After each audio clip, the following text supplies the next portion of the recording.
Hello, everybody. How are y'all doing? I was trying to decide whether or not I wanted to make a coffee, but I just had a coffee with my mother-in-law, so it'd be a bit excessive, so I'm not going to. I'm not going to. Ugh.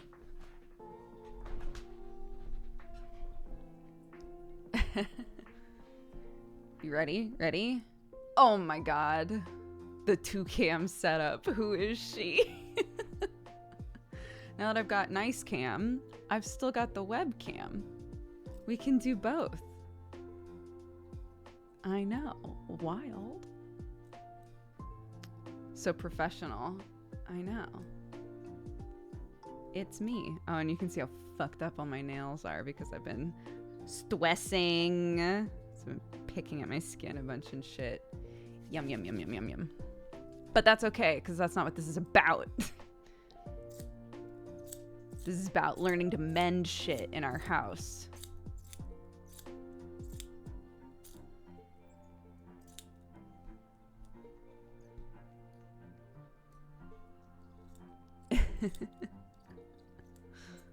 How are all of you doing? Good, I hope. Cheers.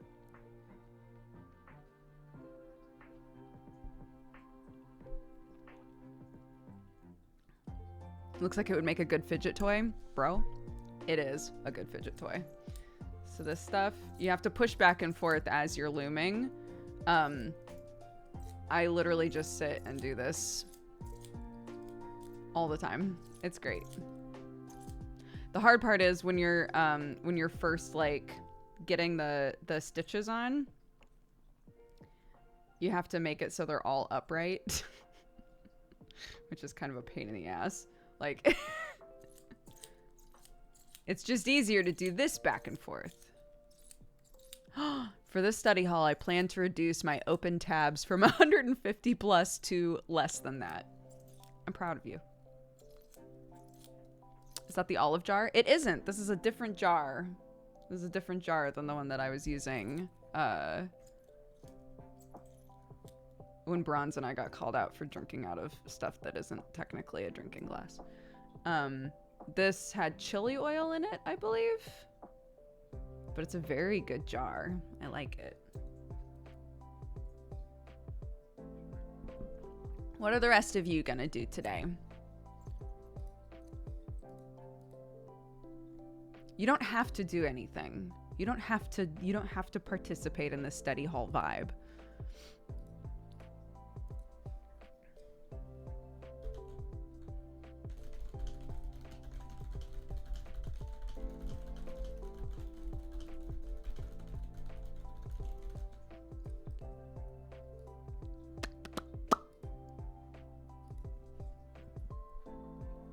It's just gone midnight. I'm gonna work on my novel. I'm gonna fix my COVID face mask. I'm gonna do gunpla. Hell yeah. I like all of these ideas.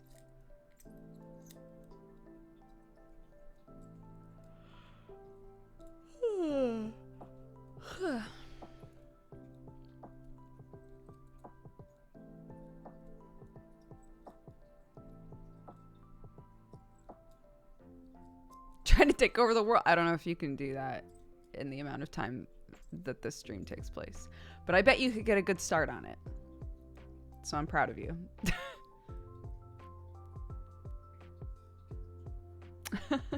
They can try. They can certainly try. It's true. I'm getting ready to go out and tour a house that I may be buying. Oh my gosh. I hope it goes well.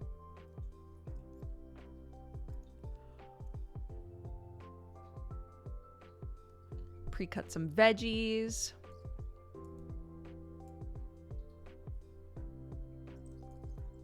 I love it.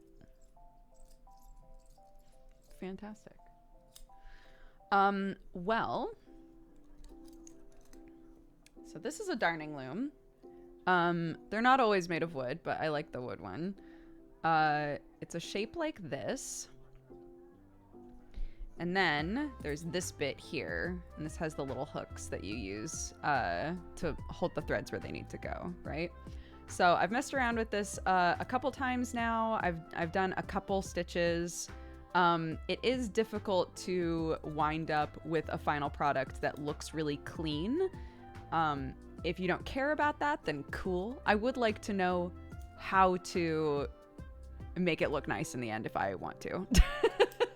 So I have this shirt. I love this shirt. I don't wear it super often, but it's very comfy. It's got a couple holes in it. There's a hole here. There's another hole back here from when I was trying to rip out the tag. So I figure this will be an easy thing to do this on. So in the end, this mending is very visible. That is the point of it. But you can use a variety of different colors. So it should wind up kind of fun. So basically, you got a little rubber band, right? We're gonna take this wood bit. There's a curved side, right? So curved side up. And try to kind of like centralize the break, right? Put this on. Again, keep in mind, I've only done this a couple of times. If I say something that is misinformation, I'm very sorry.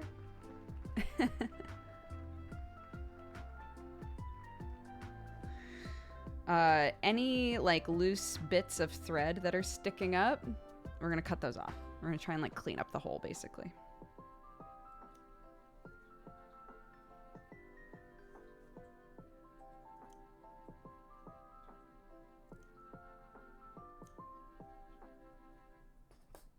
Clean up the hole in a way where I don't just keep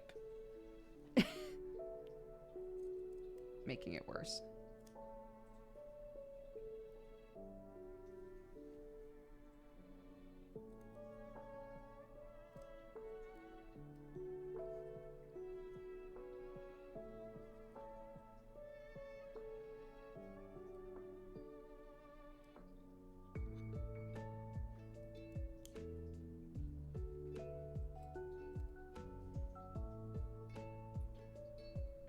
Okay, I think that's fine. So that's cleaner, right? And then to put the actual like loom bit on there, we're gonna lift up some of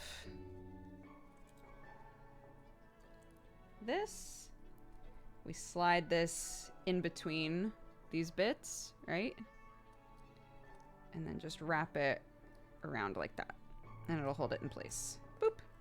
There we go. Yay! Okay.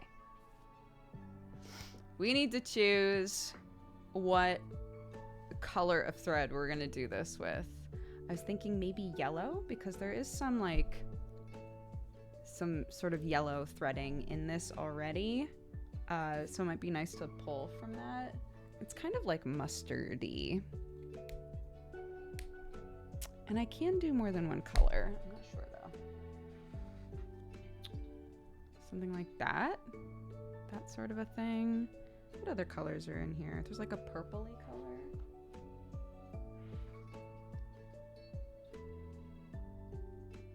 That kind of a thing could work.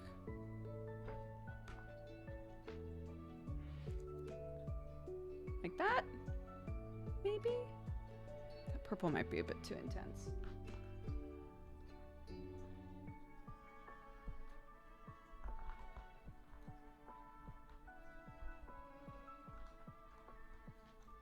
Cats are like, what the fuck is going on over here?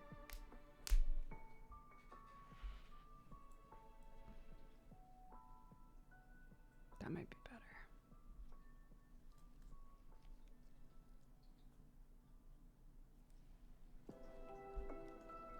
I think this.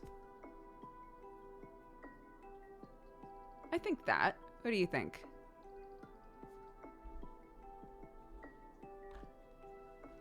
Too. I like that combo as well. I think that's what we'll go for. Okay.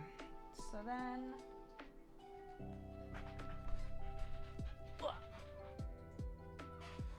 I'm gonna What's up, Nomad? I'm gonna sort of actually, let's adjust this so that when we make our that it's like in line with the stripes that are already there. It's not super necessary. Either it needs to be in line or it needs to be like very obviously on purpose not in line, right?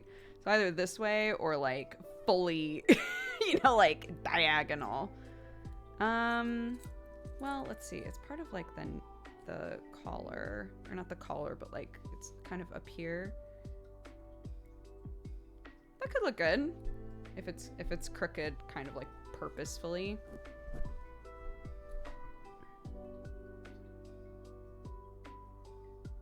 Sure.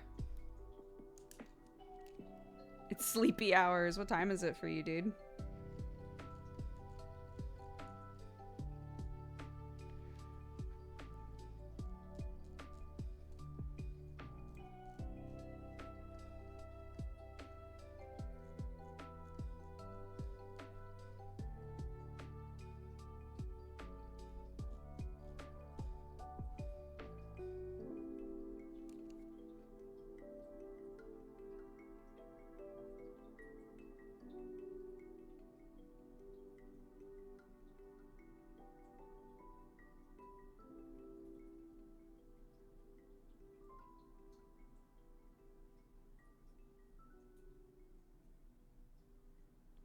Trying to figure out if I need to scooch this up then.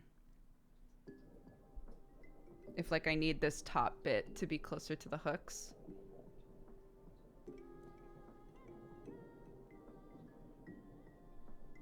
Potentially. One sec. It's probably not necessary, but since I'm still kind of learning, you know.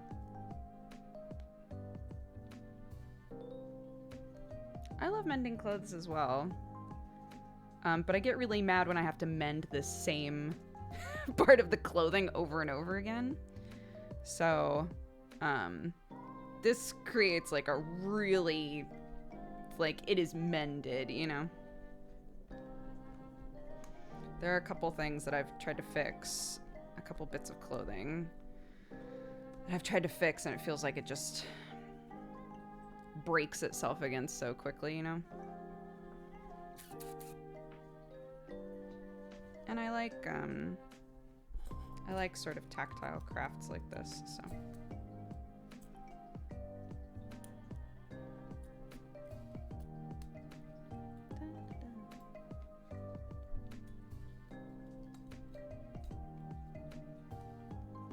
No. Thank you.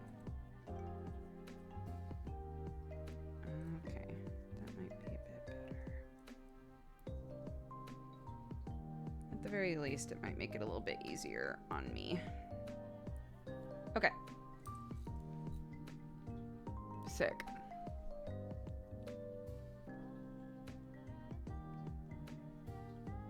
This is almost like a top 5 skill any human should know. How to mend stuff. It is delightfully anti-capitalist. But also, yeah, it's just a good skill. If you have a piece of clothing that you really love,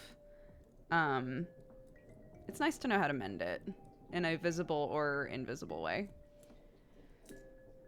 Okay. I used to mend socks, but the same hole keeps ripping. Yeah. Socks are one of the things that, if you look up darning looms, people are always like, yeah, so you can fix your socks. And I'm like, I don't know about y'all. I don't have very many pairs of socks that are thick enough that mending them this way would make any kind of sense. You know?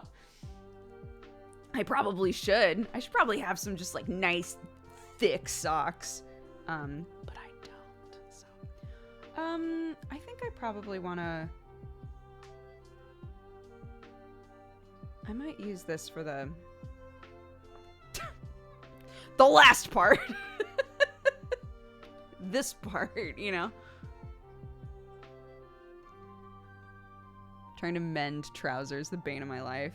Trousers are interesting because there's so many different ways that people try to do them. I embroidered a mushroom over the knee of one of my pairs of jeans on stream a while back. And it turned out very cute, but the hilarious thing is the hole just continued to create itself around the mushroom. And I was like, well, that did not work. It still looks great, but if my intention was to like patch up the knee, nah, not really. Didn't do much for that. So, you know, what are you gonna do?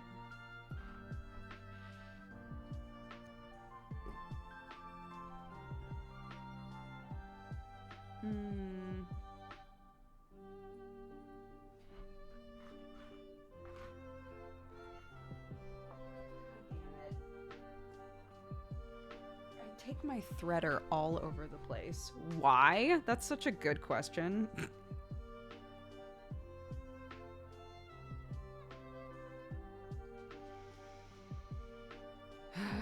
Okay. So, all right. These are so, when I first got this, these were really tight, for a lack of a better word. They didn't move back and forth very easily, but like I was saying, I've basically been just doing this with it constantly, and now they are loosey goosey, and if I want them to stay upright, they just refuse. It's really cute of them, I guess. Okay, so I'm gonna come in down here and just leave kind of a tail. I'm using a really blunt needle because we don't want to fray the fabric, right? So coming in like this, I'm just gonna leave a little tail there. This thread is kind of hard to see on this fabric, but it'll all work out, gang. It'll be fine. Okay.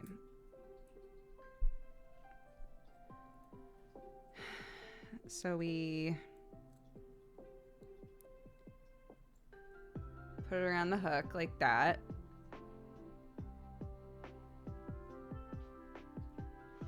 Yeah, but Nomad, most of my clothes have holes in them. So eventually you have to be like, is this a statement or am I just fucking lazy?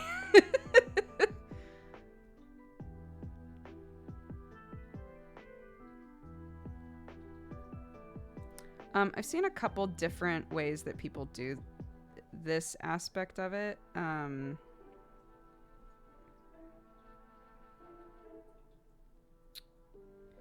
Either they'll sort of like double back and go back in that same hole and create kind of like little V's all the way around, or they'll like really systematically go up and down. I haven't tried doing this sort of V nonsense, so I think I'm gonna try that and see how it looks, but we've already got an issue where they're getting like tangled up in each other, which is very cute. I like that a lot. So hold on, let me try this one more time.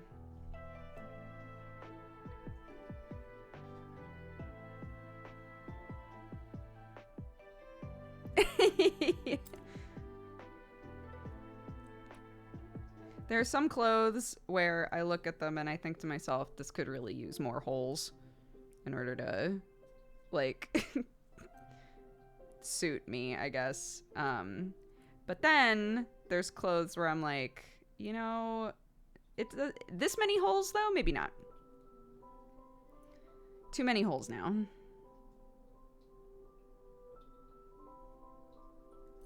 Okay, let's see if this is better. No!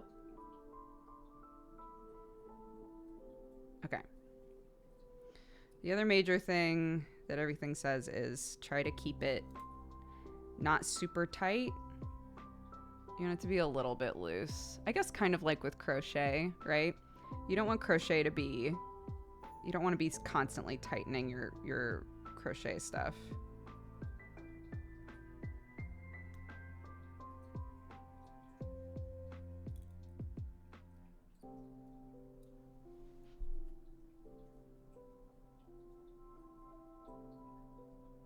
I go for a Swiss cheese aesthetic. Yeah. It's just good.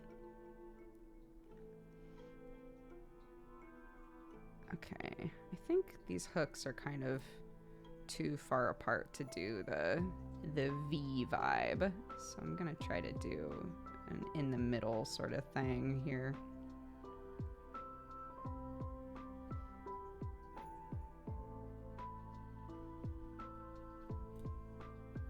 Just going ever so slightly to the side. And then we figure out, okay, in what way do we want this to happen? Like that? Cool. Sure. Sure. Why not?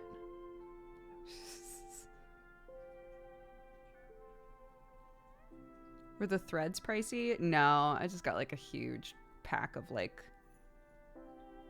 tons of colors. This is just embroidery thread, which I've found you can use for most things that require small bits of thread. I've made bracelets out of this. I've embroidered with it, obviously, but if you just get a big pack of different colors, if you do a lot of craft stuff, you will find a use for it for sure. Yeah, like it's getting kind of, do you see that? It's not up and down, right? I think if I take out that last one and redo it, I think I can get it back on track.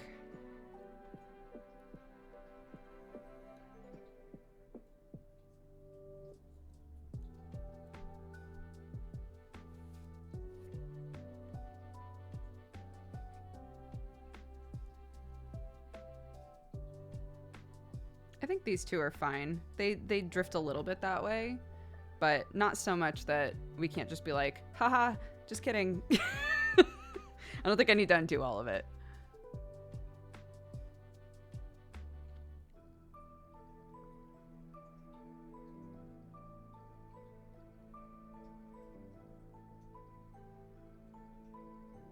I started doing this in front of Clark and she was like, do you think you can use this to make me a dress? And I was like, nope. That is not at all what this is for.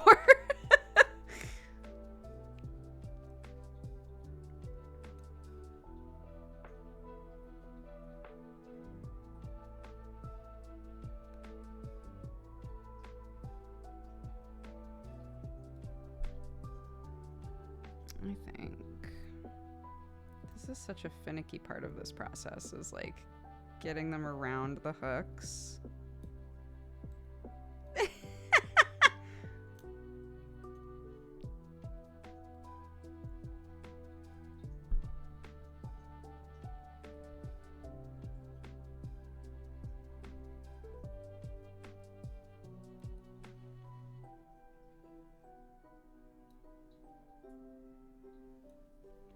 Okay, that looks better.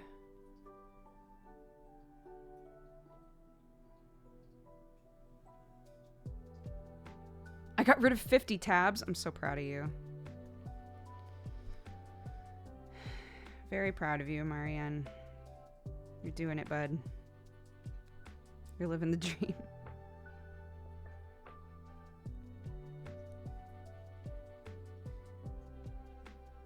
Our DM for Hellions was looking up salt pigs, and then I started looking up salt pigs, so I now have, I don't know, like 15 different Etsy tabs open, which was not my intention.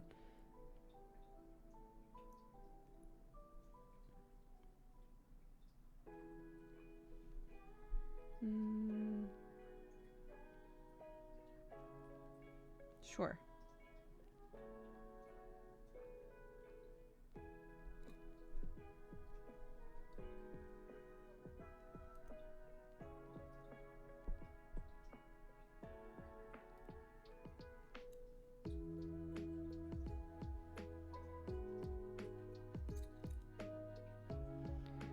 Okay. That went by fast. Okay, so that's One Direction, the band.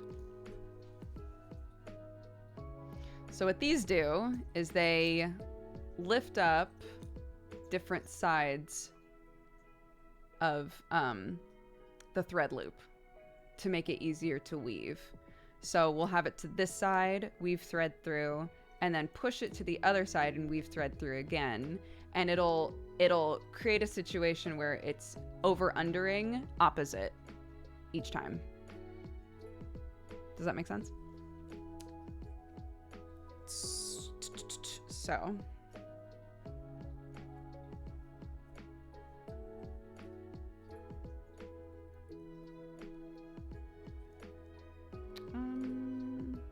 yeah.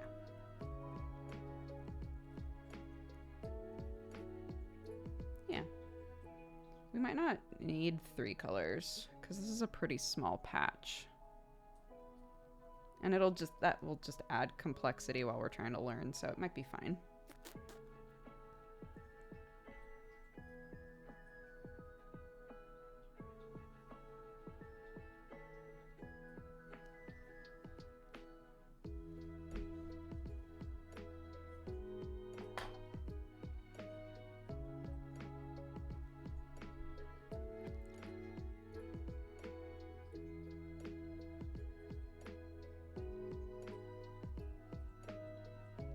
So we're gonna do mostly the same thing. We're gonna come in from the side this time and then pop out here and then go through and then swap it, go beep beep, and come back the other way. Right, so it's the exact same action. It's just in between each weave. We swap this back and forth, right? Okay.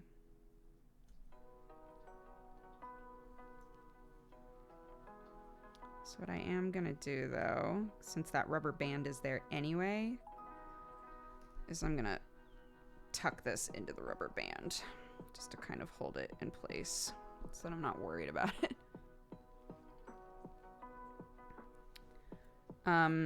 If your needle is sharp, you'll probably want to go through this way just so you don't catch threads. Mine isn't really sharp, so I'm gonna say that and then I'm gonna catch a thread and be like, just kidding. Do as I say, not as I do. So we're gonna go through, right?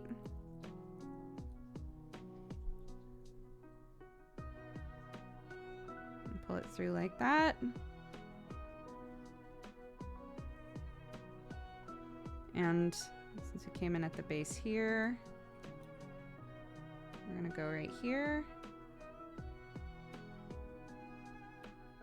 And then come up like right above it.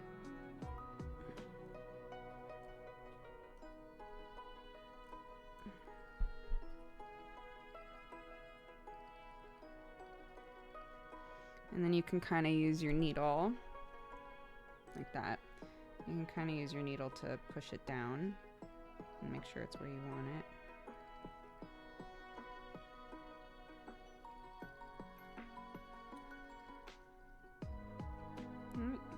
Like that. And then we go. Great. And then we repeat.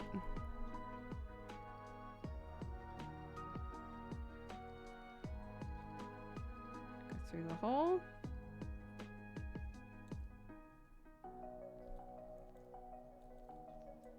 Pull it through.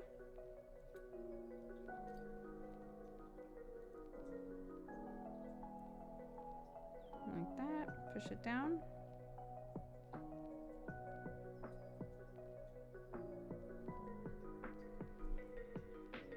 Yay!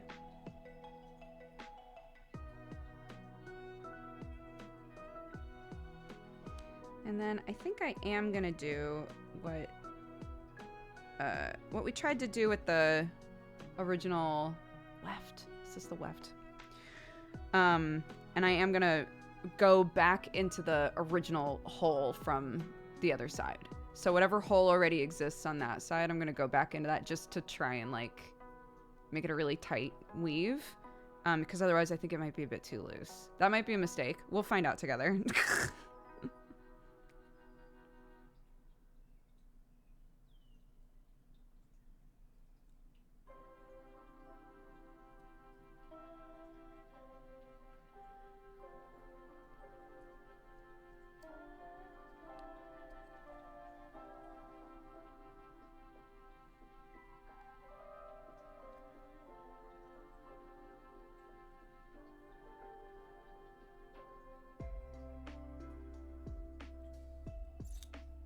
Swap it back over. Go back through. My needle isn't as long as you might want your needle to be for this, I'm realizing.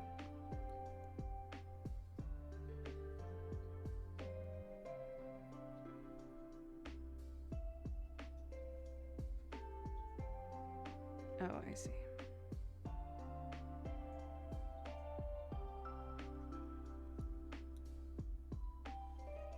Yay! So you can see it starting to form. Go back into that last hole and then up a little bit.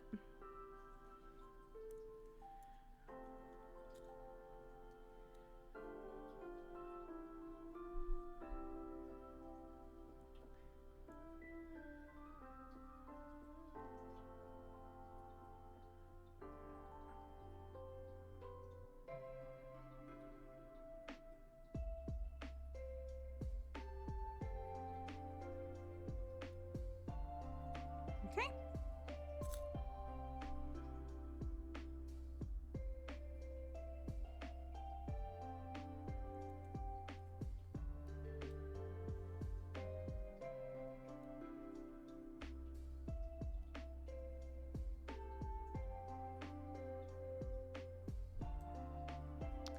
Yep. I knew it was gonna happen. It's like, why did I say anything about catching the thread improperly? Okay, there we go. No? Nope. I'm still stuck. Try again.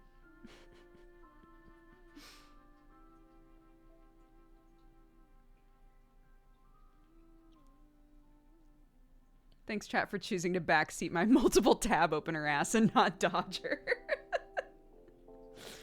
Bless you, mods.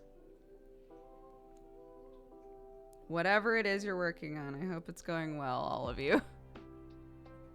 Here, we'll try to do it the backwards way, right? Not backwards, like wrong, but like just backwards. So what a lot of people recommend with this is you take where the eye is of the needle and you go through with that, because you like can't accidentally grab part of the thread that you're not meant to, you know? Because it's so dull.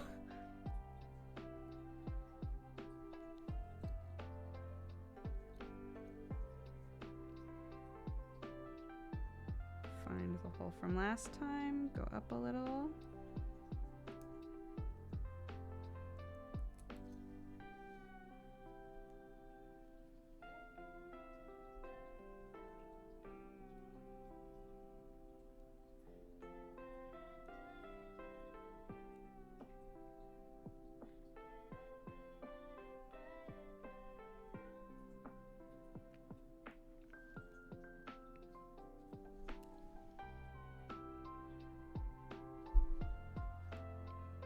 It's working. I have plastic darning needles with bent and dull points. Nice.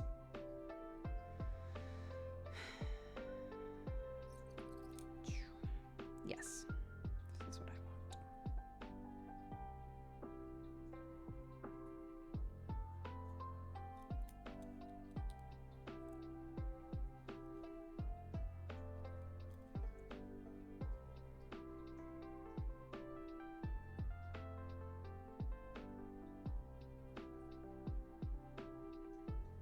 I think I'm starting to... It's starting to curve down a little too much because I'm going into those bottom loops. So that is a side effect. So I'm gonna not go into that pre-existing spot again. I'm gonna try to go there and see if that helps even it out a little bit. Looks like it did.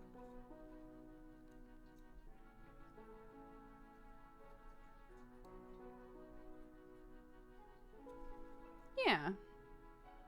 I think that works.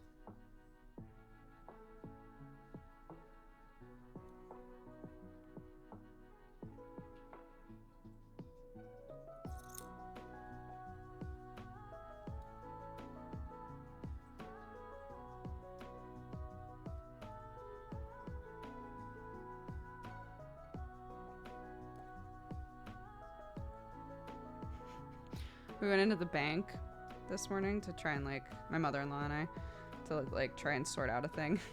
And she was like, just so you know, there is a possibility we're going to go in there and they're going to be like, oh, you actually can't do that in branch. You have to do it with our app. And I was like, well, that sounds like it'll be a nice quick trip then.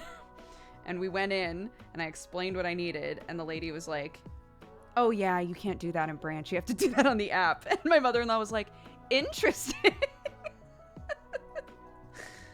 God damn it, England.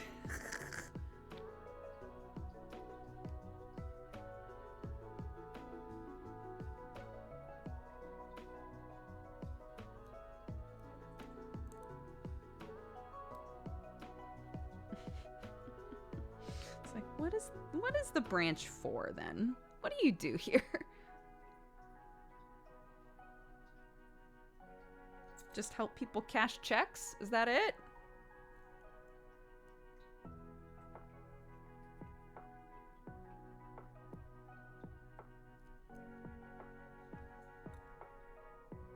Like, if I was older and I didn't understand how to use an app, right? And I was like, I'm older, I don't know how to use an app. Would they be like, that's too damn bad, right? Or would they like accommodate me? Not that I could get away with being like, I don't know how to use apps. To their credit, they did double check that I had a smartphone. Which I was like, thank you for not assuming that I had a smartphone.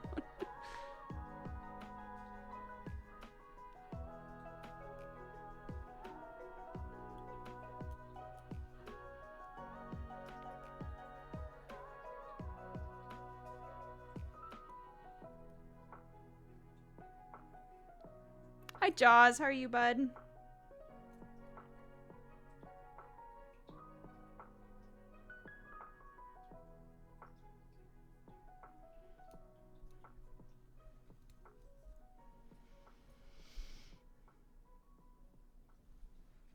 It's looking all right.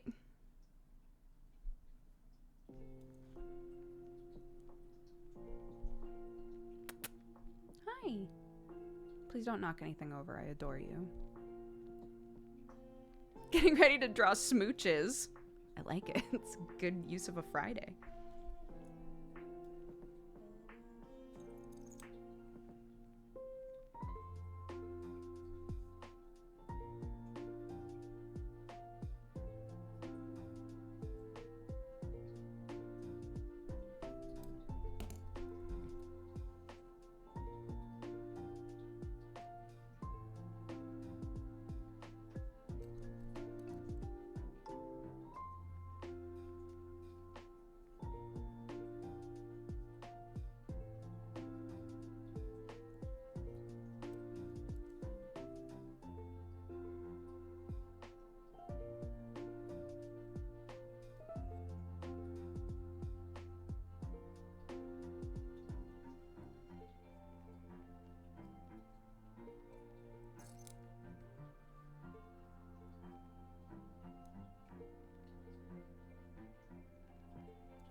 It's fun. It does. Yeah. It's one of them. It's one of them RGB gamer keyboards. It does change color.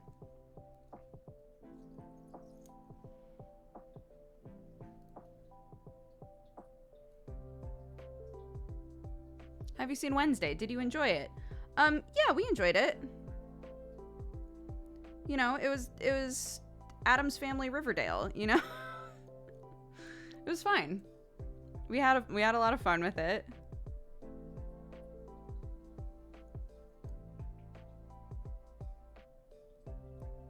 It was very campy. It was very aware of exactly what it was, you know?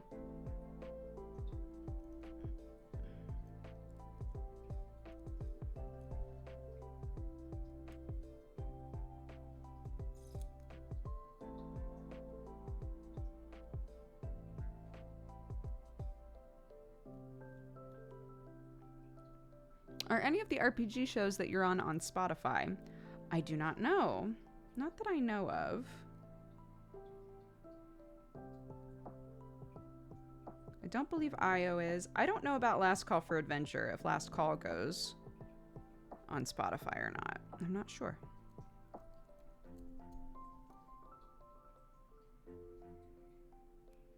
Last Call for Adventure is. There you go.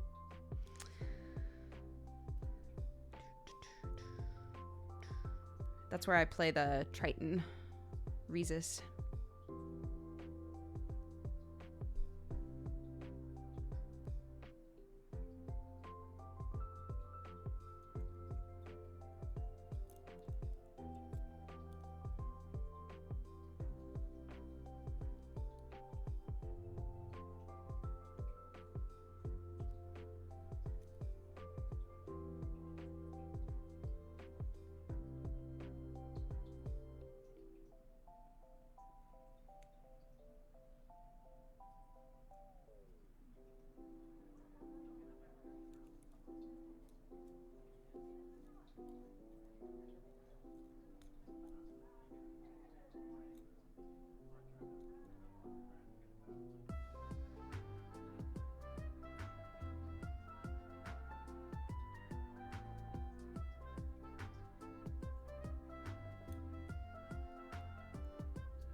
I heard YouTube has somehow become the most popular podcasting site. Really?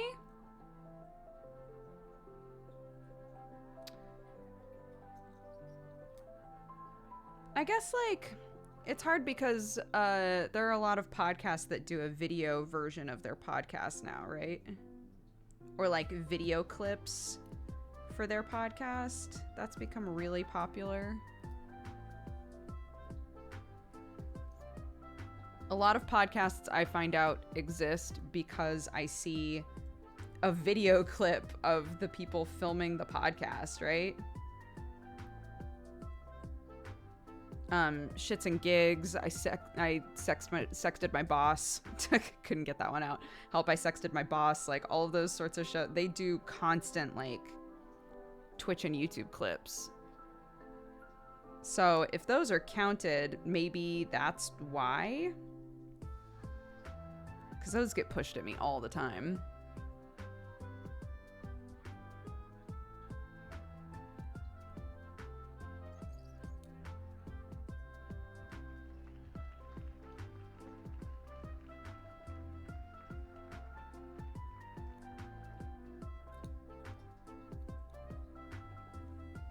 No!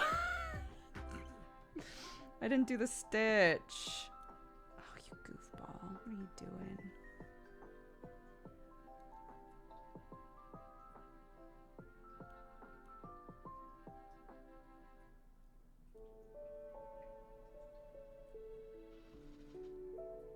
Help, I sexted my boss. Yeah, it's a... I can't remember their names, but one of them is like the number one, one of them is a popular radio host here, and then the other one is what is the word that I'm looking for? He goes around the world teaching about etiquette. So it's the two. They're very, very different. One of them's very, like, down to earth, like, homey kind of dude. and the other one is extremely posh, and it's partly like an advice show, and people have started sending in like more and more ridiculous sort of situations, being like, what do you think I should do? And the two of them are like, stop, I'm begging you to stop asking this sort of questions. Like, some of them are just so out of pocket. But like, those are the clips, you know. Those are the TikTok clips. Those are the YouTube clips where they're like, "Yep, this is the one."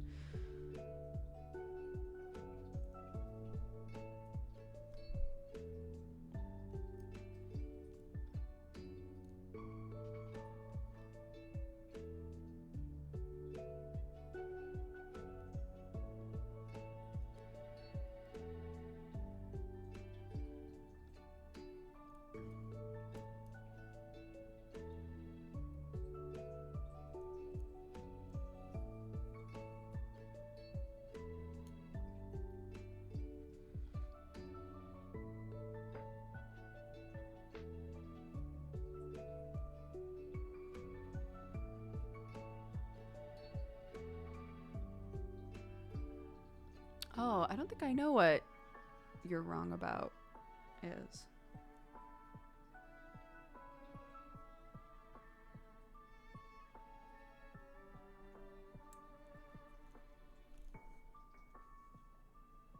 Okay, I think I can get one more in here.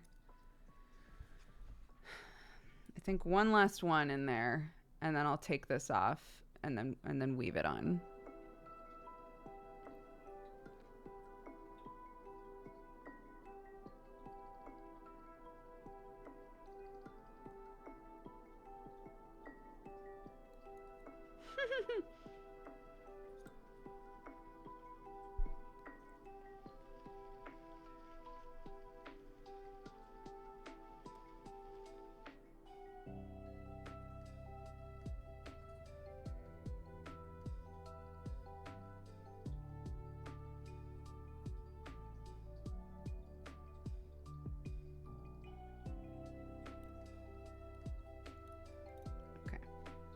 Let's see if I can do one last one in there before we release it from captivity.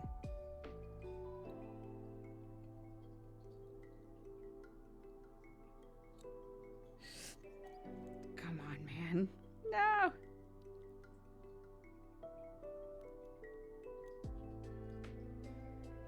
Ooh!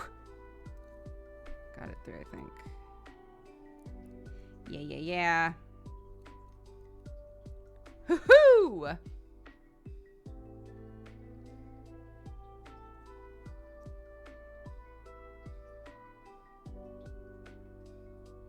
Oh, you're wrong about revisits stories that America or the world got wrong. Tanya Harding, Baby Jessica, McDonald's Hot Coffee, etc. Oh, interesting. Where like something got sensationalized in a way where everyone literally believes that a totally different thing happened. Interesting.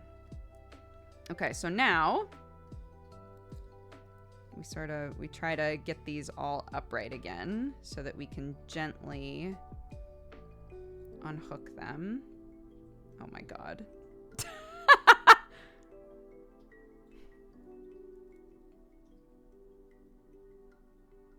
Oh shit.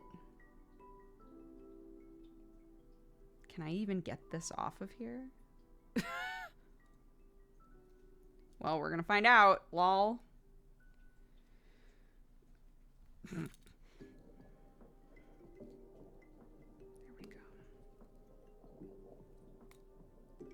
There we go.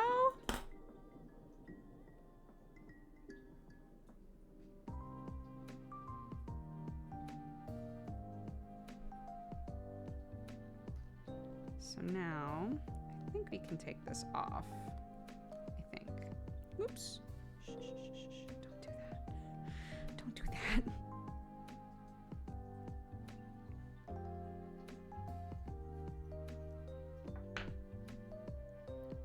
So our general weave is done.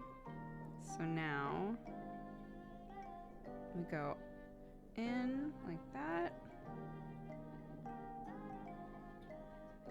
And then we're gonna go back up and individually put all of these top loops down.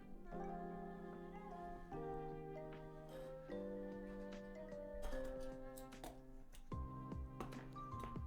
keep them here just for visual's sake.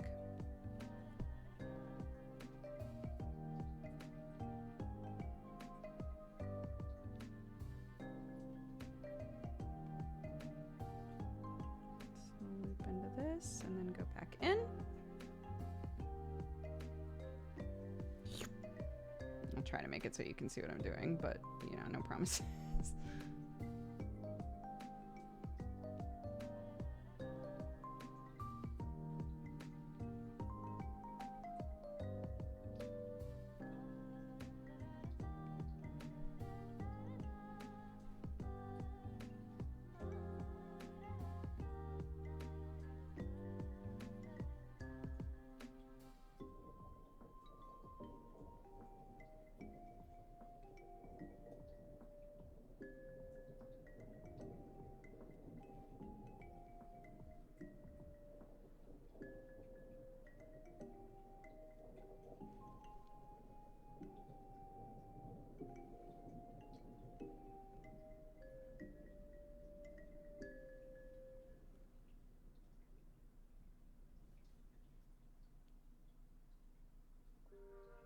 Time to prune my bookmarks. Oh my gosh. You're making such good headway.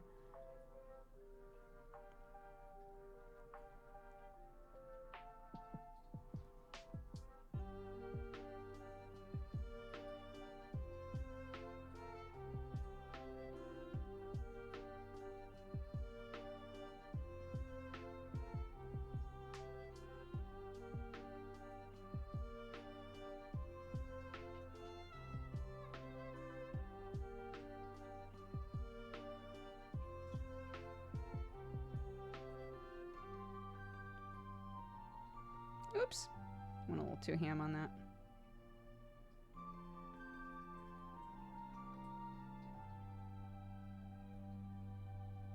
So there's definitely a cleaner way to do this because what I'm doing right now is creating a situation where there's like like it's fine, but it's creating like two identical lines of yellow right up against each other in the same loop, right?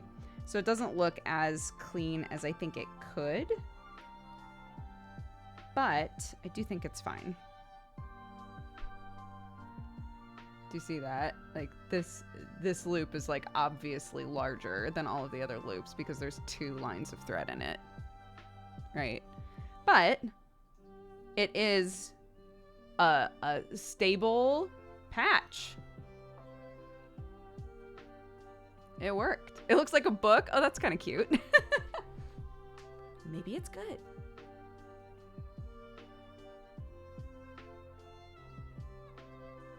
It's like a little Pop-Tart.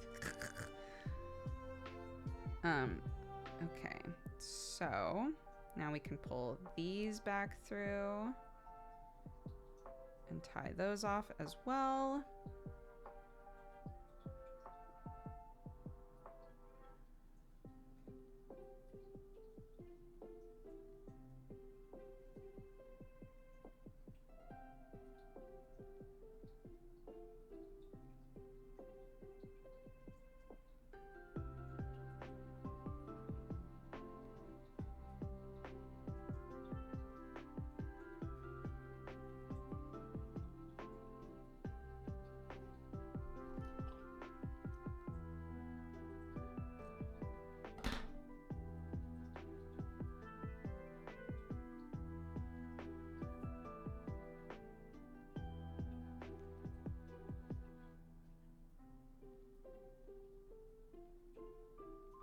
I'll try to see if I can weave these through here.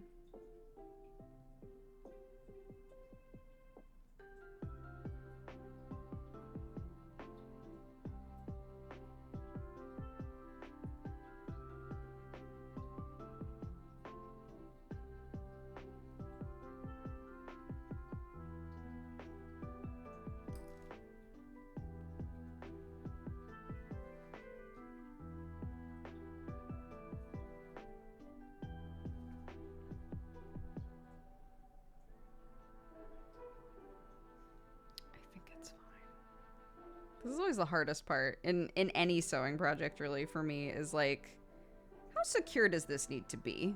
Is this secure enough? Can I stop? Is it already dead? I just don't know.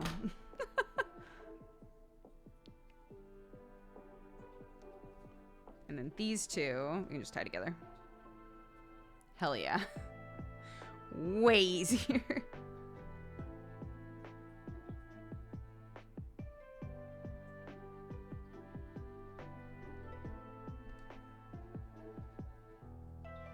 Yay! We did it. I like it.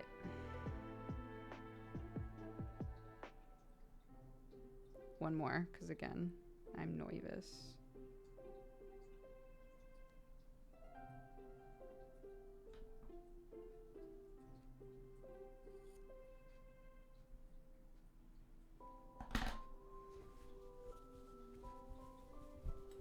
Okay.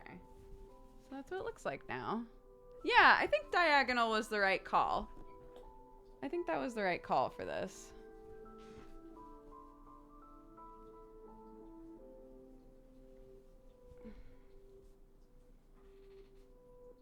I think it's cute. Nice little mend. It worked great. How's Clark? She's good. She's going to school.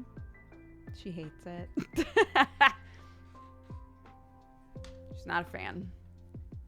What does the inside look like? It's like that. So you can still see the hole on the inside. And that's what it looks like on the outside.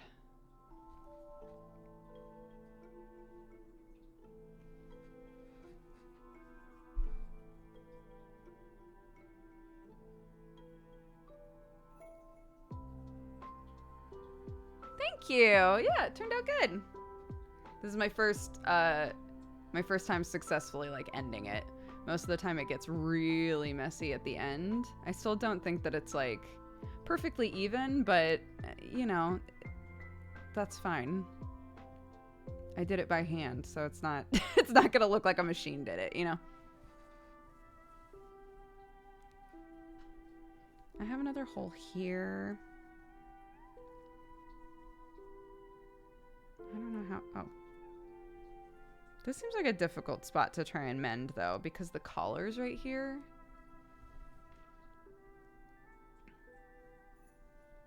But, like, maybe that's fine.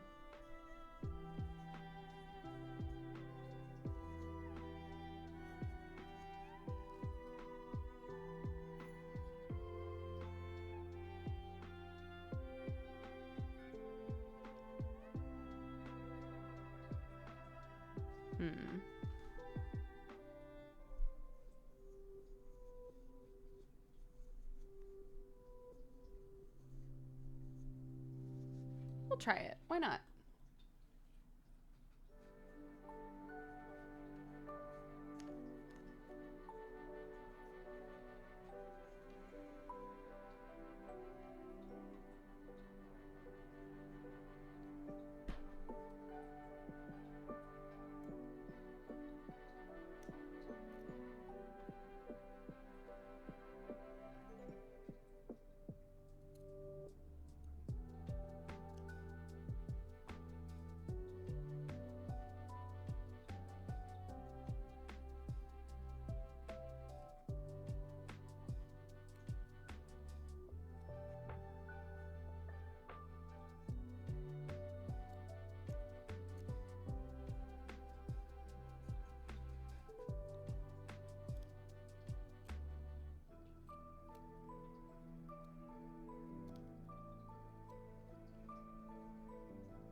Sure, we'll try it.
Sorry. It might be kind of hard to see what I'm doing because of how I'm holding it.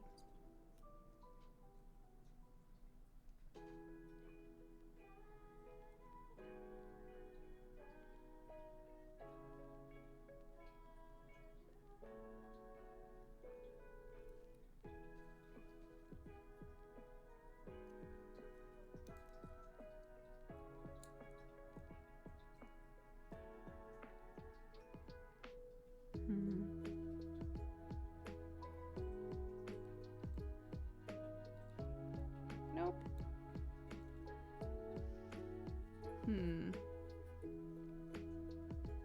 Well, we'll see. We'll see how this goes.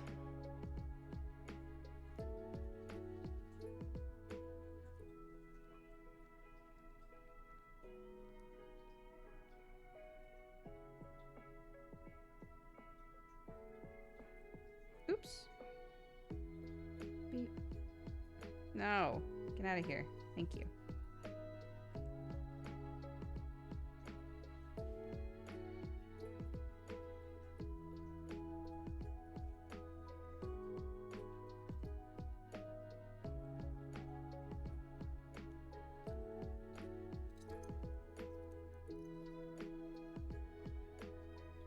So I've got the opposite problem this time.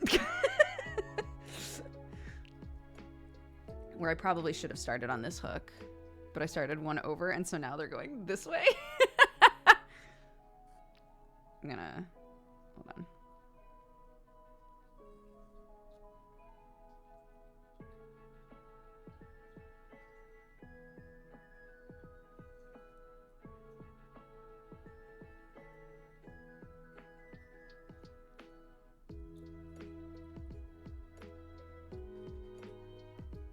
There we go. That's a bit better, I think.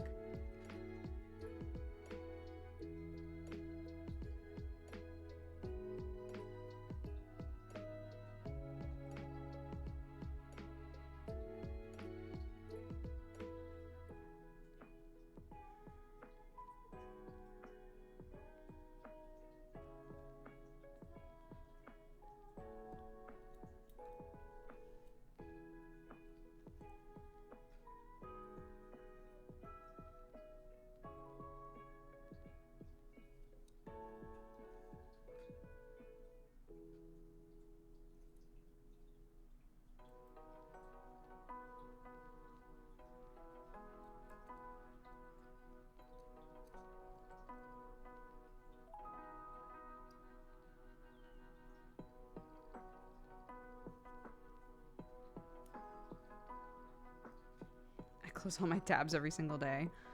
What's it like to do that? What's that like? Do you go through, okay, so here's, I think, probably the stopgap for a lot of people, is you open up things and you're like, well, I don't care enough about this to bookmark it. But I don't feel like I'm done with this tab yet. So I'm just gonna leave it up. What do you do about tabs like that?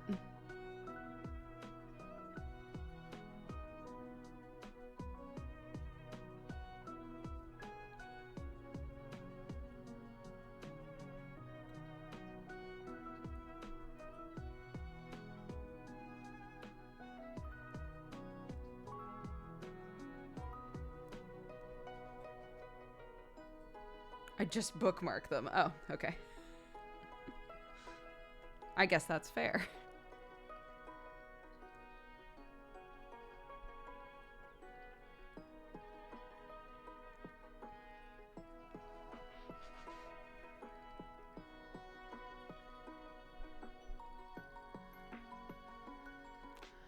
Either I bookmark it and set it in a folder that's named Need to Finish, or I'll write it down on a notepad. Interesting. Yeah, bookmarks are not helpful to me.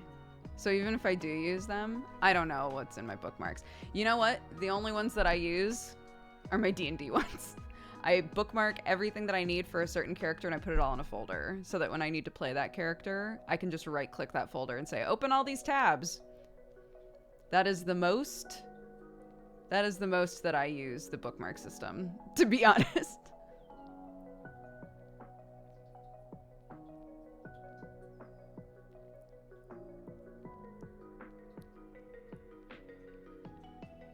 Open tabs are like a to-do list. Yeah.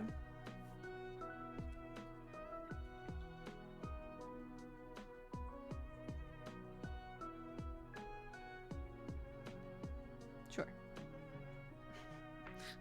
I don't know where I put the purple, so fuck it. I guess we're doing the mustard yellow again. My queen. One of my favorite colors in the world.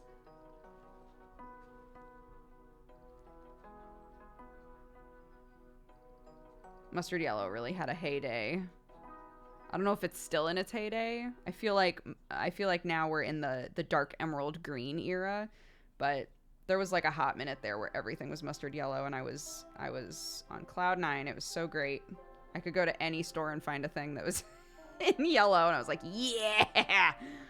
Not anymore.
I was trying to adjust so you guys could see it, but it got caught on my foot and everything got ruined.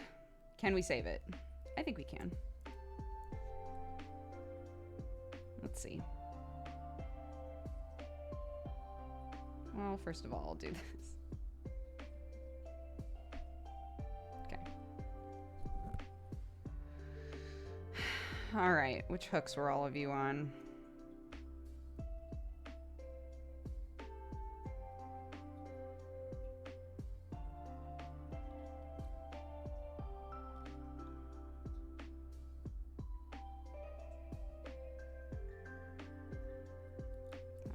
There.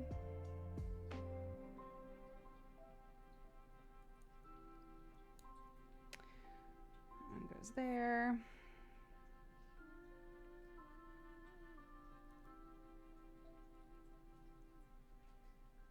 Oops. Oh my God.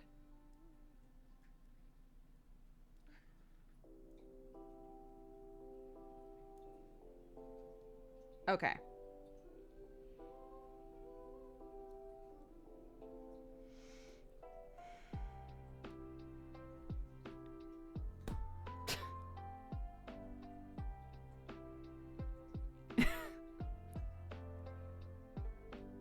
It's all good. We fixed it.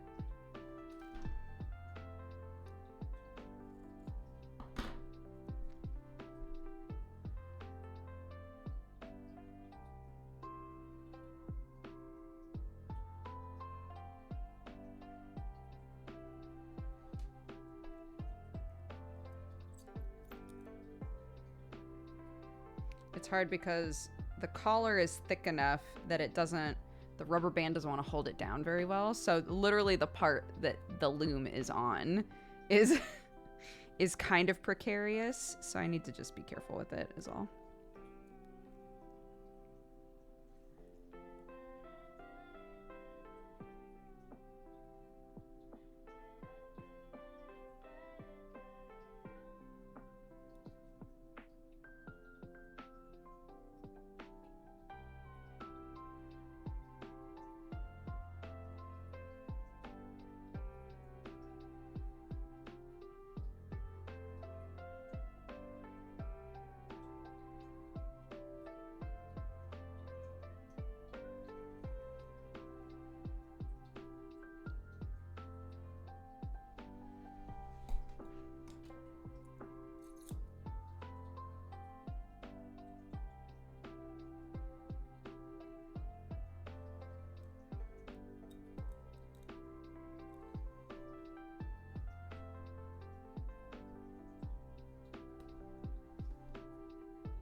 If you're like, haven't we heard this song already? The answer is yes.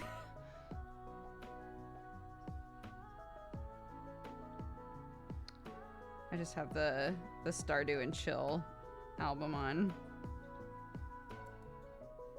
So it's on rotation.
Hi, guys.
Yeah, those warnings are from yesterday. I am not concerned about any dismemberment happening on this stream today.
That's how it's looking right now. Sorry, I keep like scooching it further and further this way, but that's how it's going. I was nervous about moving on to the collar, but I think it's fine. For anybody who missed it, this is the first one that we did, and that one turned out good. This one was in kind of a wonky spot, so I wasn't sure how it was going to go, but I think it's fine. What does sliding left and right on the hooks do? It lifts up a different side of the loop. So if you look at it this way, do you see how there's one side that's sort of up higher than the other side of the loop? So if I push it this way, that swaps. So it pulls the other side on top. In this way, sliding these back and forth helps me weave this so that when it's to this side, I'm going up, down, up, down, up, down, up, down, right? But then when I swap it, it'll be up, down, up, down, up, down, up, down, the other way.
do we feel? I think that one went okay, considering we had this big, like, bump to deal with.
Trying to do this a different way this time.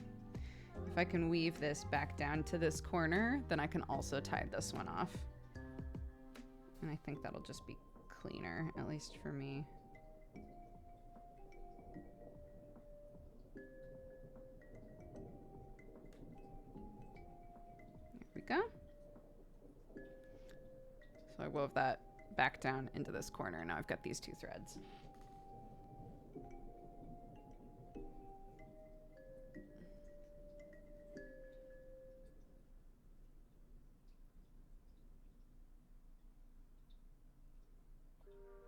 Too tight, too tight, too tight.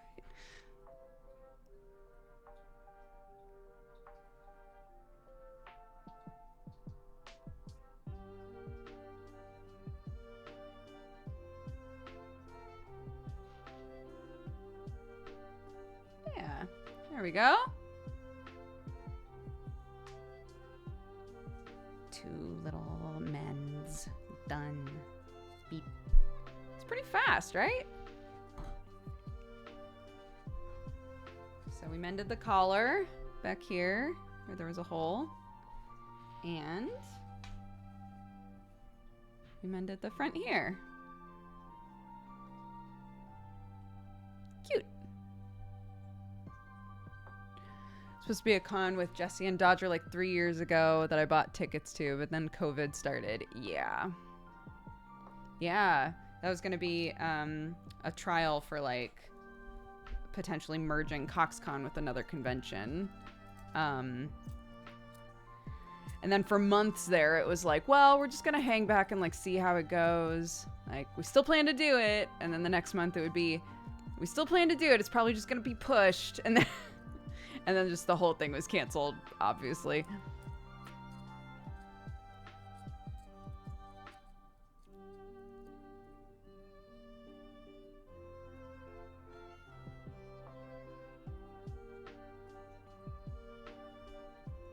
But yeah, it was a big bummer.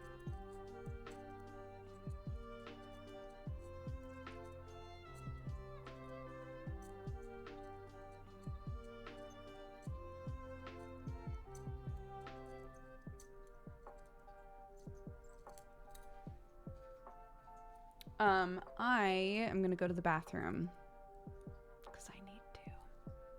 But yeah, we did both of those in less than 2 hours, and I hadn't ever really done that before, aside from a couple like trial ones that I didn't finish properly. So yeah, good job, everybody. I'm trying to think if I have anything else that I could mend with this thing. I'll think on it while I'm pooping. Okay, BRB.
Okay, hello.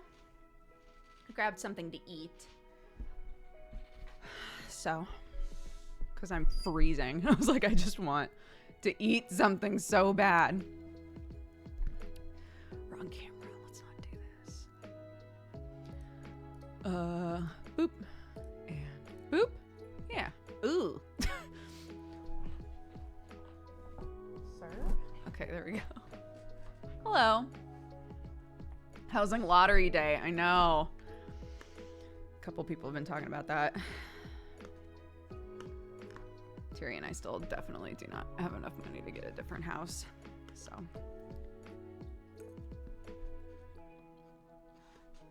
Time to destroy some fabric. I don't know about all that.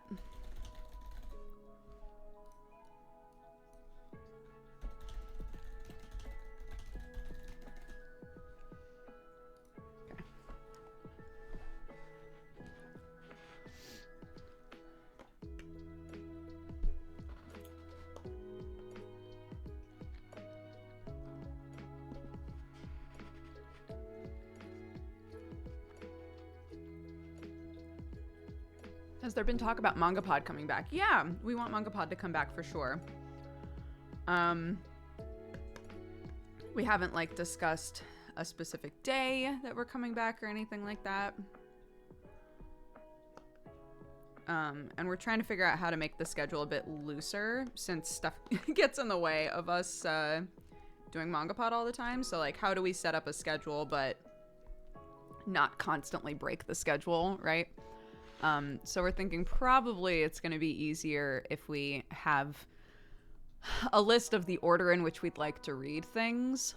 And when we can do an episode, cool. And if we can't, it's fine. And it's not like, well, but next week the schedule says we're supposed to read a different thing, you know, so.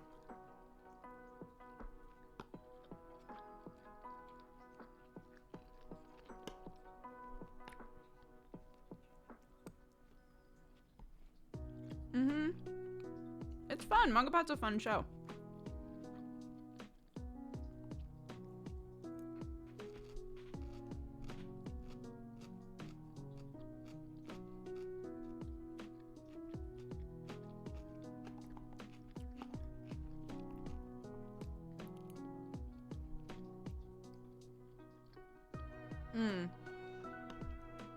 Final Fantasy has set lots for houses, and in order to get a house you have to enter a lottery. It's a whole thing. I think everyone hates the housing system in Final Fantasy, but yeah, there's only a certain number of houses. They don't just like instance more houses.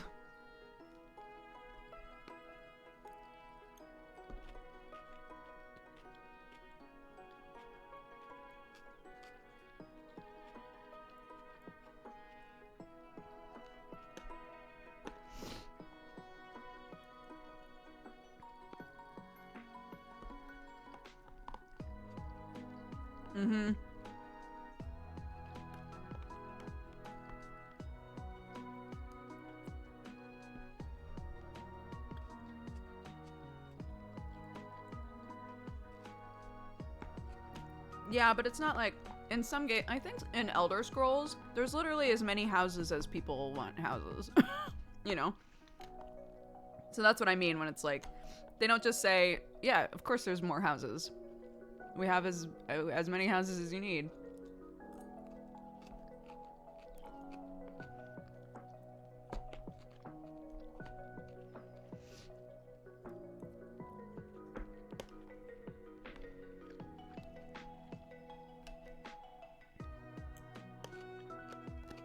Did WoW ever get proper housing? Hi, Amanda.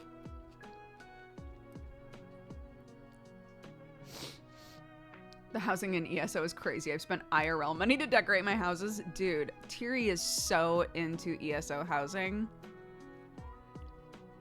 It's so funny.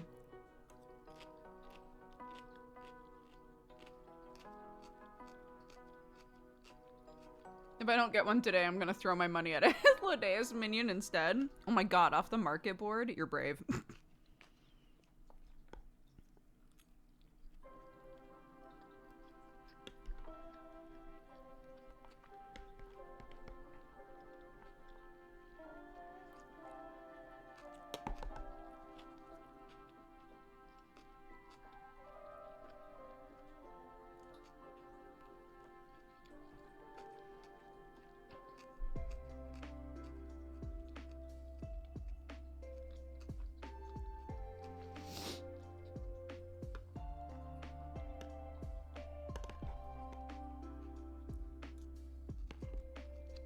Wow, Garrison's my passive income machine. Hi, Sherlock.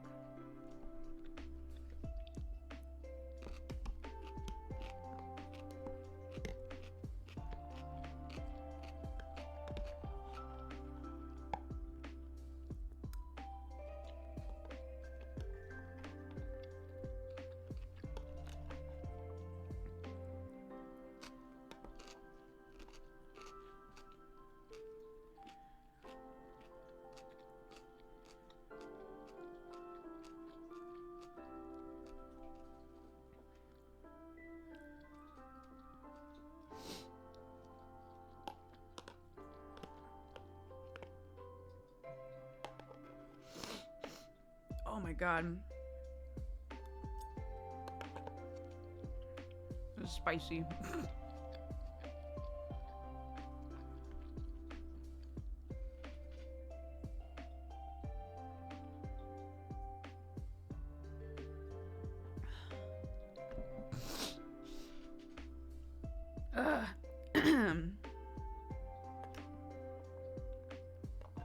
We had first episode of New Deadbeats yesterday.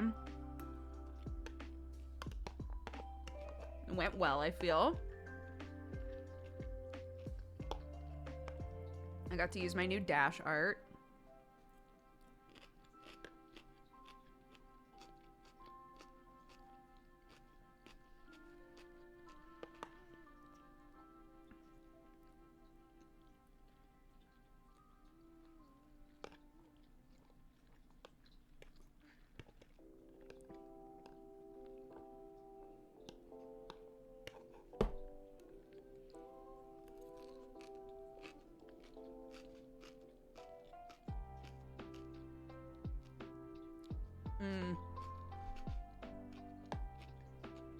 My friend Sarah was always like that. If she ate something spicy or if she was drinking, her face literally immediately just turned bright red.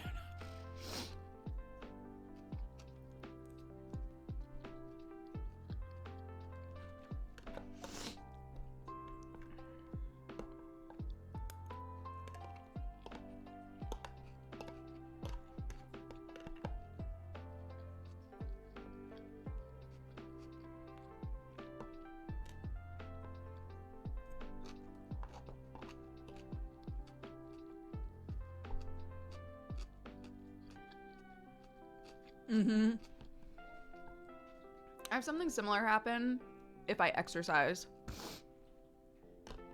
The second that I start working out or doing anything cardio-ish, my face is bright red. So when I was on dance team, we'd like go through a routine. And early on in the season, when I was, you know, when there would be like new people on the team, they'd be like, "Oh my God, are you okay?" I'm fine. I'm just mayonnaise colored, and exercise, it turns me ketchup colored, so.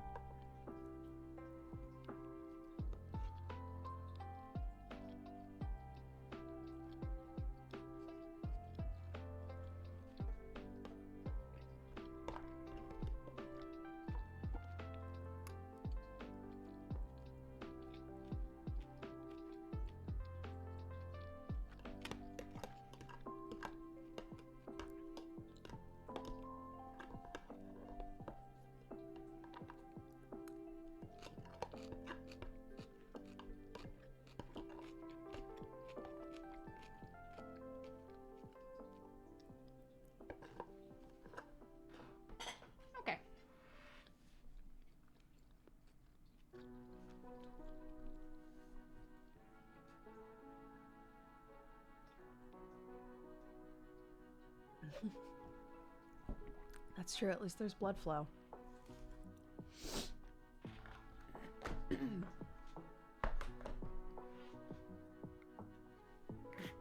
What the hell?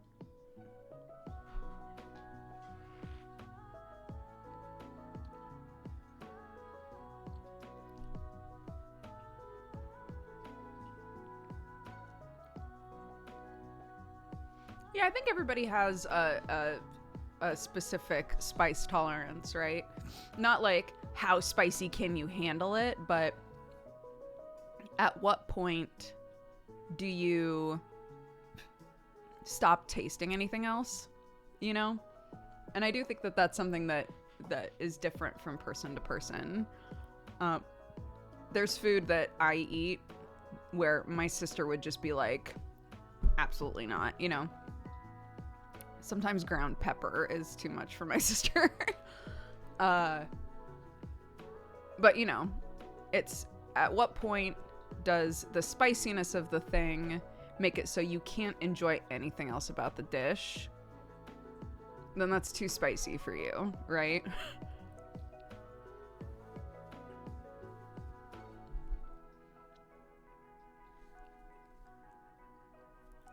It is Stardew music.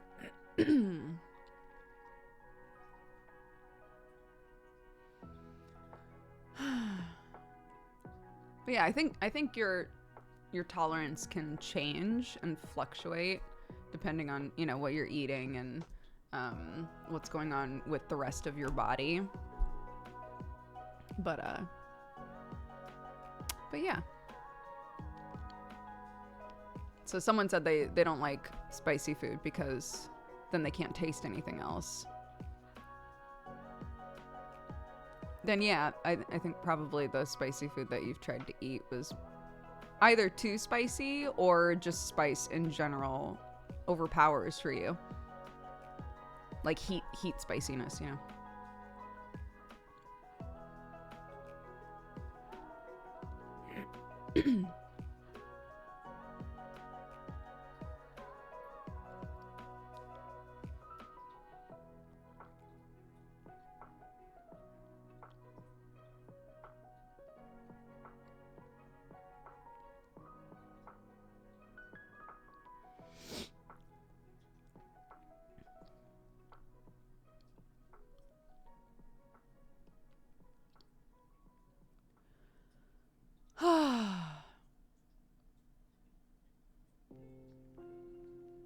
I like jalapeno on pizza too. Oh my god, when we went to a birthday party with Clark, and they got a bunch of pizzas for all the kids. Dude, there was one kid who was Clark's age, and I know culturally some of you are gonna be like, yeah, kids Clark's age in my culture are totally fine with spicy food, but like there was one kid who had 3 pieces of jalapeno pizza on his plate and was just chomping them, and I was like, that kid is so powerful, dude. That is a powerful child.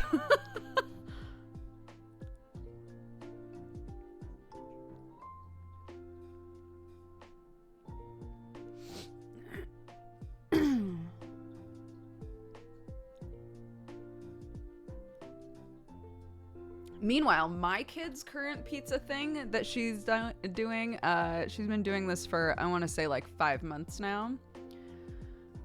She asks for cheese pizza and then takes all of the cheese off.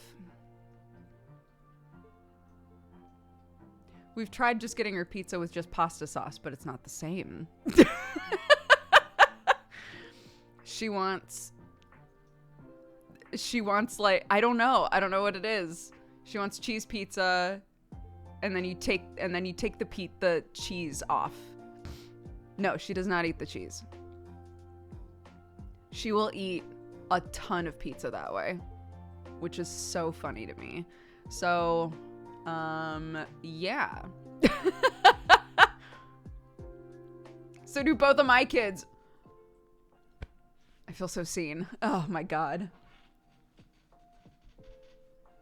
Yeah, Clark doesn't like cooked vegetables for the most part. She eats almost all of them raw, so I'm with you on that.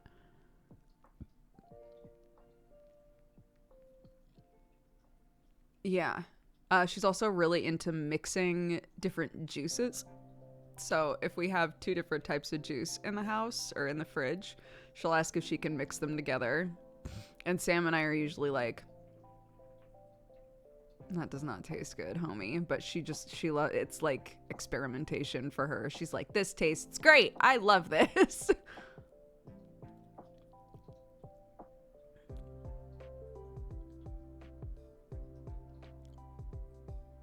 Yeah, I guess she doesn't like the cheese, the like texture of the cheese on the pizza or something. I don't know.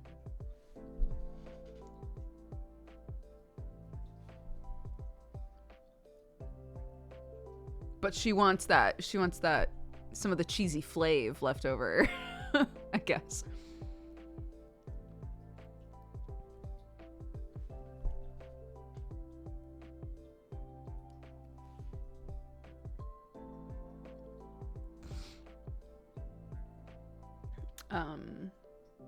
Yeah.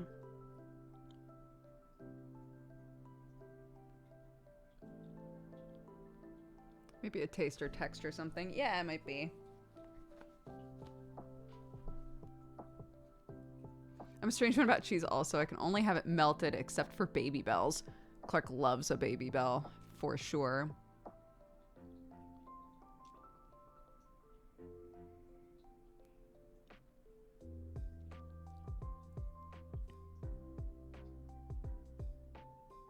No, the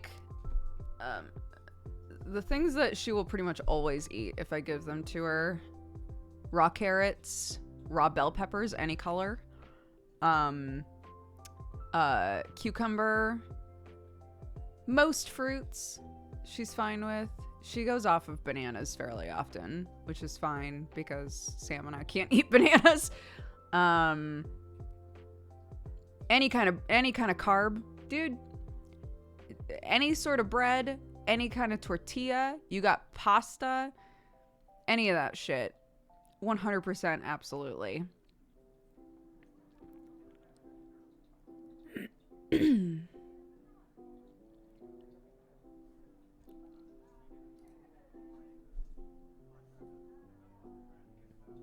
do not have a juicer, no.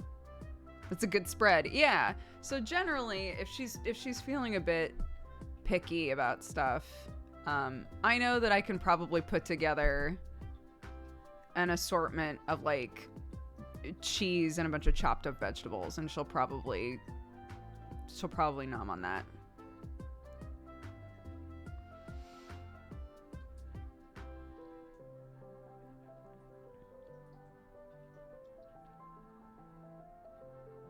Does she eat dirt? No. I did as a kid, though. No one will be surprised to hear that. I'll be right back. One sec.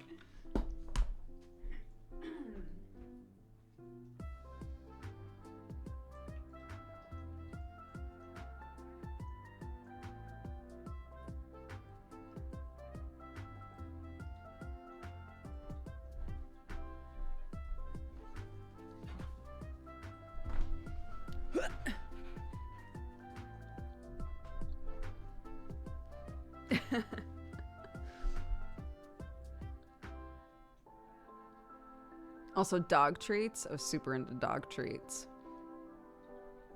Write that down.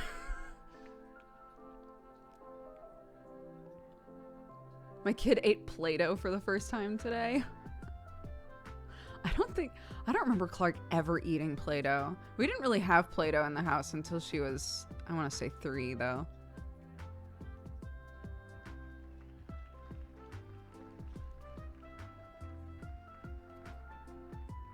It's no fair. Play-Doh smells so good. Oh my god, I do not like the smell of Play-Doh. Neither does Sam.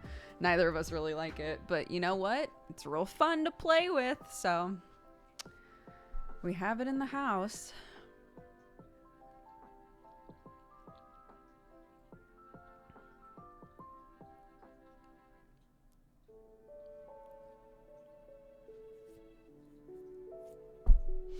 You would steal dog treats?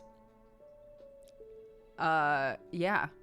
I knew where they were in the house. So yeah, I would just take one and eat one.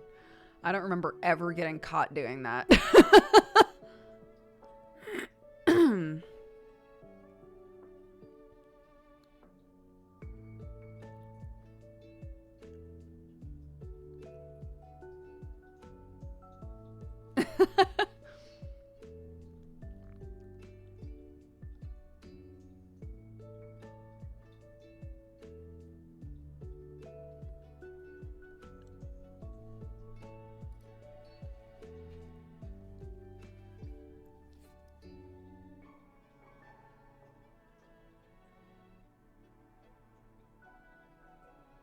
my god, my cousin sometimes snacked on cat food.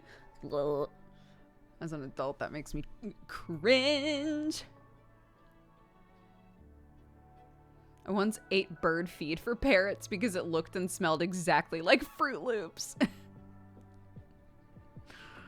Oh no. There was a period of time at my house. I never ate it. I would like to say this before I tell this story. There was some sort of a cleaning product that we used in our house when I was a kid, on the toilets, and it was driving me crazy because I was like, what does this smell like? It's some kind of food and it's driving me crazy. Every time I was in the bathroom after the toilet had been cleaned, I was like, what is that? And I realized once February came around, they smelled exactly like those little heart candies. I was like, oh my god!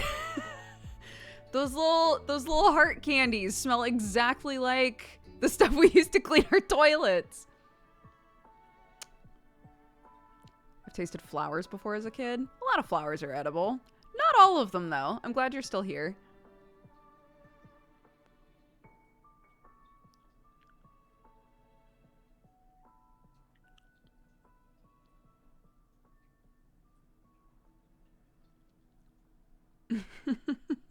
Yeah, you don't want toilets reminding you of candy. It's not a good correlation to make.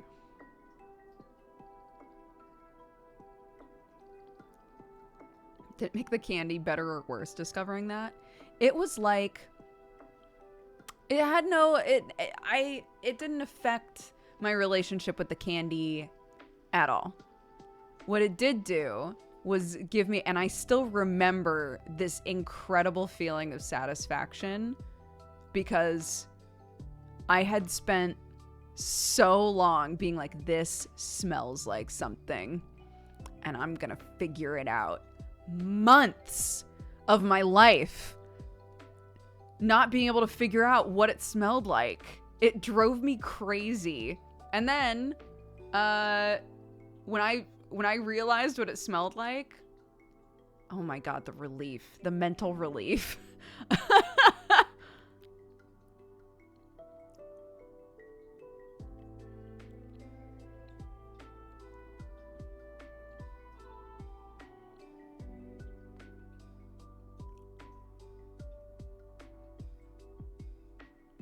What was the smell? It was a toilet cleaner that smelled like Valentine's Day heart candies.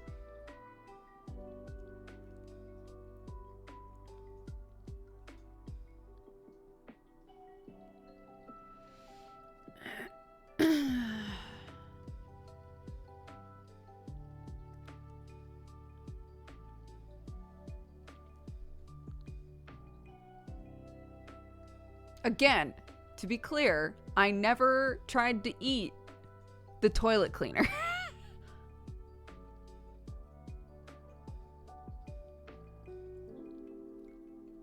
I have a body wash that smells like a certain brand of bubble gum, and I can't place it. It's irking me so much. The only bubble gum that I know by name is Double Bubble.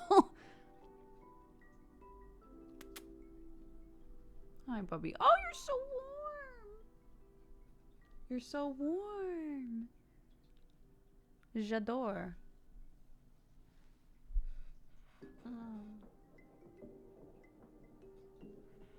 Oh, you're so warm. Oh my gosh, you feel amazing. Oh, okay. Yeah, he was sitting in the window and it's sunny right now. I like these little men, so I think they turned out cute.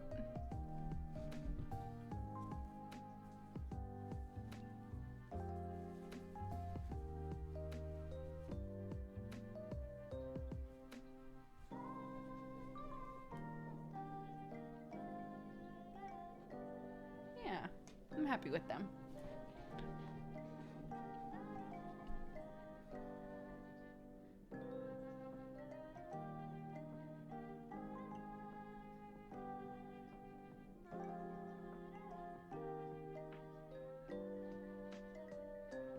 Imagine my socks would benefit from it at least. Yeah, I've wondered about, so at least for me, I think this is true for a lot of people, but like if I'm gonna get a hole in my sock, it's right where my big toe is. And it drives me nuts. But again, a lot of my socks are pretty thin. So I was saying like, it might be nice to get, you know, a pair or two of really nice thick socks. And at least I know that if they busted, they're thick enough to handle putting a, you know, weaving on them and putting a patch on them.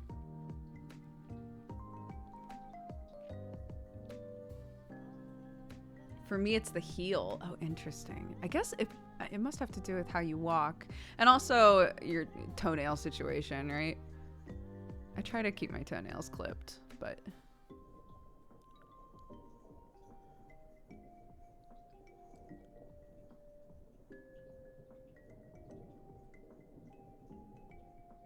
Does Sherlock have you as his favorite person? Oh yeah, Sherlock's like a one-person cat. He adores me. He has never given a shit about Sam, as sad as that is.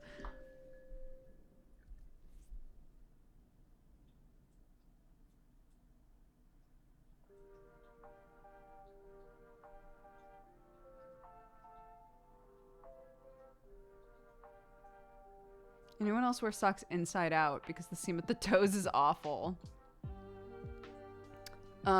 Clark has been complaining a lot about the toe seal on her socks, and I don't really know what to do about it.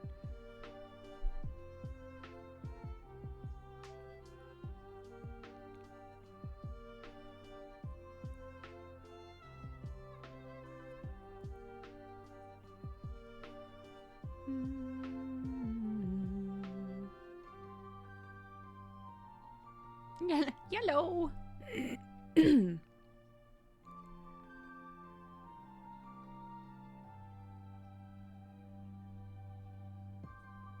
I'm 32. I've worn a lot of my socks inside out because of the toe seam. I've done it for years.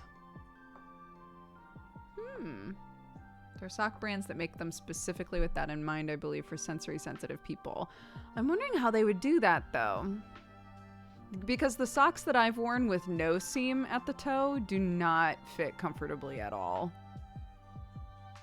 So I'm curious how they make them so that they still fit nicely but don't have any seam near your toesies. I'm gonna look it up. No seam socks. Smooth toe socks. Let's see.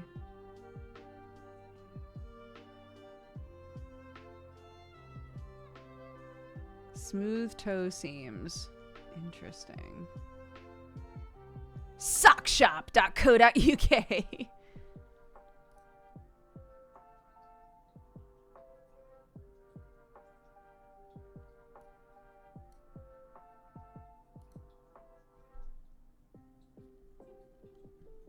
Interesting.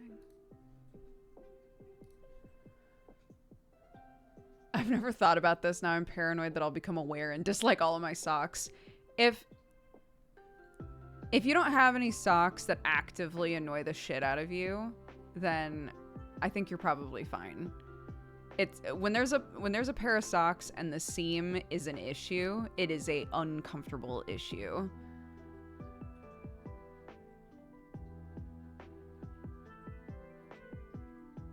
Safe. Yeah, the two like common ways for socks to be is there's a seam along kind of that first knuckle on your toes. There's a seam along the top, which can be really annoying because it can like rub against your toes in weird ways or your knuckles in weird ways while you're walking. Or there's a seam that's like right on the tip of your toes. Both can be so uncomfortable if the sock is bad.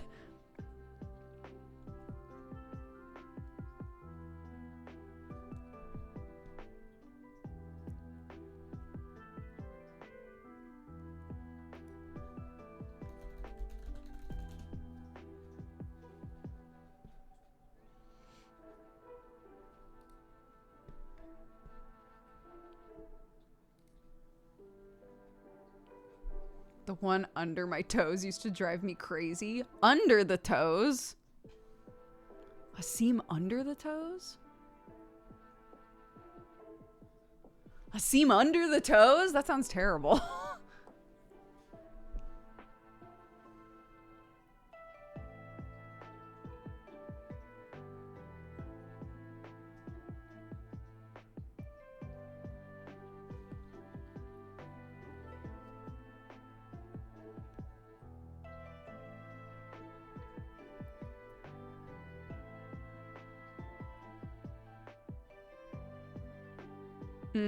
Clark hates tags.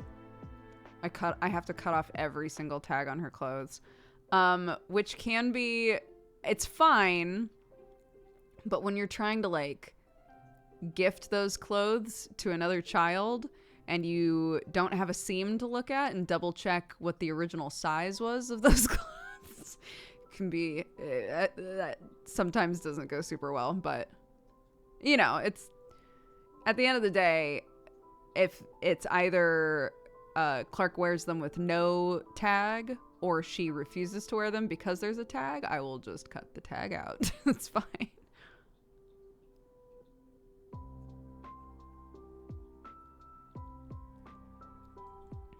Yeah. Oh my God. My dad. The day that Hanes brand underwear, the day that they stopped putting physical tags in their t-shirts, changed my dad's life.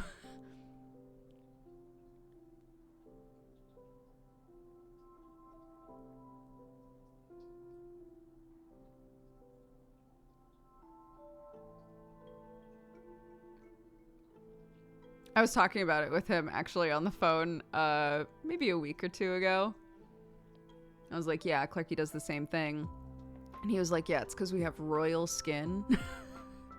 He would always joke about that. Like, it's because, you know, my skin is so sensitive because I have royal skin. And I was like, I think maybe you just have a sensory issue. I think that might actually be what it is.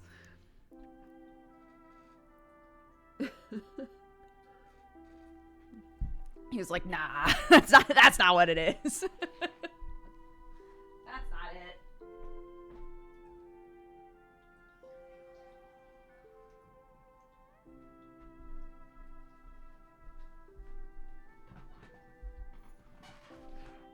A royal sensory issue, yeah.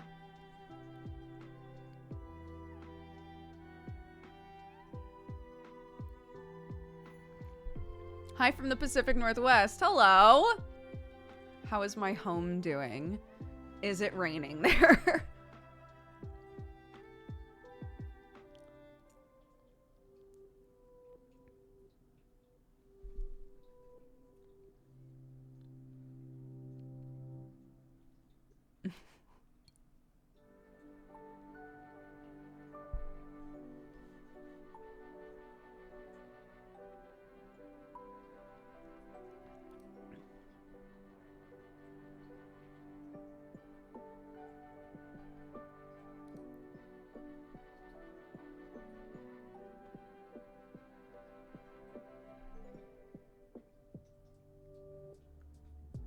Ever listened to Japanese Breakfast?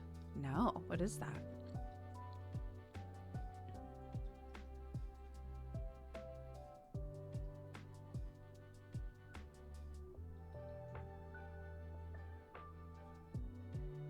It reminds me of... Is it a podcast? It reminds me of a podcast that I wanted to make. And I never did it. So I'm just going to tell you what it was going to be. Because... I don't think I'm ever gonna do it. It's a rock band. Oh, nice.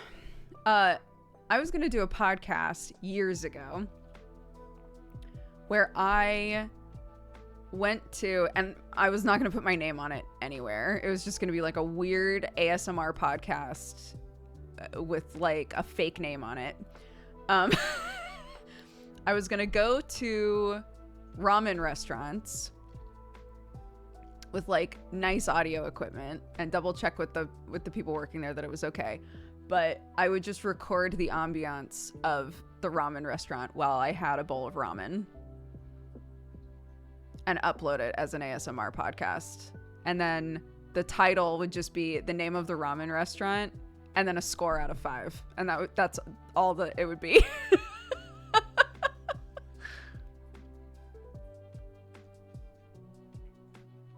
Yeah, I thought that would be really fun. So it's like a really weird food review podcast, except with no information.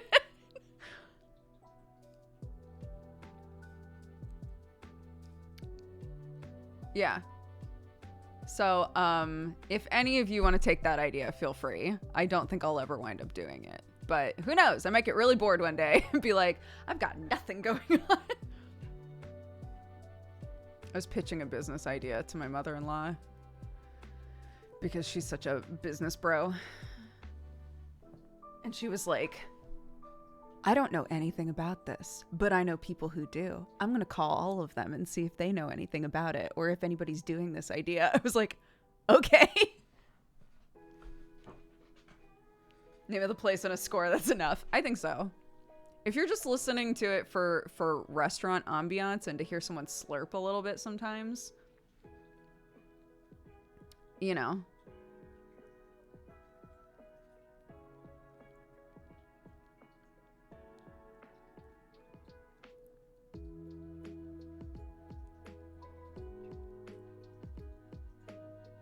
Autonomous sensory meridian ramen. Oh my god.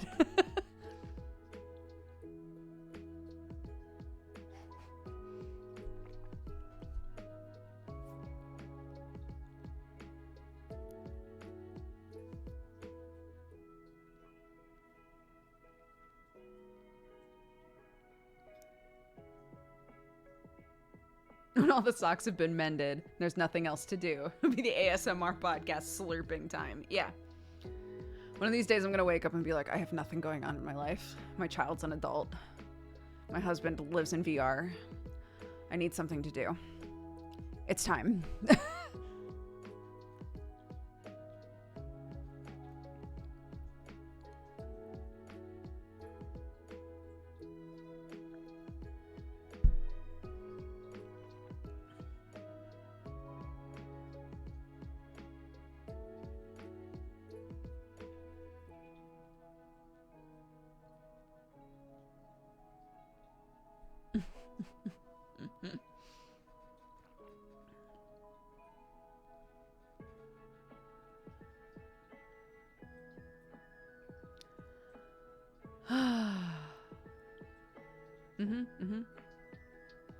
Well, I'm all done eating.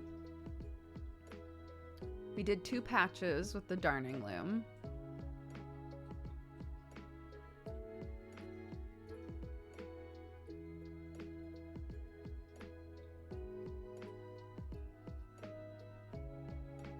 Do you have a fake name you would use in mind for this podcast? No. No, but I'm sure I could come up with a really stupid one.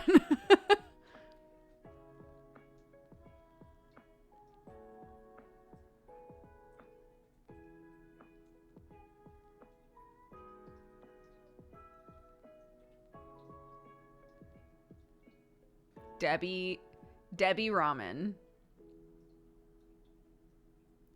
Debbie Ramen. Ramen aficionado. Loves ramen so much, she legally changed her name. I do still have my coffee company, yeah.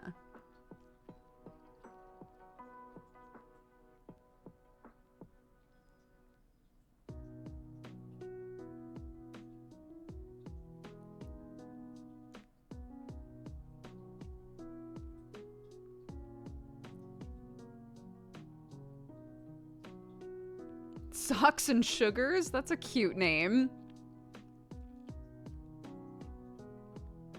Clark saw some kind of a clip or something of Power Rangers, and she was like, I wanna watch Power Rangers.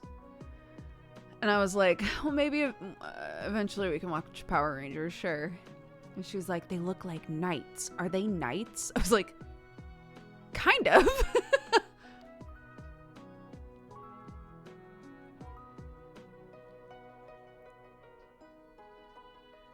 I still have not watched Bocchi the Rock, no. But everybody has really made a huge deal out of it. And now I'm kind of nervous to watch it because I don't know that it can live up to the hype anymore.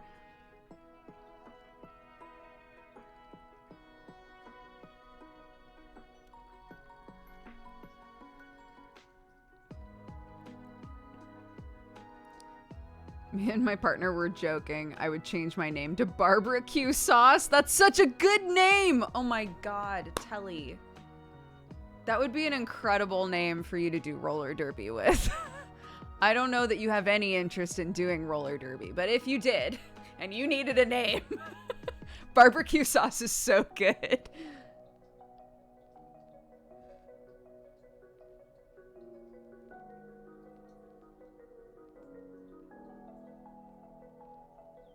A great drag name. It's also a great drag name.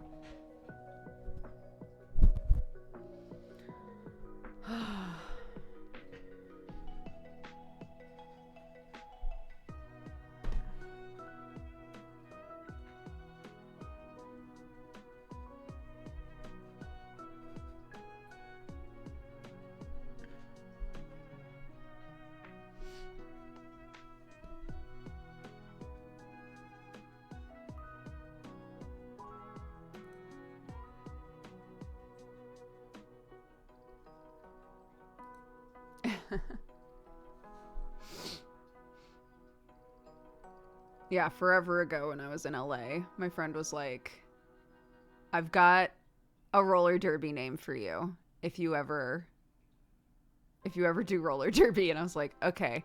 So, yeah, now it's fun to do that to other people now.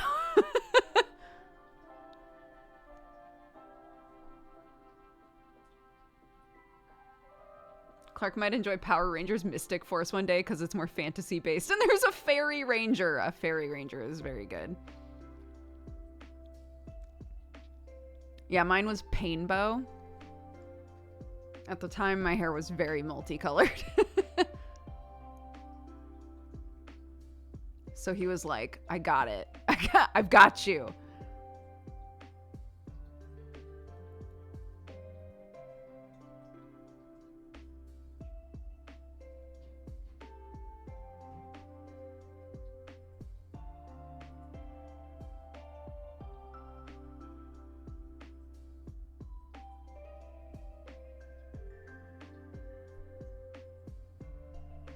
Lean Bow?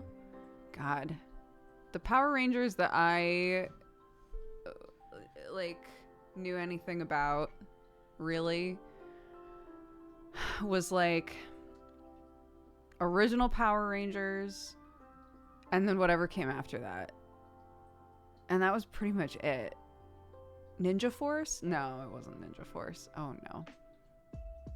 I'm not sure.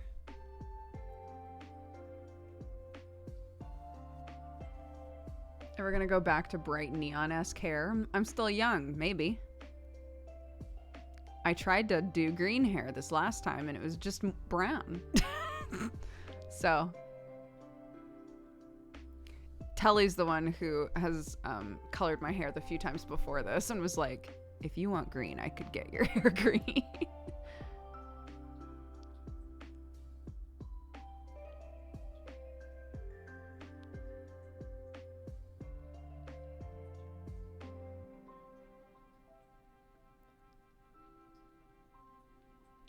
The animals they got after the Ivan Ooze movie? The animals? You know who knows all this? Google. Order of the Power Rangers series. Great. Mighty Morphin Power Rangers from 1993 to 1996. Power Rangers Zeo, that was next. Power Rangers Zeo from 96 to 97.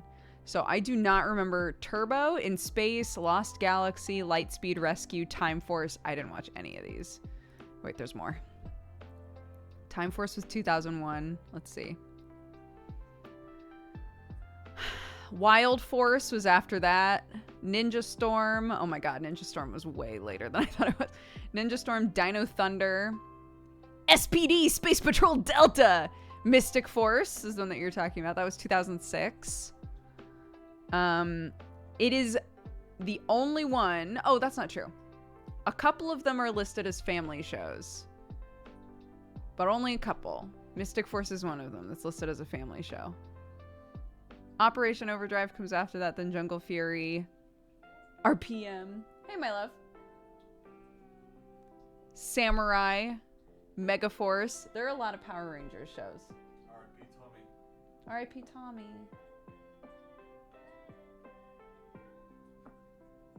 I used to have his nin. What? I didn't watch them, is what I'm saying. Mighty Morphin Power Rangers. Yeah, that and the one that came after that. Yeah. Because they made a fart joke in it, and my nephew and I were the only people who laughed in the cinema. Anyway, I love you. Dino Charge and Spy Central, Ninja Steel, Dino Force Brave. We're getting to current day. Power Rangers Hyper Force was 2017 to 18, and then Power Rangers Beast Morphers was 2019 to 2020. Have you seen the fucking new one? Beast Morphers? No, there's a new one coming out, and the suits look so bad. What's it called? Never mind, I'll Google it. You can just Google Power Rangers 2023. New Power Rangers. Netflix unveils. Oh no. They have like little packs built into their suits and boobs. They have boobs built into the suits? Yeah, little packs. That's exciting. That's like Batman. Yeah, but it's not like Batman in a good way. I know. That's what I mean. I didn't say it was good. I just said it was exciting. Adolescent version. Oh, what? They look like Tron. I know. And the colors are all muted. It's Is this it? No, that's 2 years ago. That's not it. This? No, that's the movie. Oh my god. It was on like Twitter.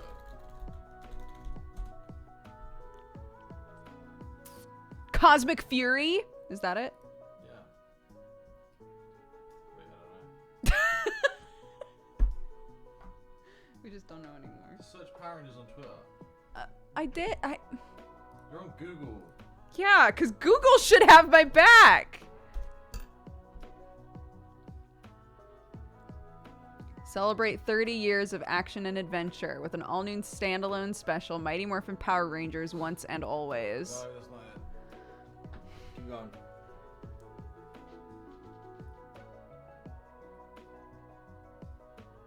Dude, latest.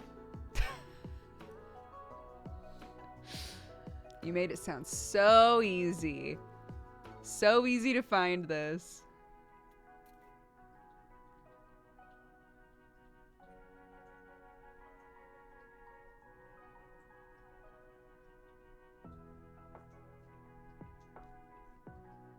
It's okay. I trust you.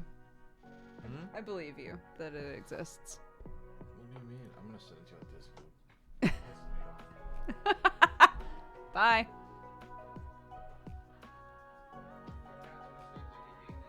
I know, they're very cute. Cosmic Fury is the new series, someone said.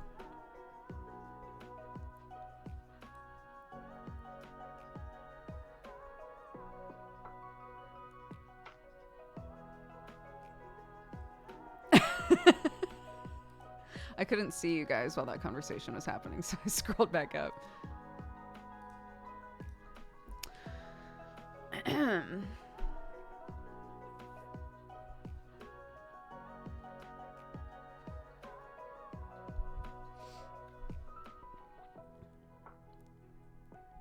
So my mother-in-law is trying to...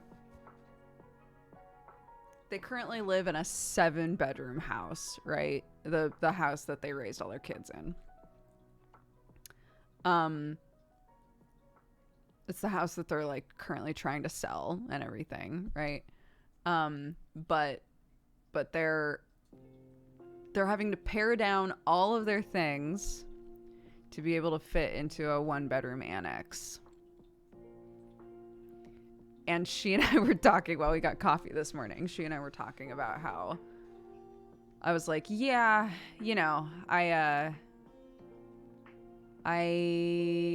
tend to hold on to a lot of things for no reason. And she was like, you don't say.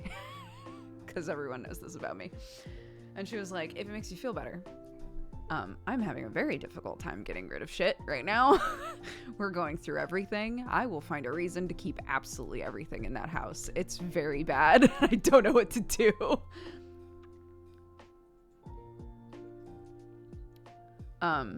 She has like tons of shit, tons of stuff that all of her, again, she had 5 kids and now has 7 grandkids, right? So she just has tons and tons and tons and tons of like keepsakes for every single kid. I was like, I just don't know what to do with all of it. And so I was like, because we've talked about this before, right? I was like, you could take pictures of these things and make an album of the pictures of them and then get rid of the actual thing. And that way it takes up less space, but you can still look back and look at it. And she was like, that is a great idea. So I think I've roped myself into helping her do that.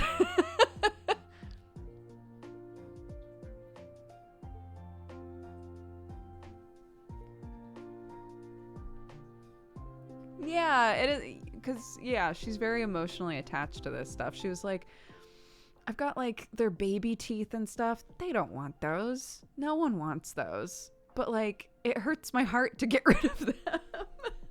It's like, I get it. You could take a picture of those teeth, dude, and get rid of the teeth. Oh, yeah, that's very common. Keeping baby teeth and keeping, like, first cut locks of hair and stuff like that.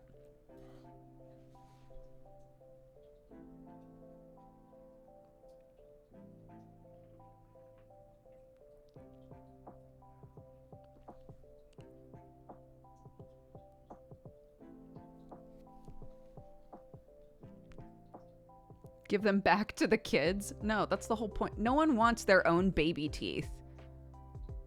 If you do, you're a very special individual. You know, like, I'm glad that you can figure out something you want to do with your own baby teeth. Most of the time, they are kept as like a weird sentimental part of childhood by a parent.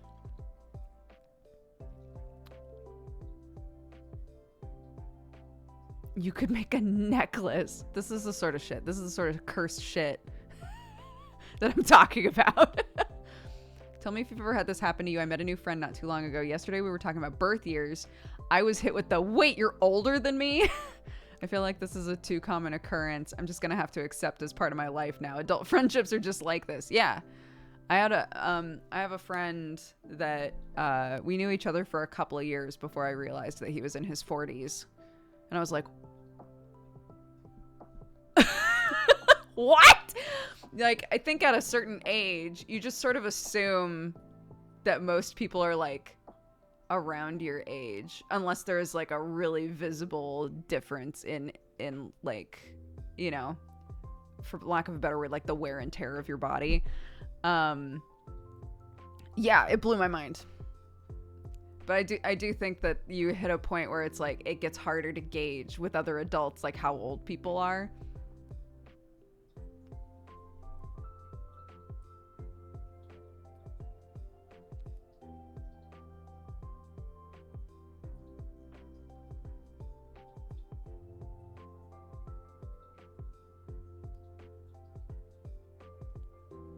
Yeah, I would agree with that. It's weirder to me if I meet someone and find out that they're way younger than me. I'm like, what? What do you mean? That happens a lot with like our internet friends. I'll get introduced to somebody and find out that they're like in their early 20s. And I'm like, what? That's so wild. It doesn't matter. If we get along, we get along. I don't give a shit. It's just surprising, you know. Hi, Brett. How are you, dude? Are you a baby? Yeah, occasionally we'll be in, you know, a Discord call or something, and Sam will offhandedly be like, oh yeah, well, so-and-so is only, you know, like 21. They are? Since when?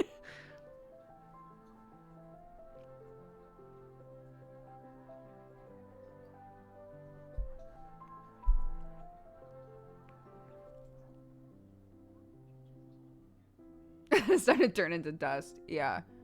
Brett and I, if I recall correctly, I think Brett and I are like around the same age. And the number of times that we're in calls with people and we realize like we're the oldest people in this call right now.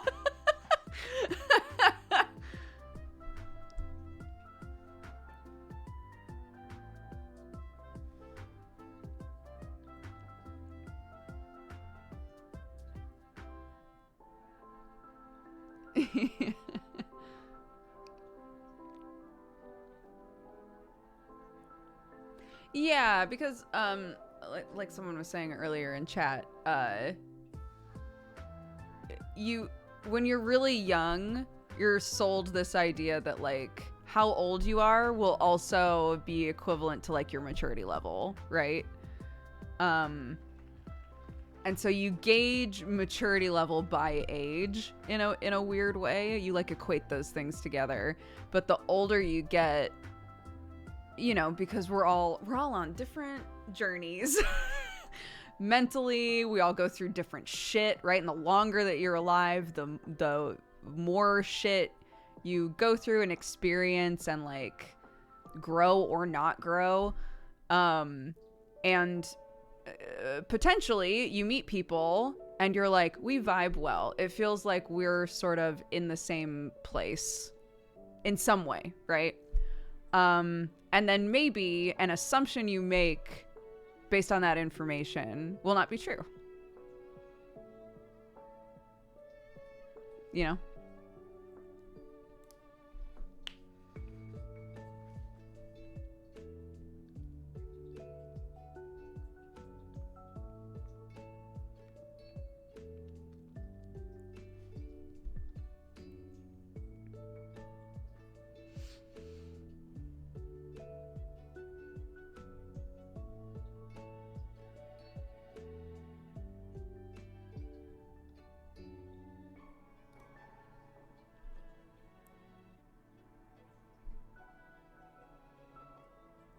My fellow baby-faced adults in chat, my homies, we can get through this.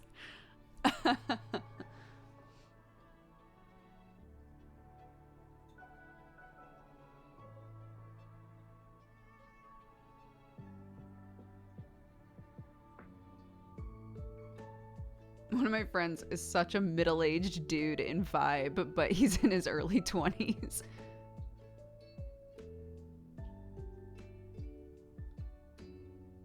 Try teaching college kids with a baby face. Oh my god. I've thought about that before. I could not be a teacher. I like teaching, but I could not be a teacher. Does that make sense? Commanding respect with this vibe and face? No. No. I would get ganged up on so quick.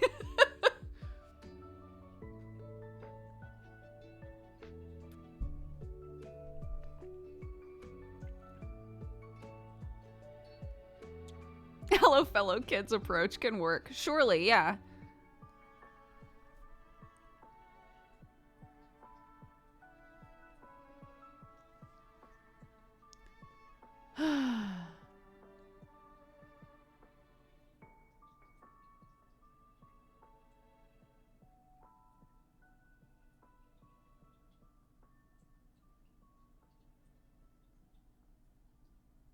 I'm 5 foot, a little less than 1 inch. High school teacher here. Day one first impressions are so important, I bet.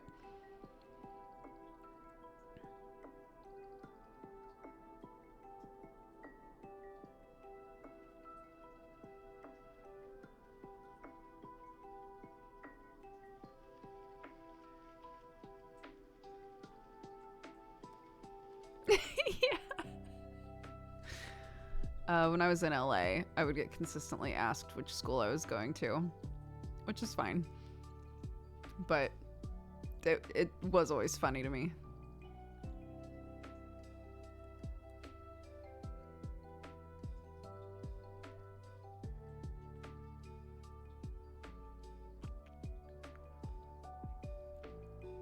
This is off topic, but today my mother-in-law, when we were talking about this like possible future business venture thing, which I'm not going to speak into existence here because that'll curse it, but when we were talking about it, she was like, oh, this would also work so well because you've got such a cute accent. And I was like, Mom, you're the only person who has ever called my accent cute, ever.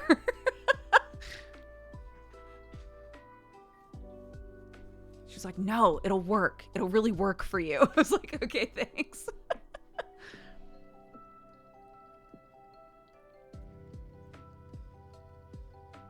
Too late. I haven't said anything. The only person I've talked about this with is my mother-in-law.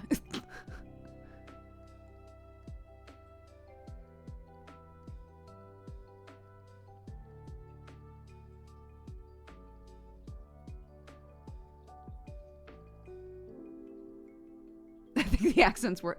It's working already.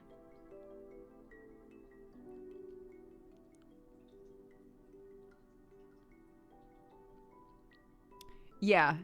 My accent is very neutral American. Technically, there are elements of it that make it more Western United States, but generally, I have a very standard American accent. Hi, Summer.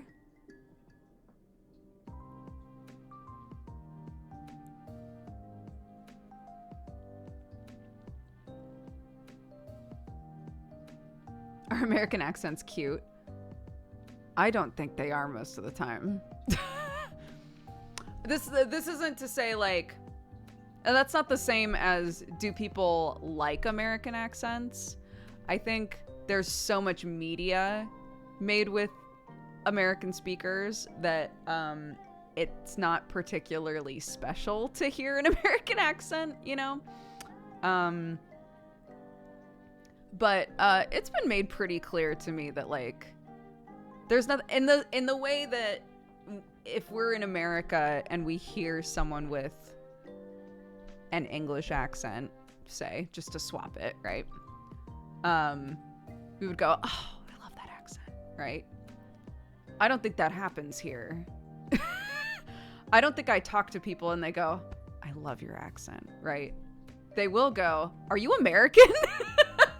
Where are you from? What is the accent? You know, which is a different reaction.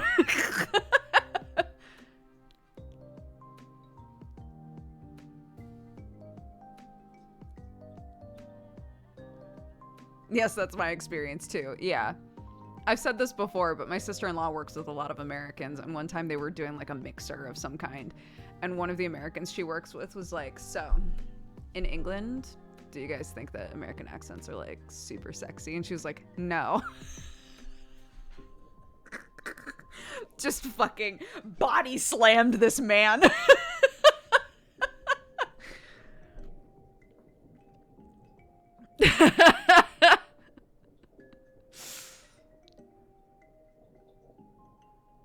So, yeah.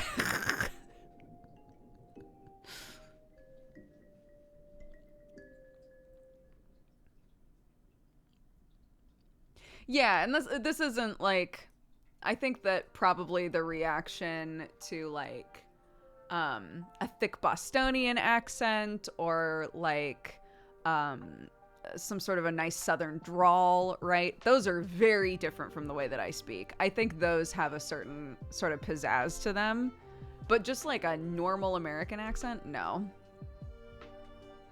Not special.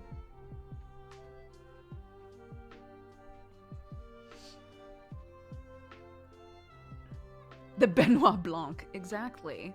Are you a Benoit Blanc? Or are you a Dodger?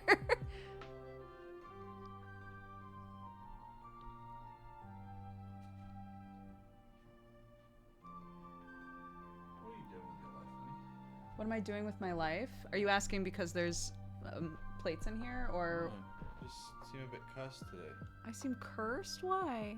Just like the things you're talking about. What do you mean? We're just talking about accents. Because your mom said that I had a cute accent, and I was like, I don't think anybody's ever told me I had a cute accent. Just because everyone you knew had like the same accent. But I mean, like, we're talking about how in England my accent is not particularly special because I just have like kind of a plain Jane American accent. What? So it's like the same accent that's on every TV show, you know? Yeah, but only like 10 people have it. In America, or in England, you mean? Yeah. But it's more like, it's not the same as like when you came to America, people would be like, oh my god, his accent is so dreamy. That's not the same. But English people are on TV all the time, they're just villains. I know. So they heard my accent all the time. So you're just That makes it creating a worse. double standard for yourself. That makes this worse. Wait, why? That means that we were hearing English accents all the time, but still are like, oh, it's so dreamy. So my excuse for why my accent isn't dreamy was because it's in all of the media, but that I can't use that excuse anymore. Why, your accent is dreamy, honey. Thank you.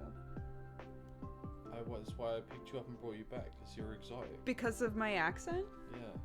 I have an exotic wife. I love that Sam's cameos are like the parent character in a TV show. Yeah. He's cute. Everyone else in the family is English, That's true. so you're cool. Thank you. Are you heading out to the gym? No, yeah, I gotta eat. Okay. Then I'm going. There's a bowl with... I'm gonna die. Oh, okay. There's a bowl in the fridge with the boiled eggs in it. Okay. Then I have no information for you.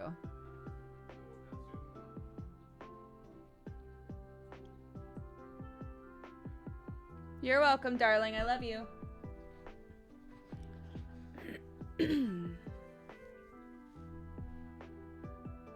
Yeah, Sam's the character that walks in and everybody goes, wow,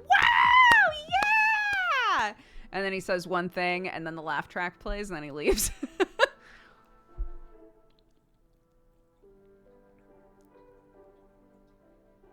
Jaxper, so we talked about that before too, because Sam lived in America for like 5 years or something with us. And his accent changed a lot. And I would say my accent hasn't changed that much. I think the way I hit some sounds is a bit different, and my the like flow of my sentences is a bit different, especially if I'm talking with my kid. But I think the big difference is that people couldn't understand Sam, so he had to change the way he said stuff. People understand just about everything I say. You know, I don't have to adjust my pronunciation of things, but Sam did. We'd go to a restaurant and he'd ask for water, and they'd have him repeat it like 8 times, you know?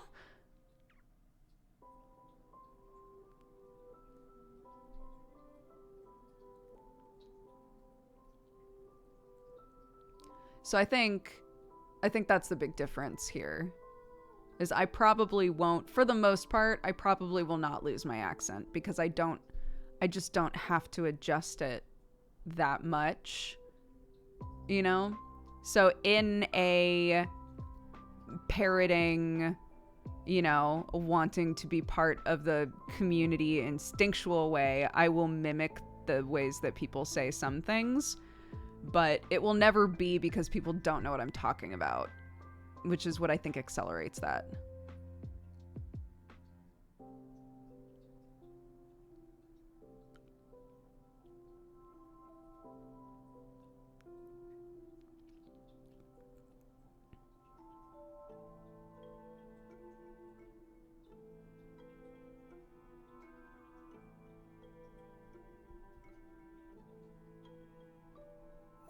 Do you think Clark will develop an accent? Clark has spent the majority of her time speaking in England. So yeah, she has an accent.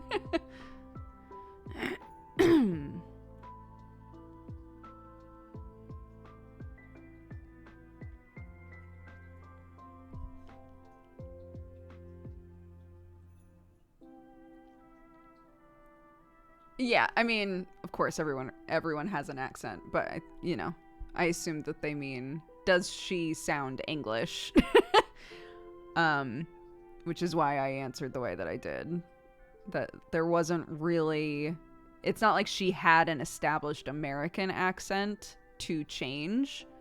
She wasn't fully speaking when we moved. So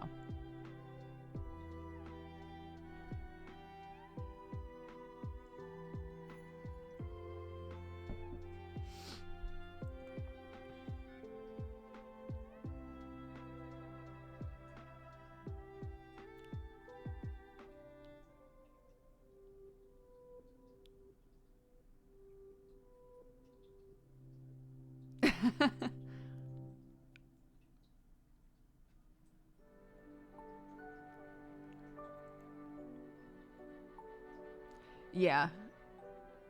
There's some stuff that I've really dug my heels in on because I just don't see a need to change the way I say it. I still call it the grocery store. I still call it the trunk of the car. There are things like that where I'm like, the people that I'm talking to know what I mean. I don't have to adjust those things. Calling pants trousers because here pants means underwear, that's more pressing, right? Like, I mean, that was a good swap to make.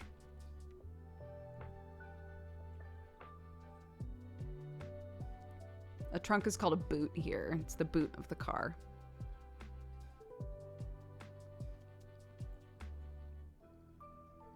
You just said cinema instead of theater. I've always done that, though. Because a theater is where a play happens. A cinema is where a movie happens. I've always been that uppity bitch about it.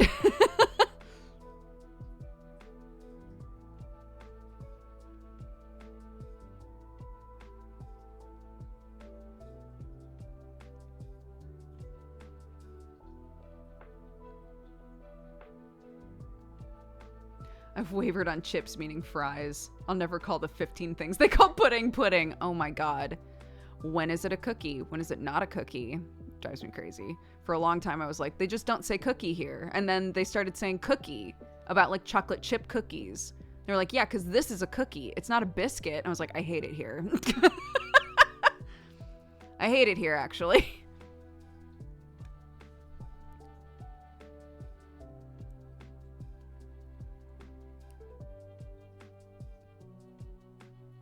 Chewy things are cookies and crumbly things are biscuits. Yeah, that seems to be the delineation. That seems to be what makes the difference.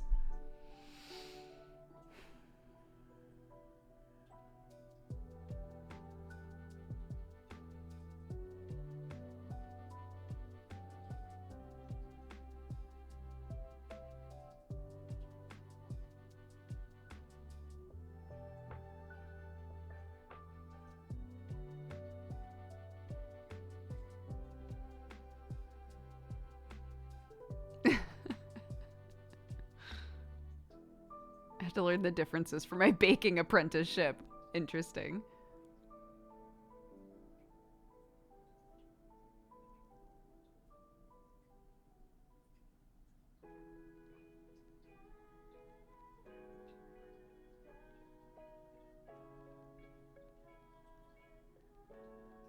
Is it a cookie if it's an imported American recipe? I have no idea. I don't know the nuances of this, really.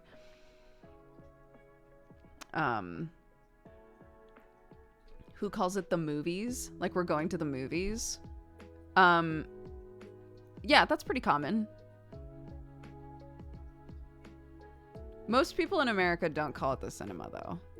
They'll say the movies or the theater. The movie theater, specifically.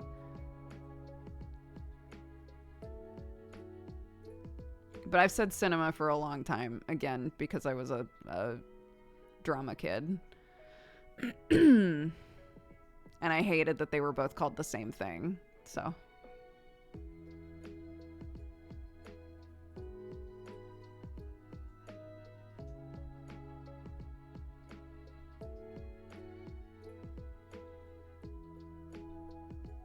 I call them talkies. Stop this.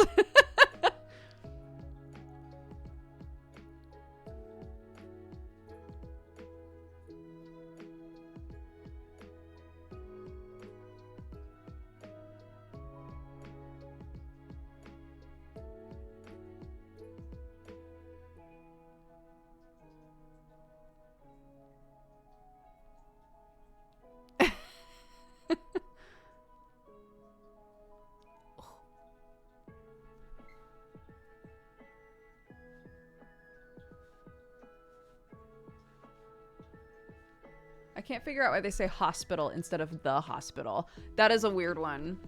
That is, yeah, that's also a thing here. Is like, they've gone to hospital. Or they're going to hospital instead of the hospital. That one still weirds me out.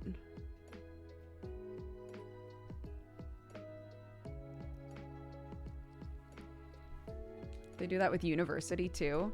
That one makes sense to me though. Because I wouldn't say the college. You know, I wouldn't say, oh yeah, she's going to the college. You would just say she's going to college. So it makes sense to also say she's going to university. But she's going to hospital? That sounds weird to me, to my American ears. Yeah, it's because there are, you know, there are many of that thing, I think. But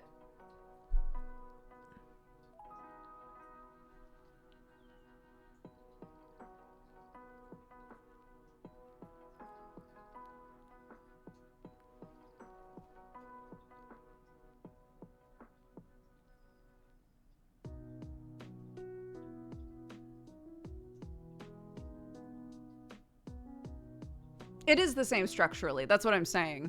I get it, but in America we wouldn't do that. We would say the hospital.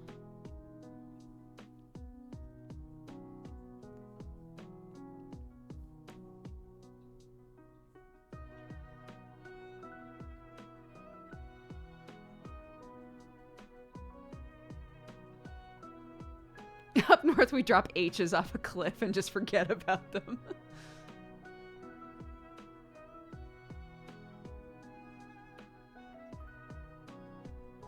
Drinking fountain versus water fountain versus bubbler. I've never heard it called a bubbler before. Where I grew up, you would call it the drinking fountain.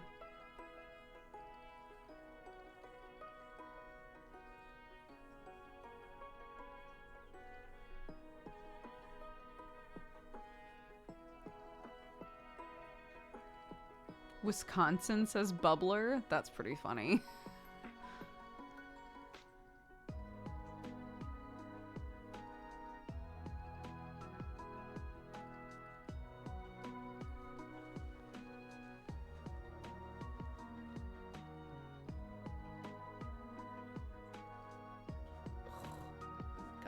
Is really tense.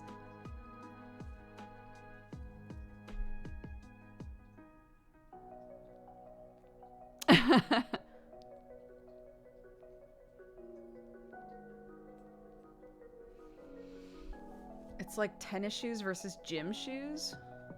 Do I want to know? I don't know what that convo is.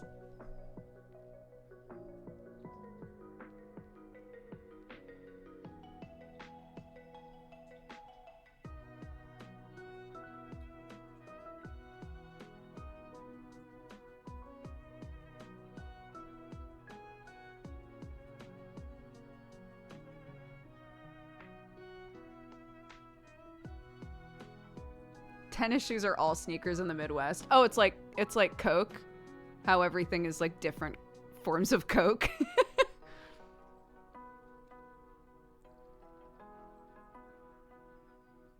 Instead of saying like soda or pop in some places, just everything is Coke.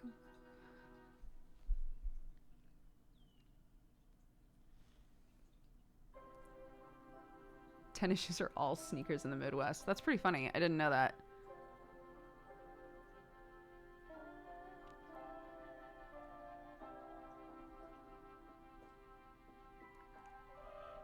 Yeah, I would just call any shoes that you would wear to play a sport and not trip and die is a sneaker to me.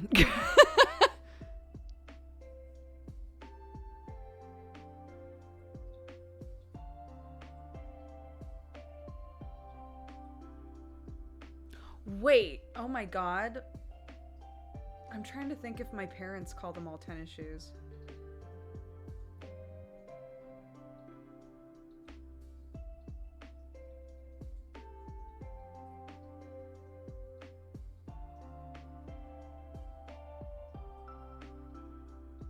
Holy shit, this just unlocked a thing for me. I think my parents call them tennis shoes. Like it's all one word. I'm realizing these are the same thing.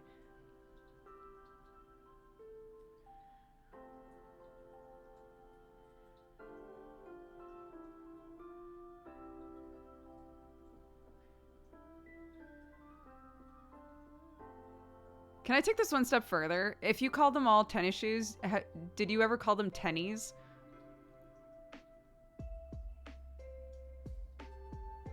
We also use tennies, bro! I'm realizing, I'm thinking to myself, like, I think my dad calls them tennis shoes or tennies.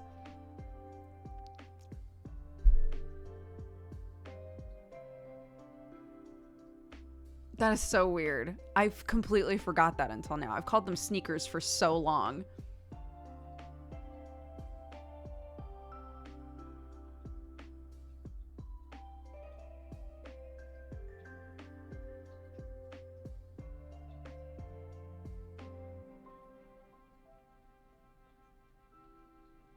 What the fuck?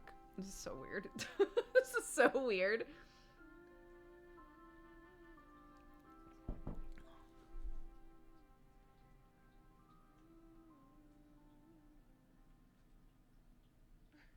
Yeah, it might just be it's kind of like when an older person calls flip-flops thongs and it takes you a second to be like, pardon?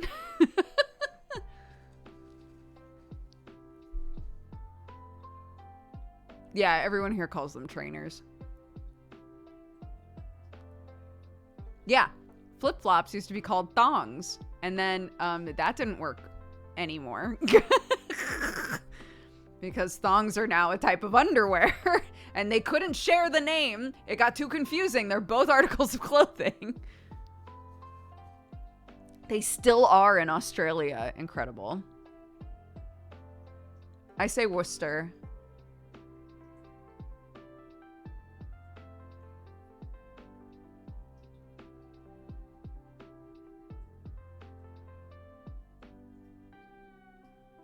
Or Worcestershire, if it's the sauce.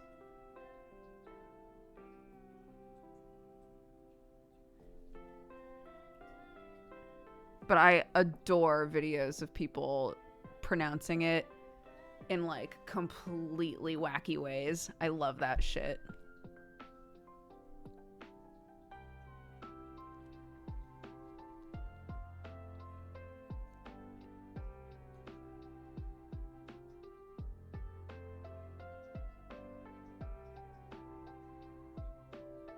There's a video, someone pronounced it like Winchester Cherie or something. And someone was like, who's Cherie?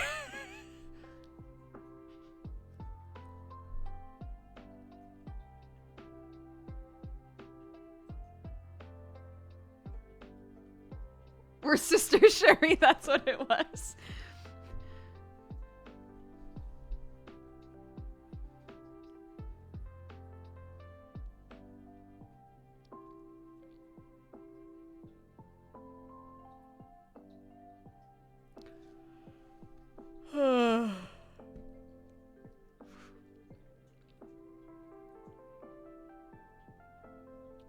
I want the Chicago accent to leave. I can't say worship or warship differently. Worship and warship? Warship?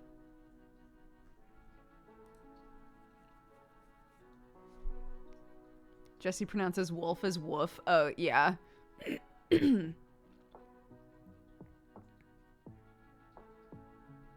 Pello instead of pillow and milk instead of milk. Those are good ones too. When like I sounds or eh sounds instead.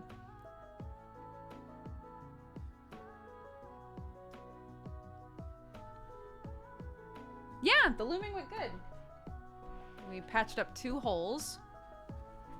So this one that was on the back of the shirt here. And this one on the front. They both went really well.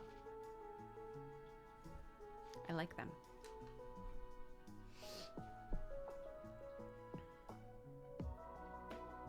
Thank you. I like them.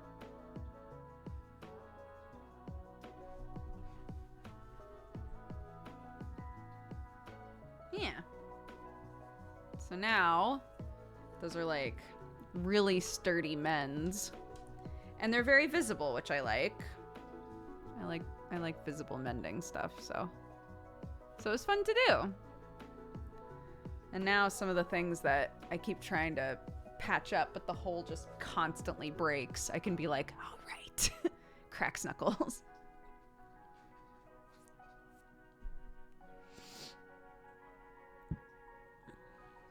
Oh my god, there are so many English accents. American and like UK, England accents. There are so many. It's unreal.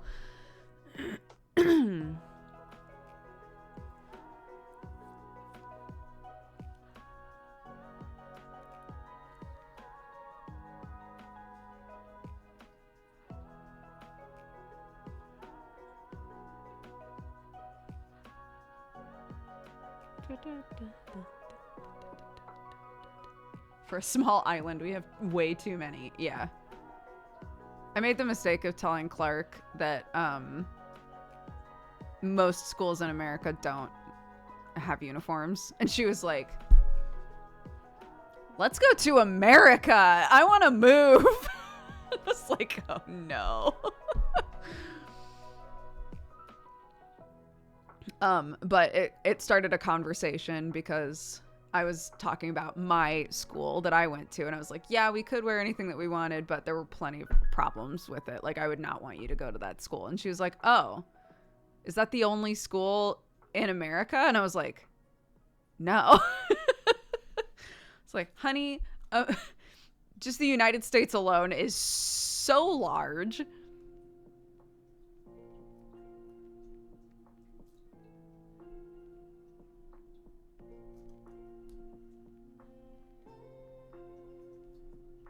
Do all schools in England require a uniform? Most do. Yeah.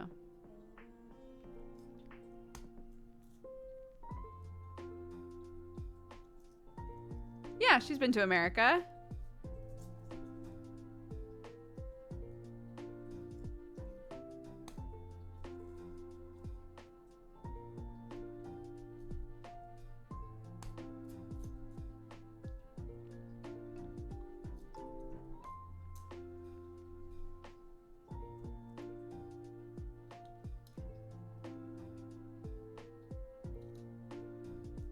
Have you encountered English accents you can just not understand?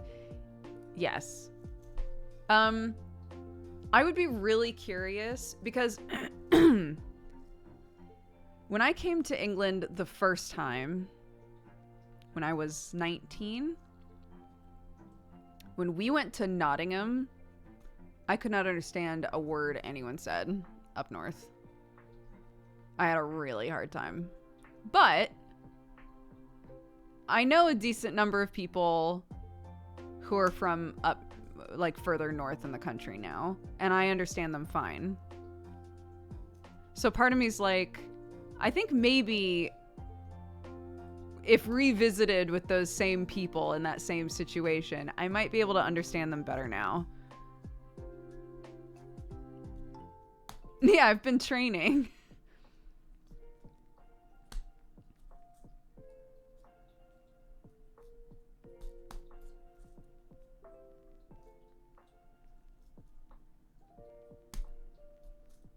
Like, I used to not be able to understand Sam's brother at all, and I can understand him fine now. You know, your ear adjusts for sure.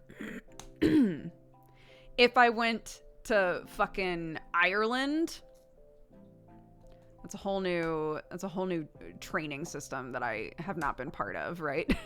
Or Scotland, fuck.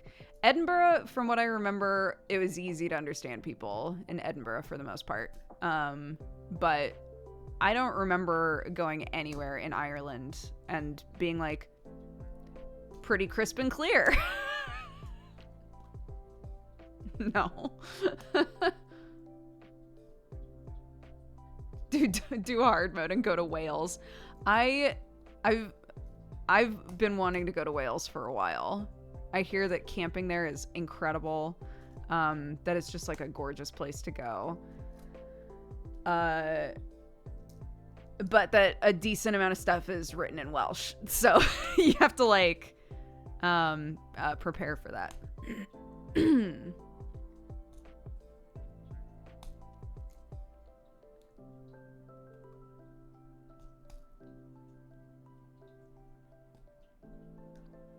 The more rural you go, the harder it gets with accents. Yeah, I think that's true. If you're in an area where for the most part you're always around people that have the same accent as you have no reason to adjust, you know? In the like streaming and YouTube sphere, I've met a lot of people who have purposefully adjusted their accents to be more palatable as like content creators. And I've also realized that that's fairly common just in general in England, and I'm sure in lots of places, but in England it is not uncommon to meet somebody who has two accents. They have it's I guess a form of code switching, I suppose, but they have like the way that they talk normally, and then they have a different accent entirely that they put on when they want to just be understandable by everybody and have no one point out where they're from or what their accent sounds like, just like an even keel accent, right? Which I think is really interesting. A lot of people have like two forms of their accents here. I call it my phone voice, the customer service accent. That's pretty funny. I definitely have a phone voice.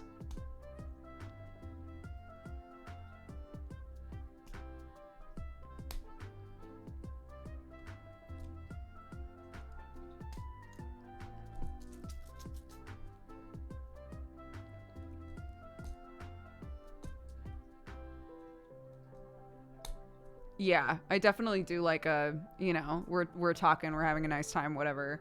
My phone rings and it's immediately, hello, like, who is that?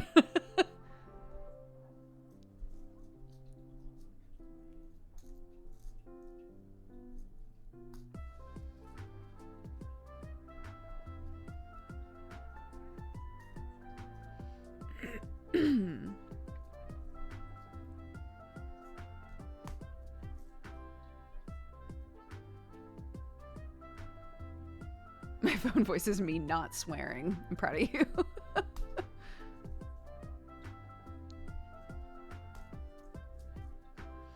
I think I must have 4 voices. Strong Northern, thanks Dad. Strong Southern, thanks Mom. My phone voice and my mom voice.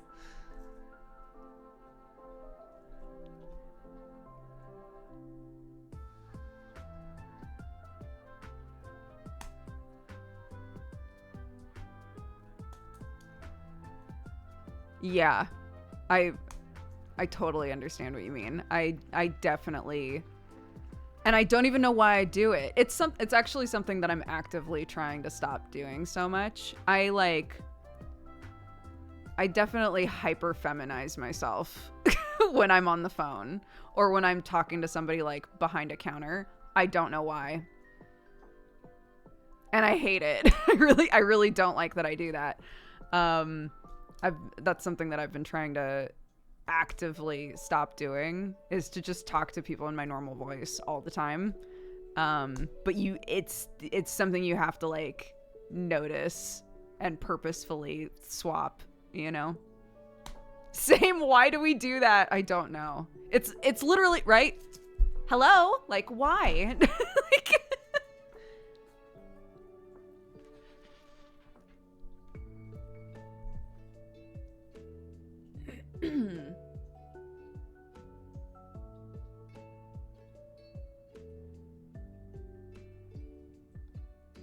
deprogramming. It takes a sec. It does.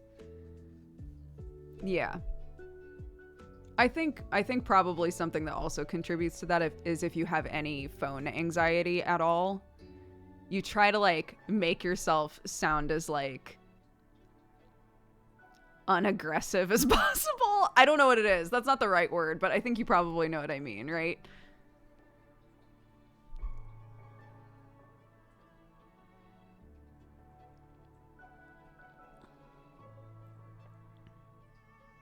Non-threatening, yeah.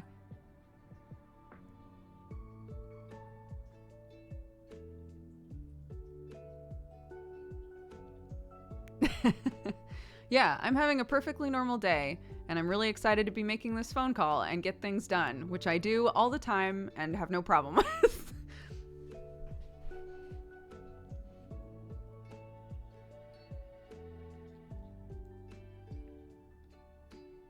When I was trying to set up my singing lessons, and the teacher was like, she texted me something, and she's like, this might be easier to do over the phone. And I was like, it's fine.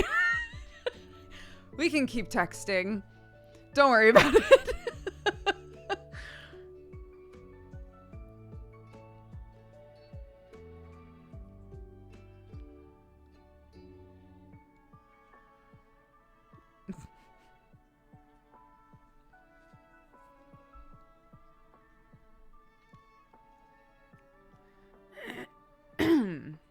But yeah.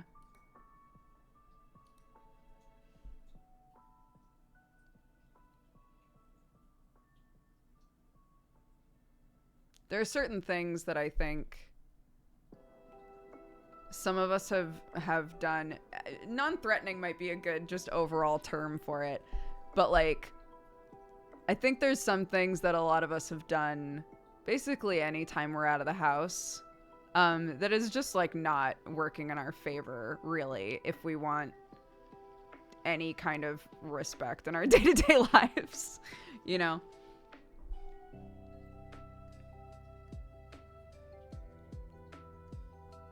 The one that my dad pointed out to me a lot when I was younger, and it took me a really long time to actually do it, is I always looked down.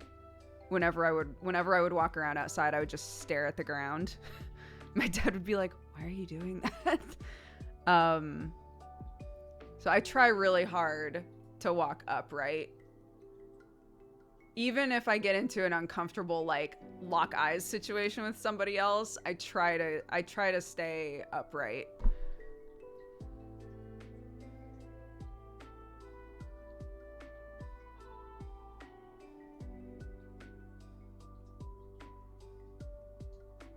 So these are my 3 things, right? That I think if you're somebody who wants to like come across more confidently,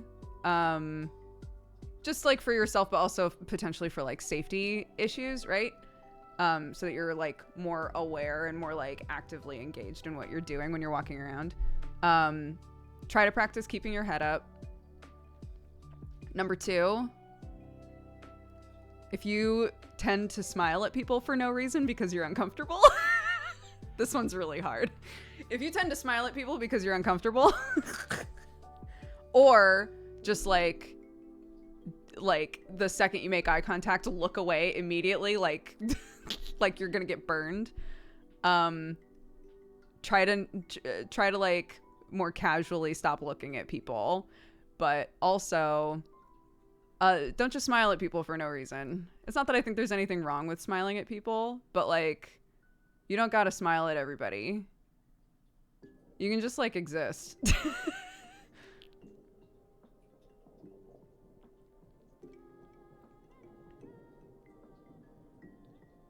How do you casually look away? So instead of, oh God, this is going to be uncomfortable for you. I'm really sorry. Pretend that we've locked eyes and it's weird, right? So instead of immediately going, like looking away, like, and then feeling like that weird anxiety, when they look at you, just maintain it for a second and then look away. You will feel way less like a mouse. I promise. You will feel way less mousy if you just let it linger for a second and then look away. I think that's impossible. Just give it a beat. Try not to panic, look away. It's something you have to practice 100%.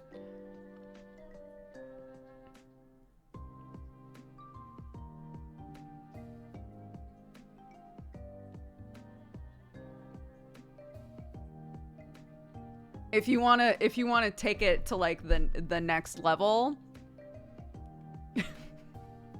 the next level one that is really hard for me is to not always be the person to get out of the way. That one's really funny. If you and another person are walking toward each other, try to see if they'll get out of your way. Try to see if they'll get out of your way instead. If you're always the person to get out of the way, to see if they'll get out of your way. No fucking way. That one's not necessary. But this is like if you're somebody who has like confidence problems, I think the easy first steps are trying to walk around more upright, right? Trying to be okay with a split second of contact and not freaking out when you have a split second of eye contact with someone. And not feeling like you have to smile at everybody. You don't have to smile at everyone. You can, if you need there to be like a rule list for yourself, you can make a rule list of like, I will smile at old people and that's it, right?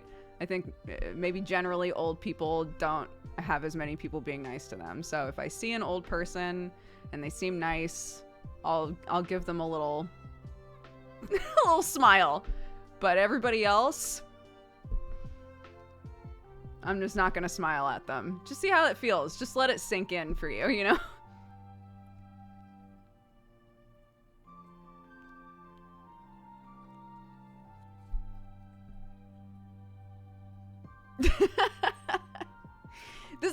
This is because some of you are like, I don't understand this at all.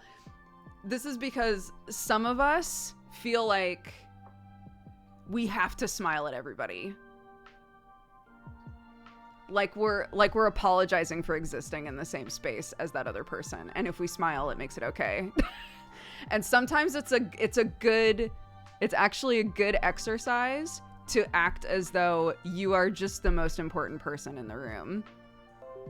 You don't believe it necessarily, but sometimes it's just helpful to be like, today I'm gonna act like I'm kind of a bitch and just see how that feels.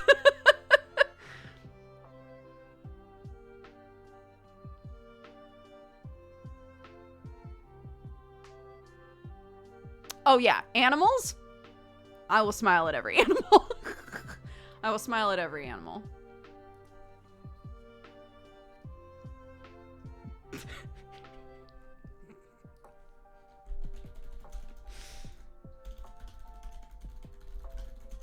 Sam sent me a bunch of pictures of Power Rangers, but the last picture was him in a Power Rangers outfit. It really threw me for a loop.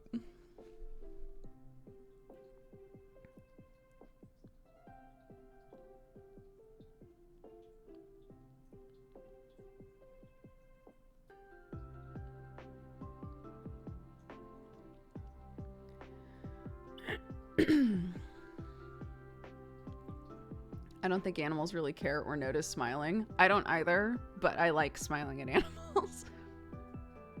You can't just say that and not show us. It's not mine to show.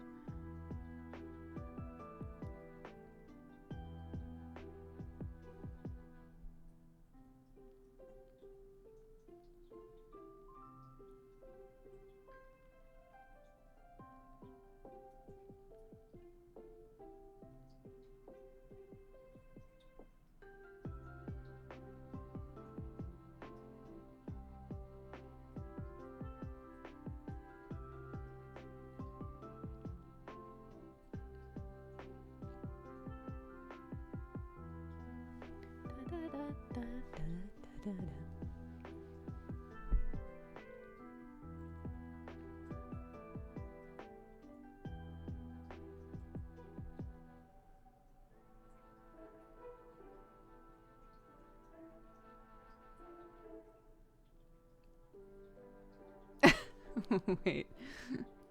Clicking on the link.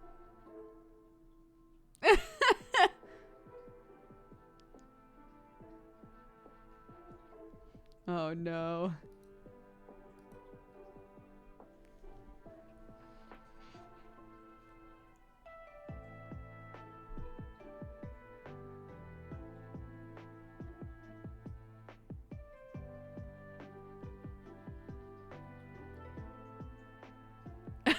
Thank you. I have dealt really badly with conflict my entire life. And so in a very common play, I have read a lot about reasons why people are bad with conflict, things people can do to help with conflict resolution and how they express themselves, all that sort of shit. I've read a lot of stuff about that. So it is all in an effort to apply what makes sense and works for me to my own life. But you know, a lot of it is stuff that I'm still practicing all the time. You know, I'll have situations. You know, Sam and I don't miscommunicate very often, but when we do, sometimes it's really hard for me to figure out how to express like what I'm thinking or how I read or misread a situation or any of that sort of stuff, you know. So it's stuff that I can talk about really easily. Putting it into practice is something that I'm still and have been for years trying to do, you know.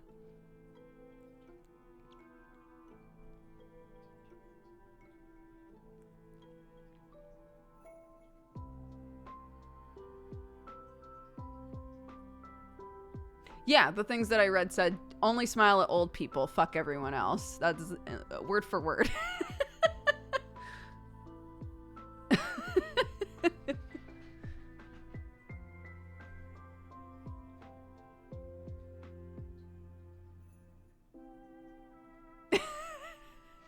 Old people and animals only.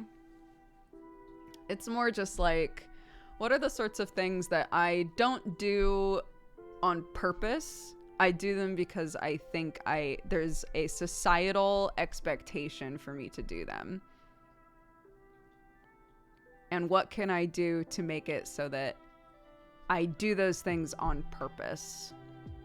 And I do those things because I want to do them. Do I smile at people all the time because I want to impart some like good vibes onto that person's day? Or do I smile because I feel like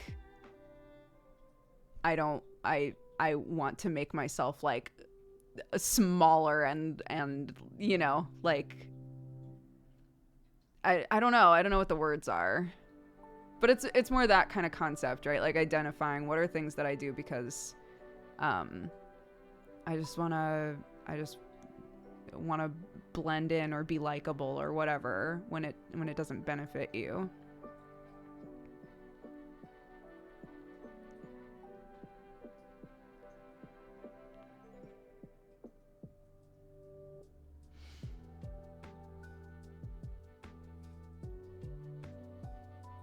Yeah. If someone's helping me at a store or a restaurant, I will be as nice as possible to them because Lord knows the shit they deal with.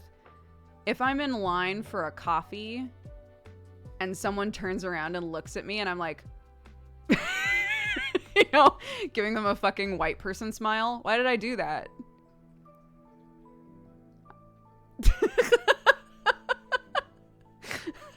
You know?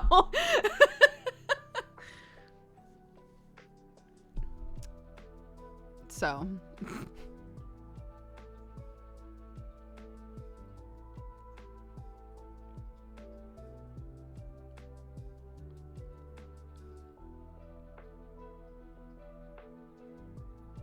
So it's good practice sometimes to be like, don't smile, don't do it. Don't smile, don't smile, don't smile, don't smile.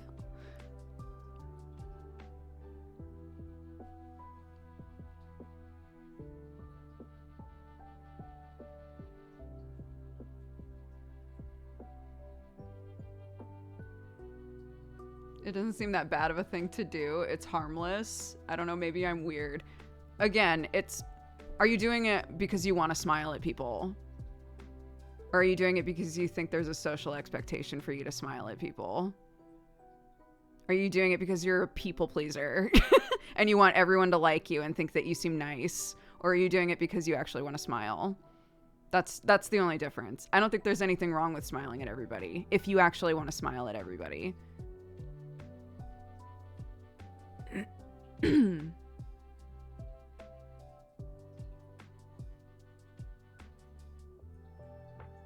I meant like if someone did that to me, I wouldn't care too much. Yeah, that's fair. If you turned around and someone went...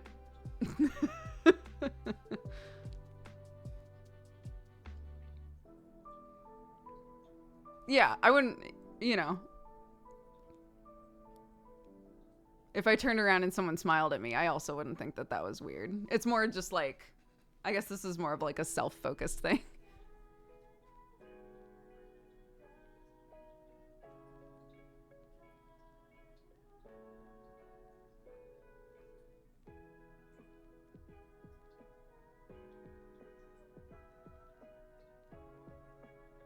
It depends on how close they are when I turn around.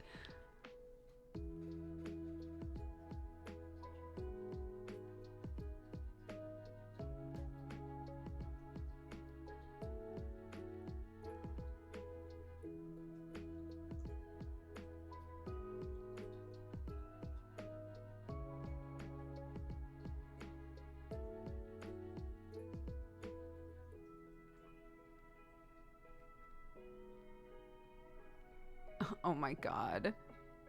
Someone was talking about just like random strangers coming up to you and being like, what's wrong? Why aren't you smiling? I will never forget. I was at Powell's Books. And I've had a couple of weird interactions at Powell's Books in aisles where I was just by myself. There's a huge bookstore in Portland called Powell's. And there was one time where I was just like minding my own fucking business looking for a book. And this old man came around the corner and was like,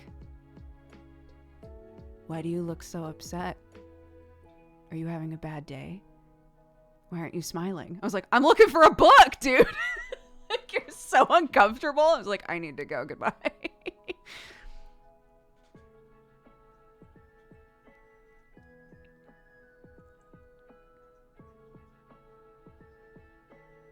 Like, I don't know you.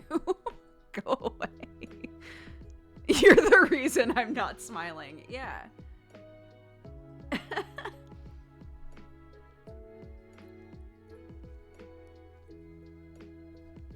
Please mind your own business. I'm begging you.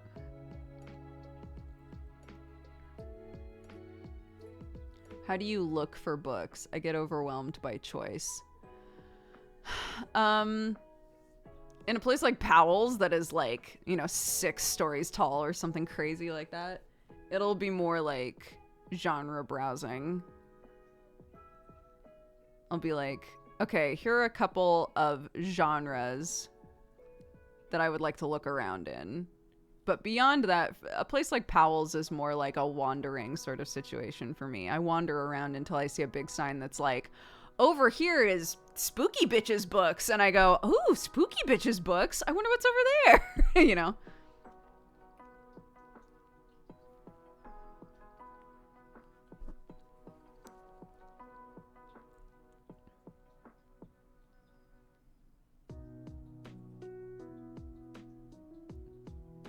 Yeah, Spooky Bitches Books are good.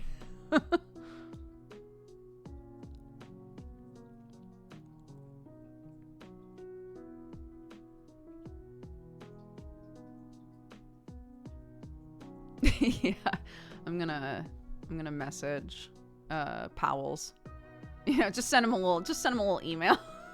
and be like, guys, I don't know if you have a genre section called spooky bitches, but I have floated the idea past my very large audience, and they believe that the spooky bitches genre would do very well. So.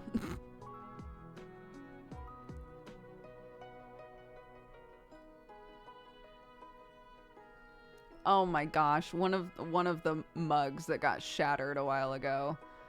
Sam accidentally dropped my Powell's Books mug, and I'm still depresso about it. So next time I'm in Oregon, I'm gonna go back and get a new mug.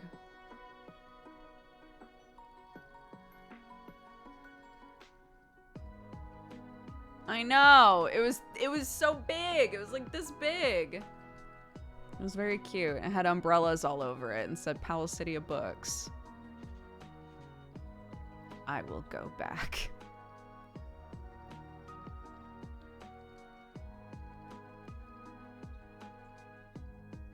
Do you still have your mug collection? From like before I moved, I got rid of all but 12 mugs when I moved. 2 of them broke on the way over. So, I basically came to England with 10 mugs, which to some of you will sound like a lot of mugs. I've bought a few since moving here and been gifted a few since moving here. So we are back to a situation where we have too many mugs. But I actually went through them recently and thought to myself, I could definitely get rid of some of these. So.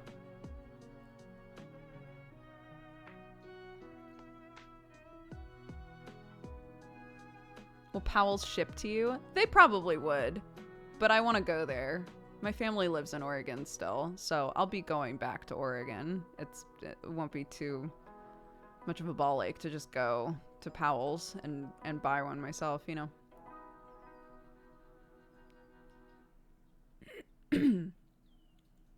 How do I get rid of mugs if I have like 25? Are you the sort of person who is okay with the idea of, like, do you have some mugs where you're like, I would be fine parting with this mug if it went to someone that I care about? That kind of a situation. So when I got rid of a bunch of my mugs, what we did was we brought all of the mugs to our going away party and said, use the mugs for your drinks, take them home with you, you know, enjoy. So maybe you could have a mini mug party if you have, you know, a bunch of friends or whatever that live near you, or people that you could do that with. You could just be like, hey, come over if you want to have a drink, have it in a mug, and then go home with the mug. And then I'll know that it's gone to somebody cool, and I'll be fine with it.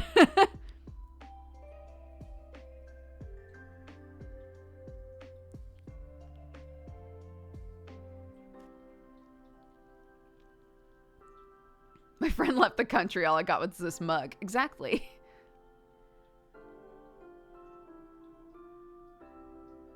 That sounds great, but they'd have to pry the mugs from my fingers. Okay, it was a suggestion.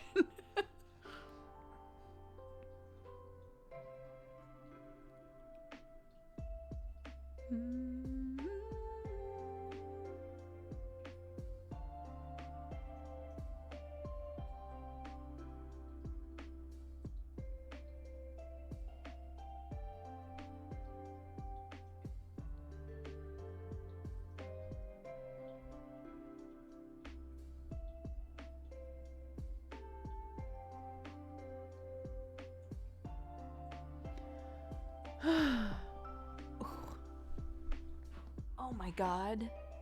That felt great.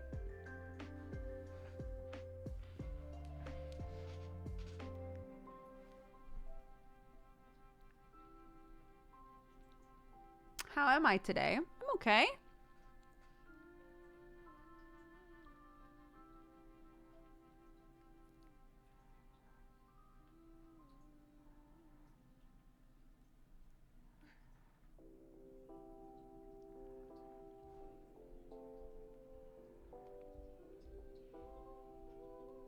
Yeah, I dropped off Clarky, and then I had a good little morning coffee with my mother-in-law.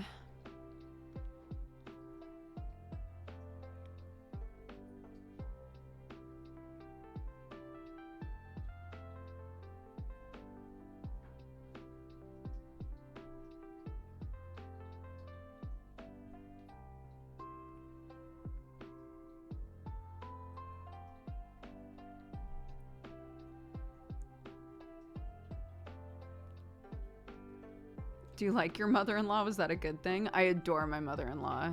I really love my in-laws. I get along really well with them. They're going to be living on our property with us when we move. So yeah.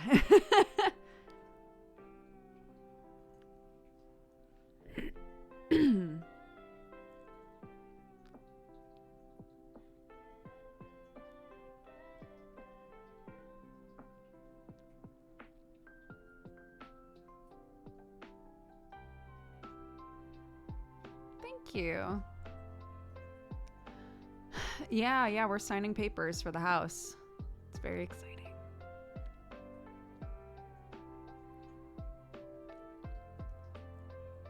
Yeah, that's the whole plan. We're gonna have a multi-generational home.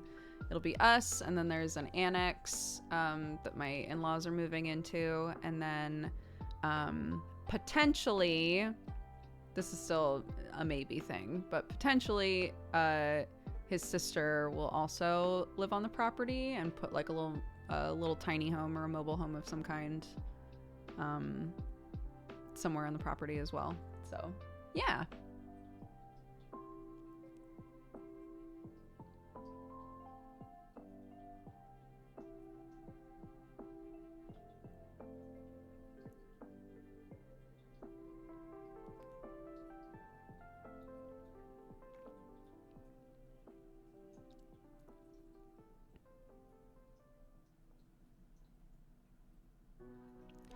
Matasuma. Welcome, you Welcome to the fine, cat gang. cat-loving, Thank you very much. coffee-drinking burrito babe. I hope you're having a good day. I appreciate it.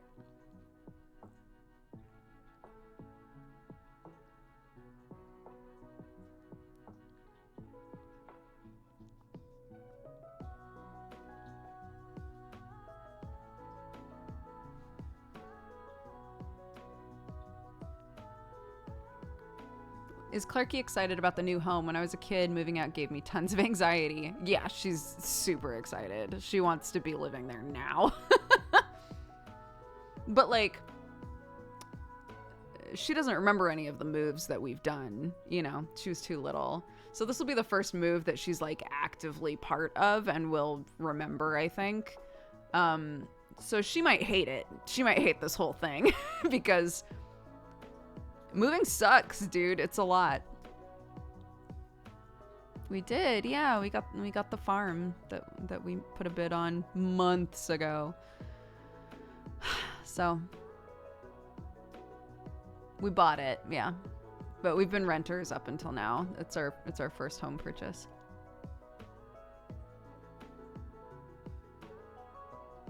Yeah, we're very excited. Thank you, guys.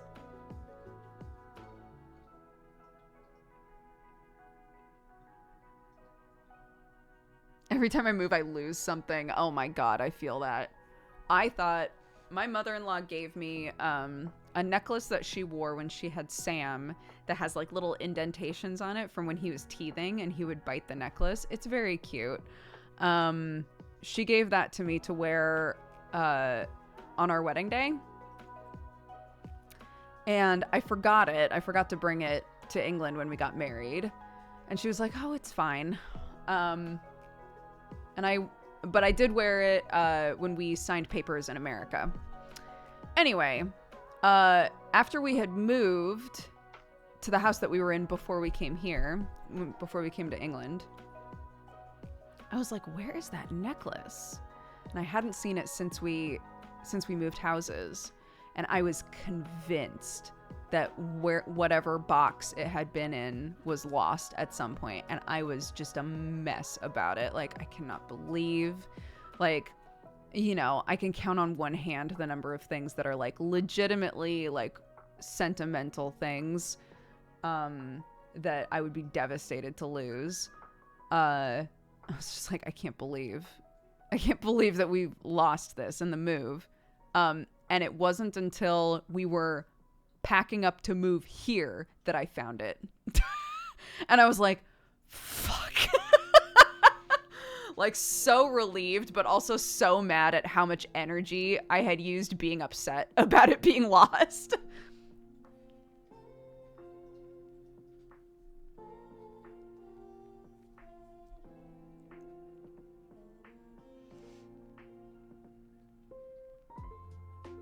Where was it? It was, I don't even remember. It was just somewhere in the house.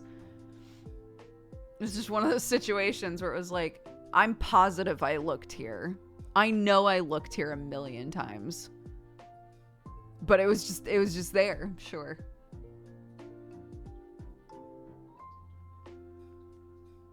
Yeah, so the farm that we're buying, it has a decent amount of it is zoned for agriculture, so you have to use it for agriculture stuff. Nothing that gets built on it can be permanent, but, you know, any garden beds, any paddocks for animals, anything like that you want to do, it's you don't need it to get approved at all. You can just make it. So yeah, my mother-in-law and I are both very into agriculture stuff. Sam's sister, who might also be living on the property, is works for a company that does animal husbandry stuff and like breeding science and all of that. She loves animals. So we're all just kind of like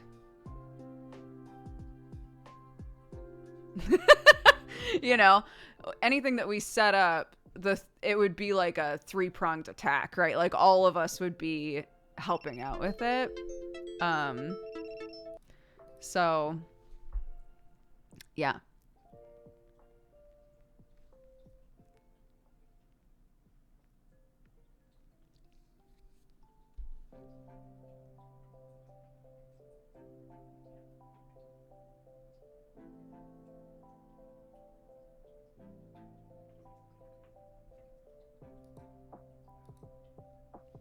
Yeah, I'm excited. Possibility of getting sheep and or a cow. That won't be for a long time. I've said this before, but like I want to make sure that before we get another animal, that all the animals we currently have are like living their best life, you know. Currently, the chickens, their coop situation is not what I want for them. So once they have a really nice coop set up and all of that is working great, then we can start talking about like, okay, do we have the time and the energy? Do we have the bandwidth to add another animal, you know? And we might not really know that until we're all moved in and everyone's there and we see how the handoffs go and all of that.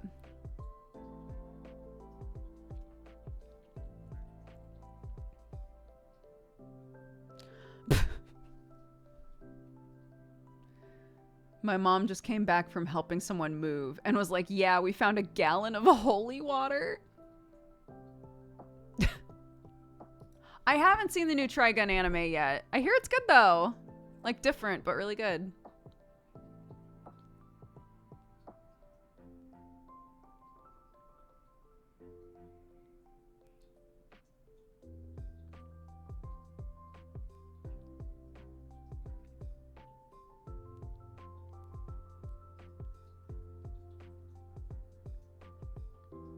I got my house in Final Fantasy XIV. Amazing! Congratulations. Would you be one of those animal/pet YouTubers? No.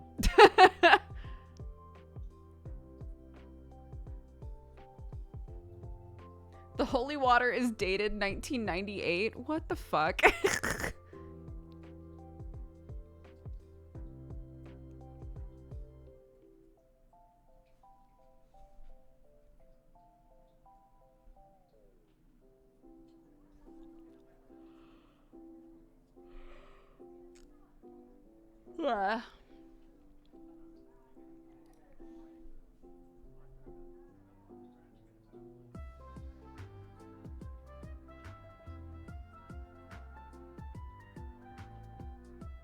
I don't know. I guess the question is, does the holy element of water get better with age? Or does it dissipate? Does holy water eventually become just water? Or does it become holier water?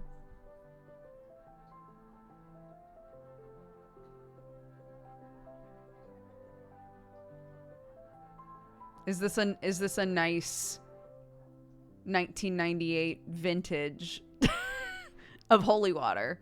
Or is it just water now? I don't believe that blessings expire. This is the question.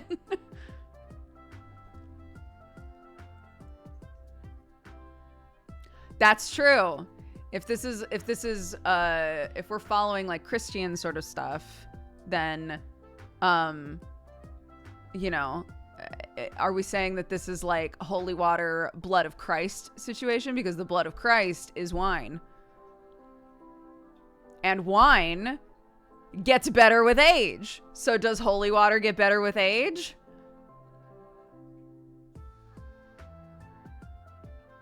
Maybe.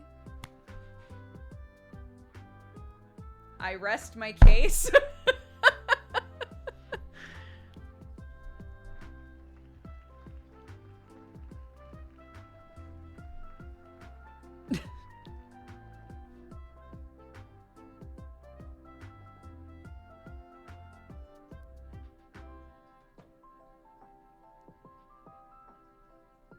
Imagine the Craigslist listing for holy water.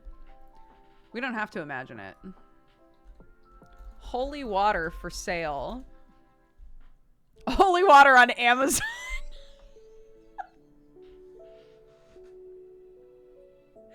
Amazon truly is a monopoly at this point.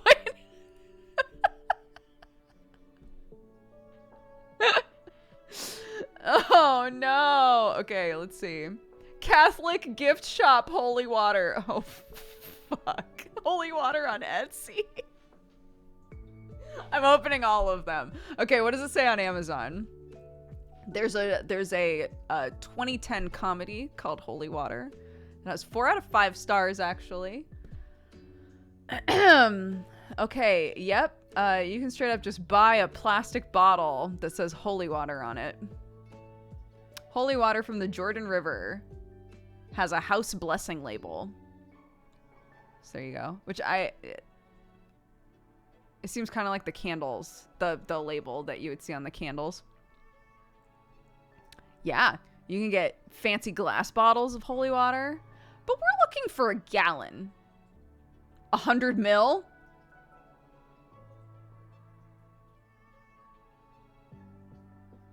Holy ganja water? 100 ml. Holy water. 1 liter of Lord's holy water filled with authentic Lord's water. $40. Not bad, you know? All things considered.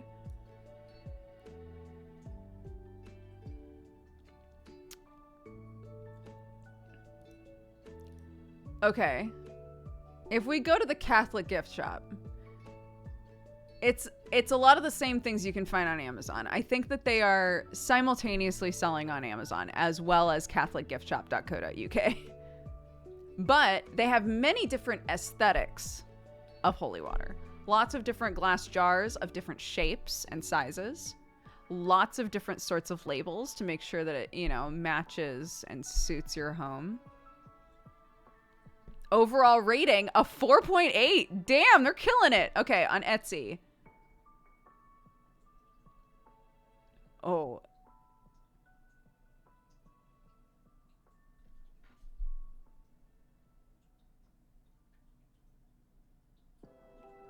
There's a onesie.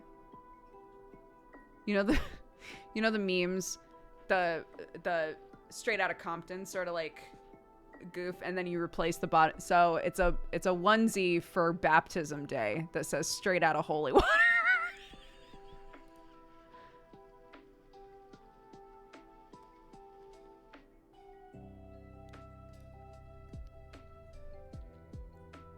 Okay, we got cute little necklaces with a tiny bit of holy water. 4 liters. 4 liters of holy water, which I believe is a gallon.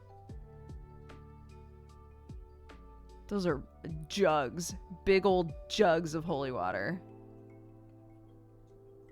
Yeah, you can get gigantic jugs of holy water. So this tracks. This tracks, yeah.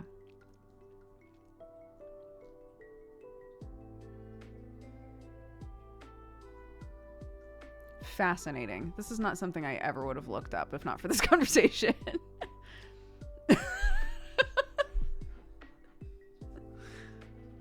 I don't know. I've never participated in anything that required the use of holy water. So this is not my area, to be perfectly honest. I don't know what holy water is used for or why you would need that much of it.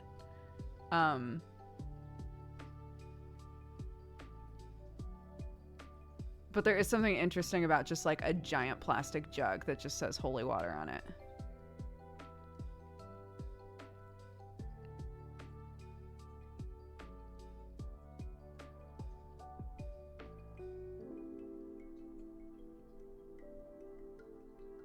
Oh, my mom is super Catholic. She'll bless a new house with holy water when we move in. Interesting. Lots of vampires. See, these are the answers I'm ignoring, okay? What do people actually buy holy water for?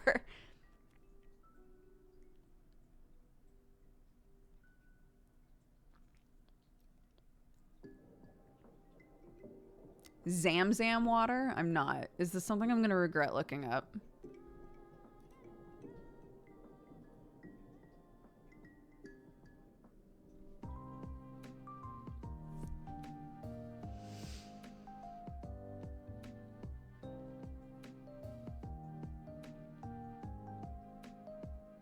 It's just a blessing and good luck thing.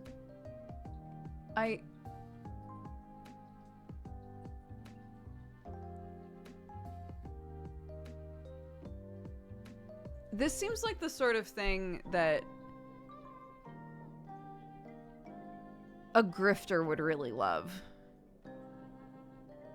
Like, I don't know what's to stop someone from being like, yep, it sure is holy water.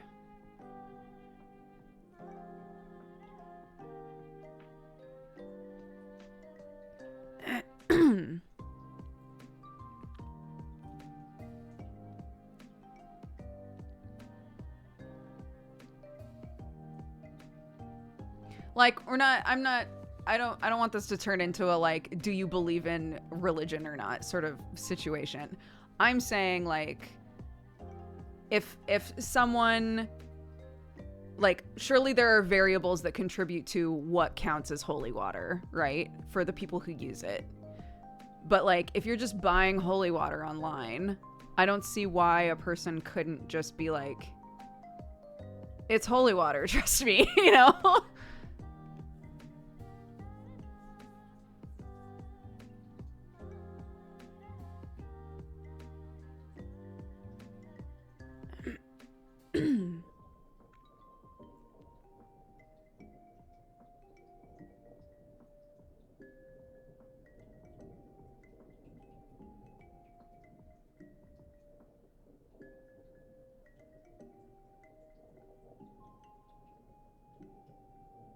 Does it even matter if you believe? It does matter in the conversation happening in chat right now, where most of the things that people are saying is like, holy water isn't real anyway. So, like, you know, which is not the conversation. We're saying to a person who is looking for holy water and knows what constitutes holy water for them in their religion, replace this with anything, right? Anything that needs to be specific for your religious practices, right? I'm just saying, I don't know, especially with something like holy water where you can just put water in a bottle, right? How does a person make an informed decision buying that online? I don't know.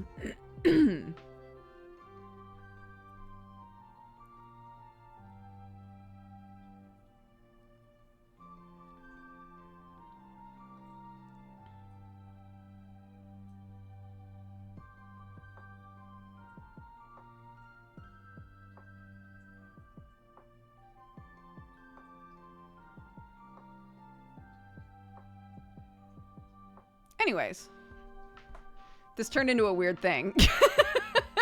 But now we know. You can buy entire jugs of holy water online. Just purchase responsibly.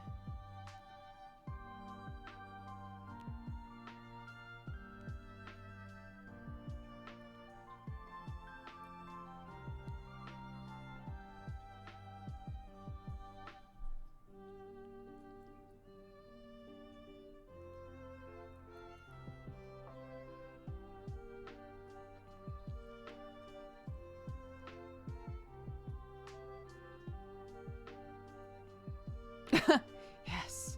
A friendship jail when we needed it most.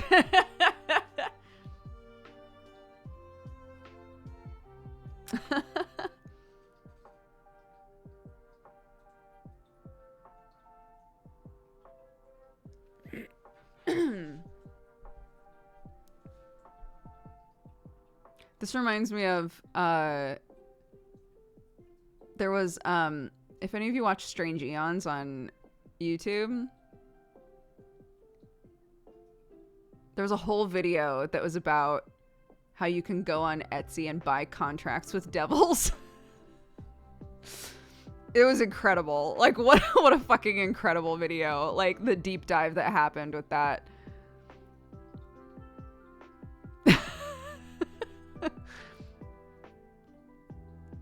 Some of the contracts were things like, this will turn you into a vampire. Maybe. No guarantees. No guarantees. Just the contract. No guarantees.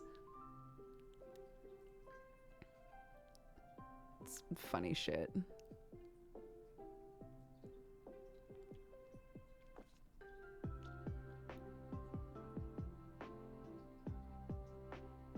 Yeah, a lot. They always had like some sort of wording in there along the lines of like, this gives you the opportunity for a contract with a devil of, you know, such and such power. However, if you don't see any devils for whatever reason, maybe that's a you problem.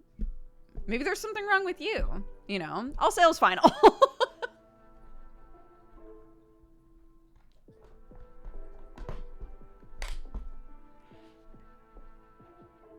Which, fair enough. I guess.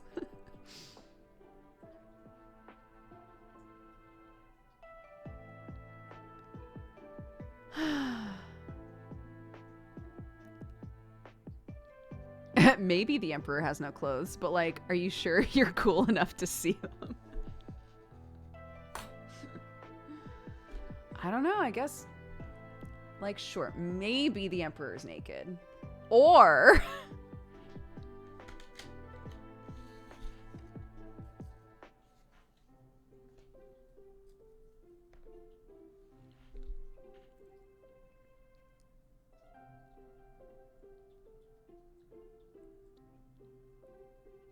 Emperor's New Clothes always makes me think of Final Fantasy XIV now.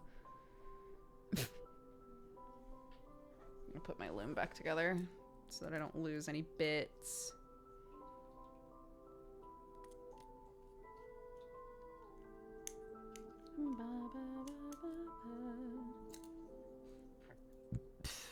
Yay!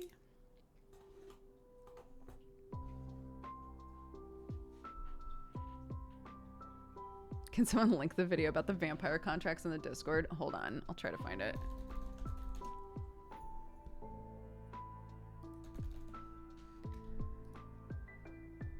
Strange Eons. Videos. Buying a demon pact on Etsy. This is the video. Share. Okay, I'll put it in the Discord.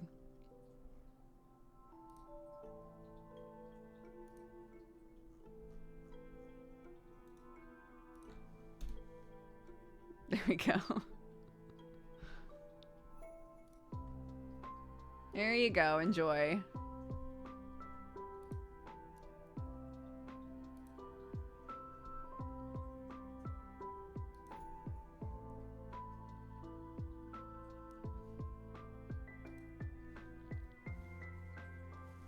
Getting off work an hour early today. I'm gonna rest up before SCT. I'm so excited. Aw, Tolosi.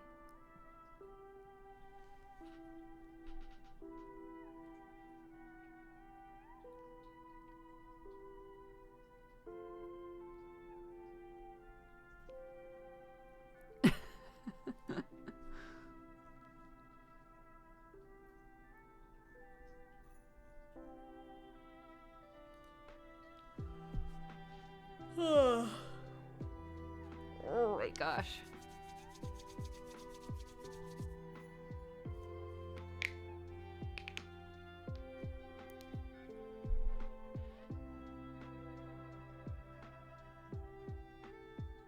Some of those demon pacts are super affordable.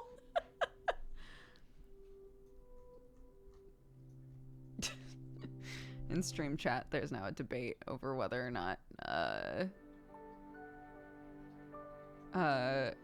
a demon pact is worth $2,000. Yeah, that 90s show, I think. That 80s show came out a while ago, but I guess there's a new one called That 90s Show. I'm scared to watch it.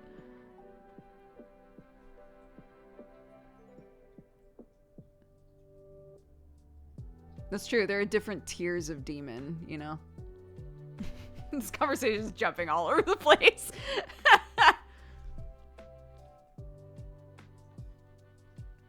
No, that 80s show was not good.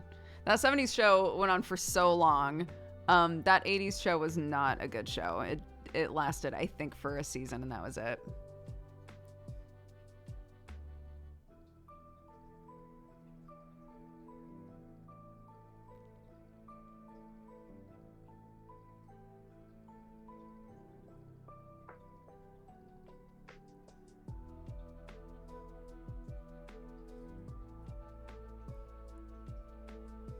Is this about Chainsaw Man contracts? No, not at all.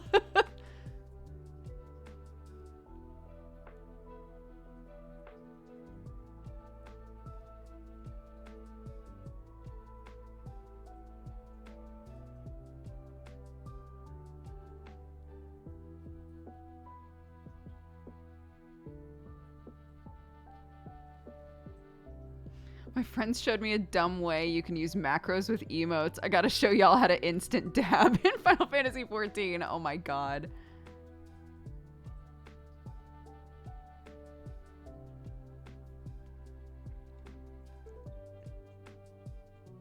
I need to just take a stream sometime and just learn how to do macros.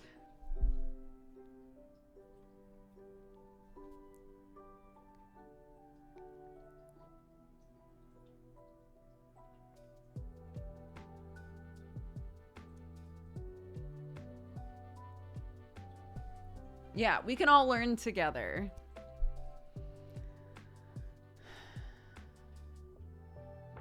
The glitch emote macro where you can just flop dead on the ground instantly is insane. Oh my god.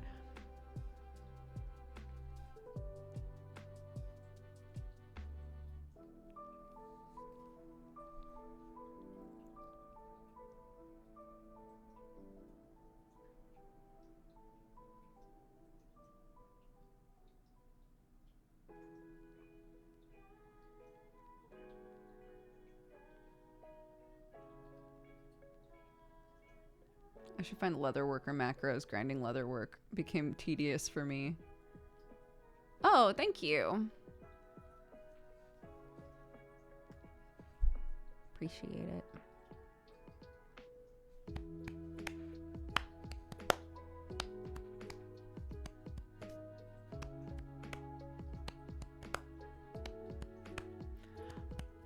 I'm the wrong person to ask about macros. I've never been able to figure them out. I haven't really tried, to be fair, but the people who use a lot of macros, we lovingly call macromancers.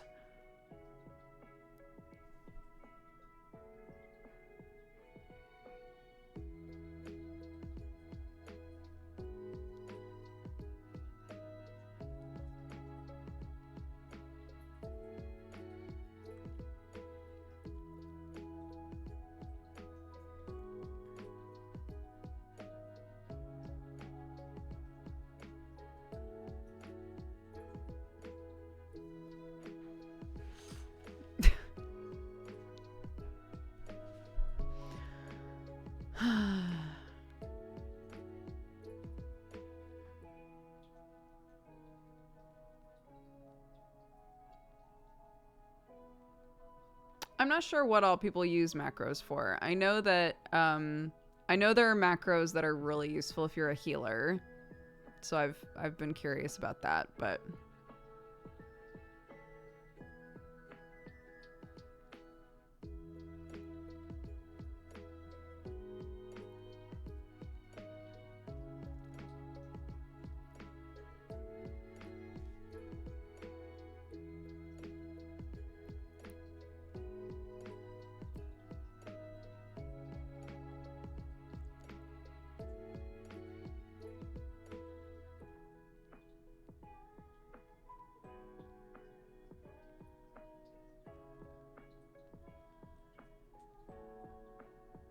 need some macros in real life for chores, bro. Ain't that the truth?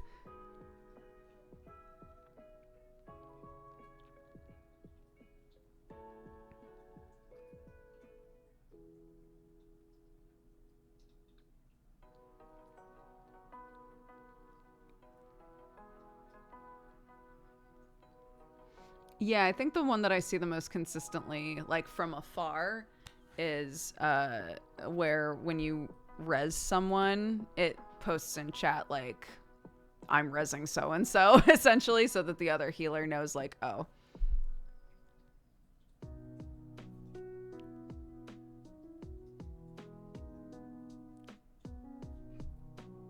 Just please keep the message short. Yeah, oh my god. When it's a message that's like, ta-da! It is I, your beloved healer, and today I am resing you. Booty Bouncer 8677. Crown of Thorn.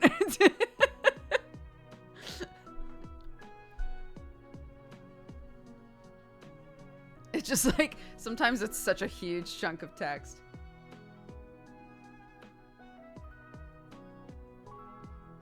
I get a chuckle out of great googly moogly. It's all gone to shit. Very good.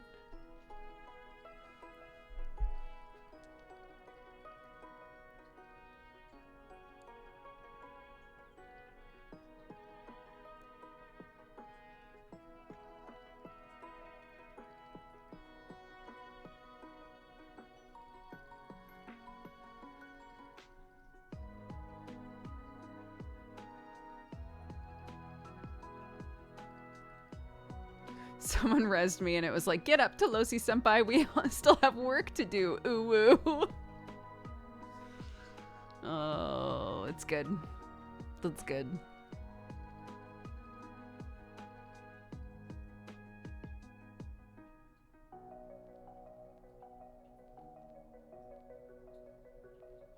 The other day I was in expert roulette with a tank that had a long roleplay speech before every pull.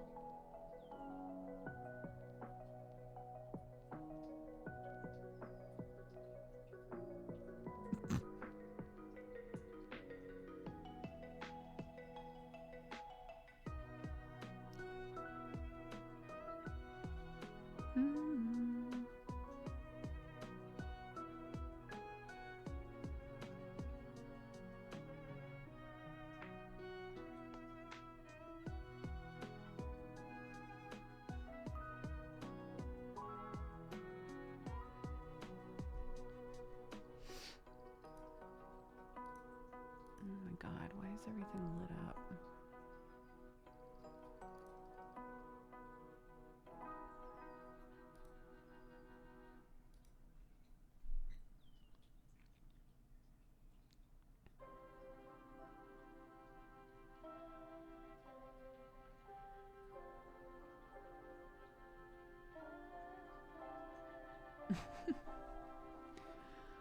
Oh, goodness.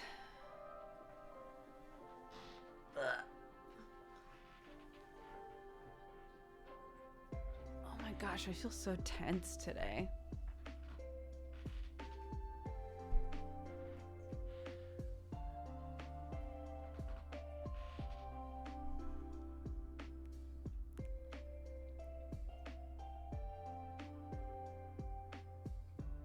Yeah, big stretches, everybody, if you need it. Ooh. Hello, welcome. We've been on a journey today.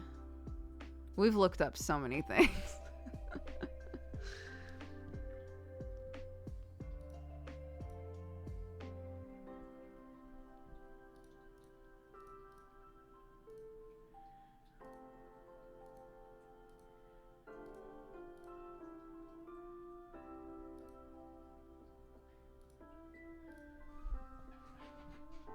Yeah. We found out that you can just buy holy water online. There's a new Power Rangers that's going to be coming out, and they gave everybody foam pecs in it. What else? What else have we talked about today? We stitched up a couple holes in a shirt, so we actually did study hall. Good job, us. Oh, we talked about how you can go on Etsy and make pacts with demons. About whether or not American accents are cute. Yeah, we've covered a lot of shit today.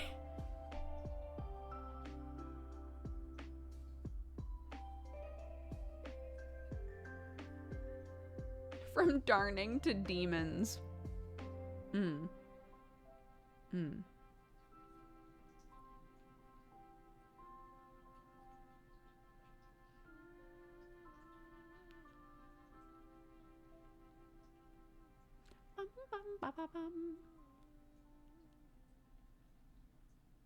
That's the conclusion with the American accent. I don't think we came to a conclusion. Sam said he thinks my accent is cute, but he's biased, so that doesn't count. We're talking about standard flat American accents. This isn't like, you know, Southern drawls or a Bostonian or Minnesotan or any of that.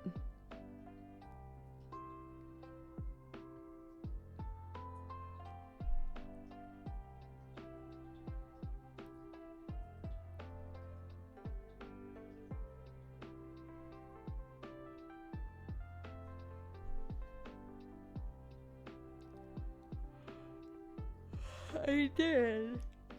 We got this. It's called a darning loom. And it's for patching your clothes. So I bought one and decided I had tried it a couple of times off stream. I figured, oh, we're doing a study hall today. I'll try and patch up a hole or two I have a shirt that has a couple holes in it. So we'll like try to patch it up and do some visible mending. So we did, and it went really well. There was a little hole at the back of the neck on this one, so we did that. And then there was also a hole on the front. So yeah, it worked really well. It's like a little weaving system. Darning, D-A-R-N-I-N-G, darning loom. Mine is wood and metal. You can get them in plastic. It might be a little bit cheaper, but I think mine was only like 25 bucks or something. But yeah, all you need is this and then whatever thread you're gonna use and a needle. I just bought myself a darning loom a little bit ago. I need to actually mend my stuff now. Yes, OLG, join me. I did, yeah, I patched up 2 holes in this shirt in like an hour and a half-ish. And that was like while I was learning, basically. So yeah, you can definitely do it, OLG.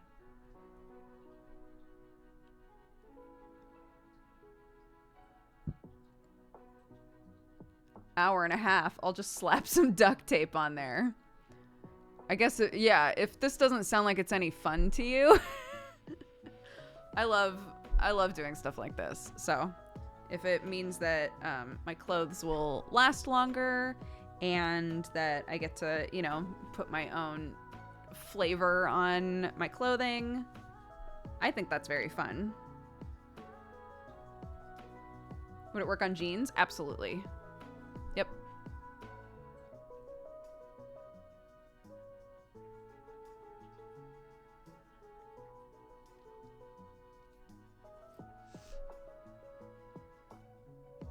Yeah, do you love fiber crafts? Get you a darning loom.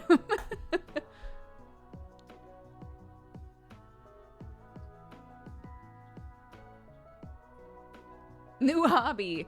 I don't know if this counts as a hobby. Because you're fixing stuff, right? At least that's the intention with it, is to fix things. So I was saying earlier, you know, it's delightfully anti-capitalist. You can save your clothes, and keep them around a little bit longer. You could choose whatever color you want to do it with, but there's lots of visible mending techniques that you can find that don't require buying a new thing, you know.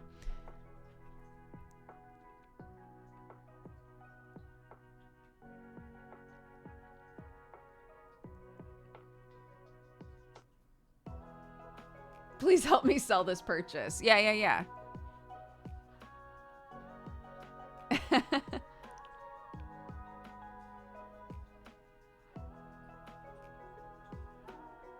Yeah. Teach yourself how to like, fixing clothes doesn't have to be too complex, you know. If it's something that you really love, it might be worth it to learn a method on how to keep it around for longer. Reduce, reuse, recycle revolution.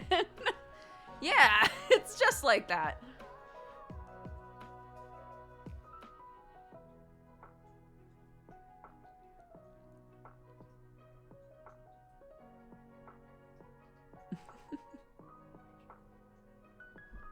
But it's nice. You can still see the holes from the back, so you can see like this was the hole in it. We cleaned up the hole so that we could stitch over it easier, but that's how it looks on the front. It's cute.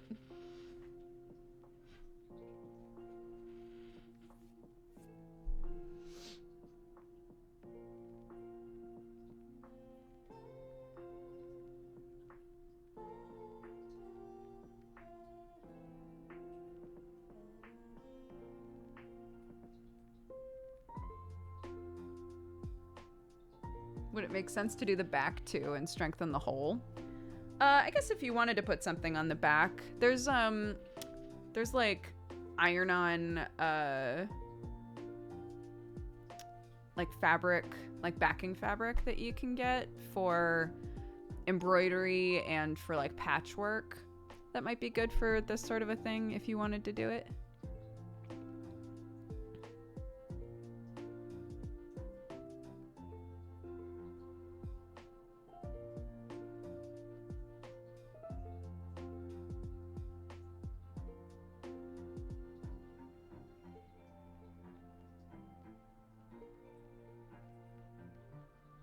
I don't have the steadiest hands. Anything that requires precision is something I stay away from. I know a couple of people who are like that, yeah. And that's totally fair.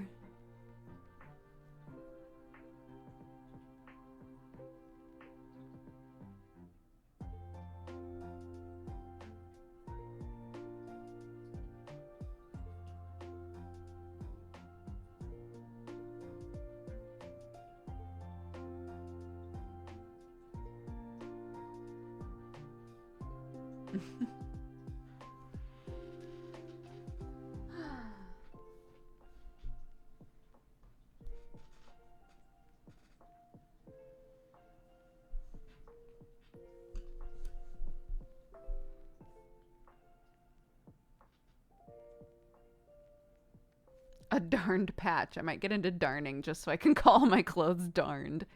Yeah.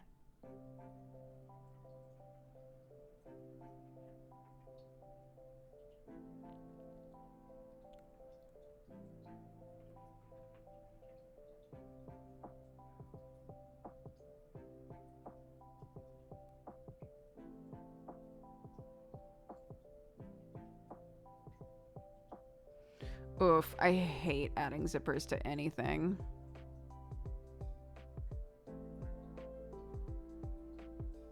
Did you guys actually have home education in school? Or like home ec? No. I didn't have home ec growing up.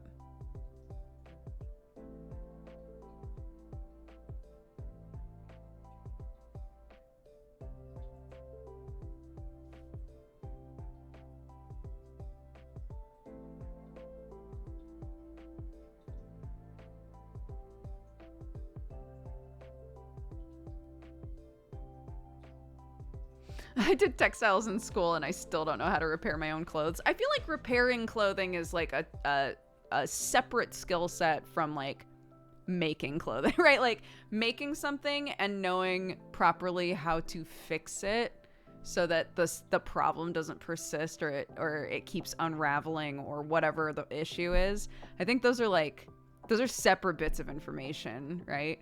Because I also have made lots of clothes in my life. You know, I worked in a costume shop for a while. I've built plenty of things. I've sewn plenty of things. And there's a fucking hole in the pocket of Sam's jacket that I have tried to fix maybe 7 times. And it always just pops back open. I'm like, I fucking give up. Like, I will never be able to fix this goddamn hole. Now I will. Now I will.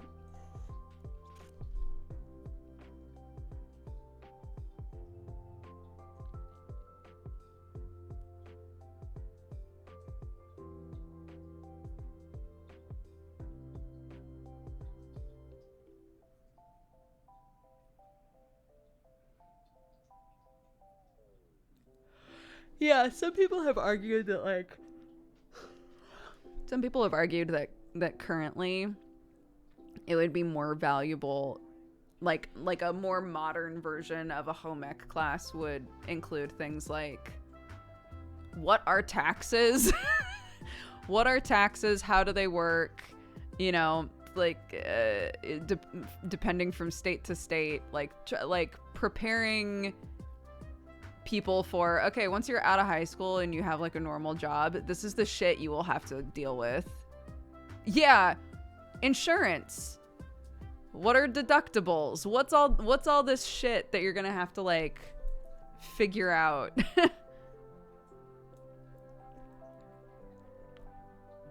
My high school made us take a personal finance class to graduate and it was super helpful. Oh my god, what a good idea.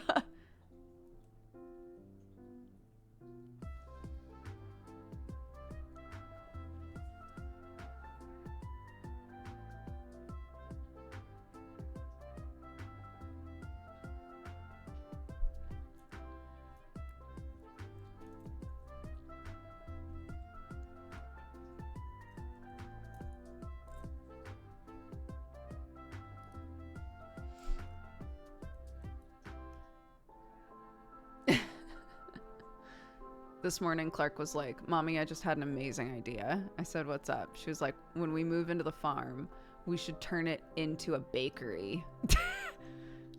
And I said, oh yeah? And she goes, yeah, because I really like to bake. So I think we could open a bakery. It's like, that's a very interesting idea. I think maybe we would need to bake a lot more than we do right now to open a bakery. And she was like, okay. But she said okay in like a challenge accepted sort of way. I was like, is that what you want to do, Clarky? You want to be a baker? And she was like, yeah, but not like right now.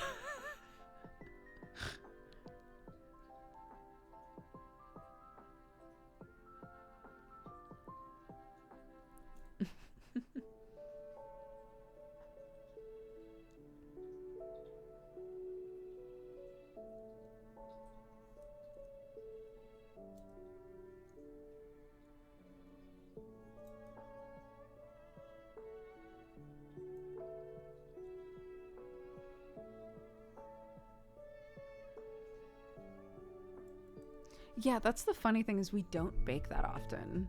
It's like pretty rare. So I love that she was like, I think we've got what it takes. Mom, I think we've got what it takes to open a bakery. Like, not I. Not me.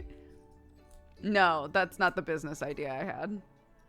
Oddly enough, I didn't immediately go to my mother-in-law and say, Clark wants to open a bakery. And she was like, got it. Here's what we're going to do.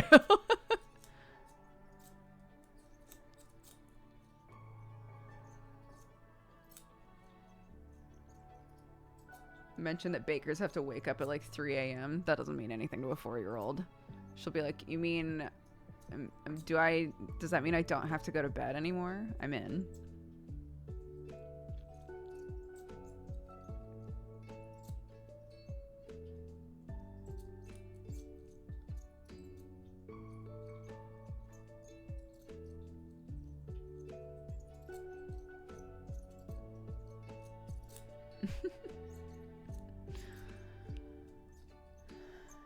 And then you also get to go to sleep early.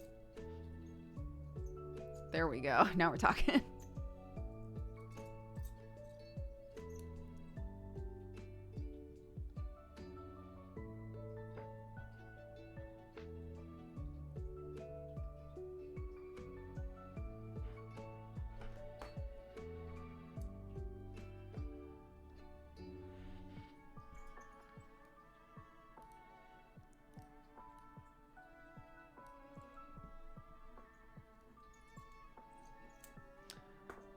Okay.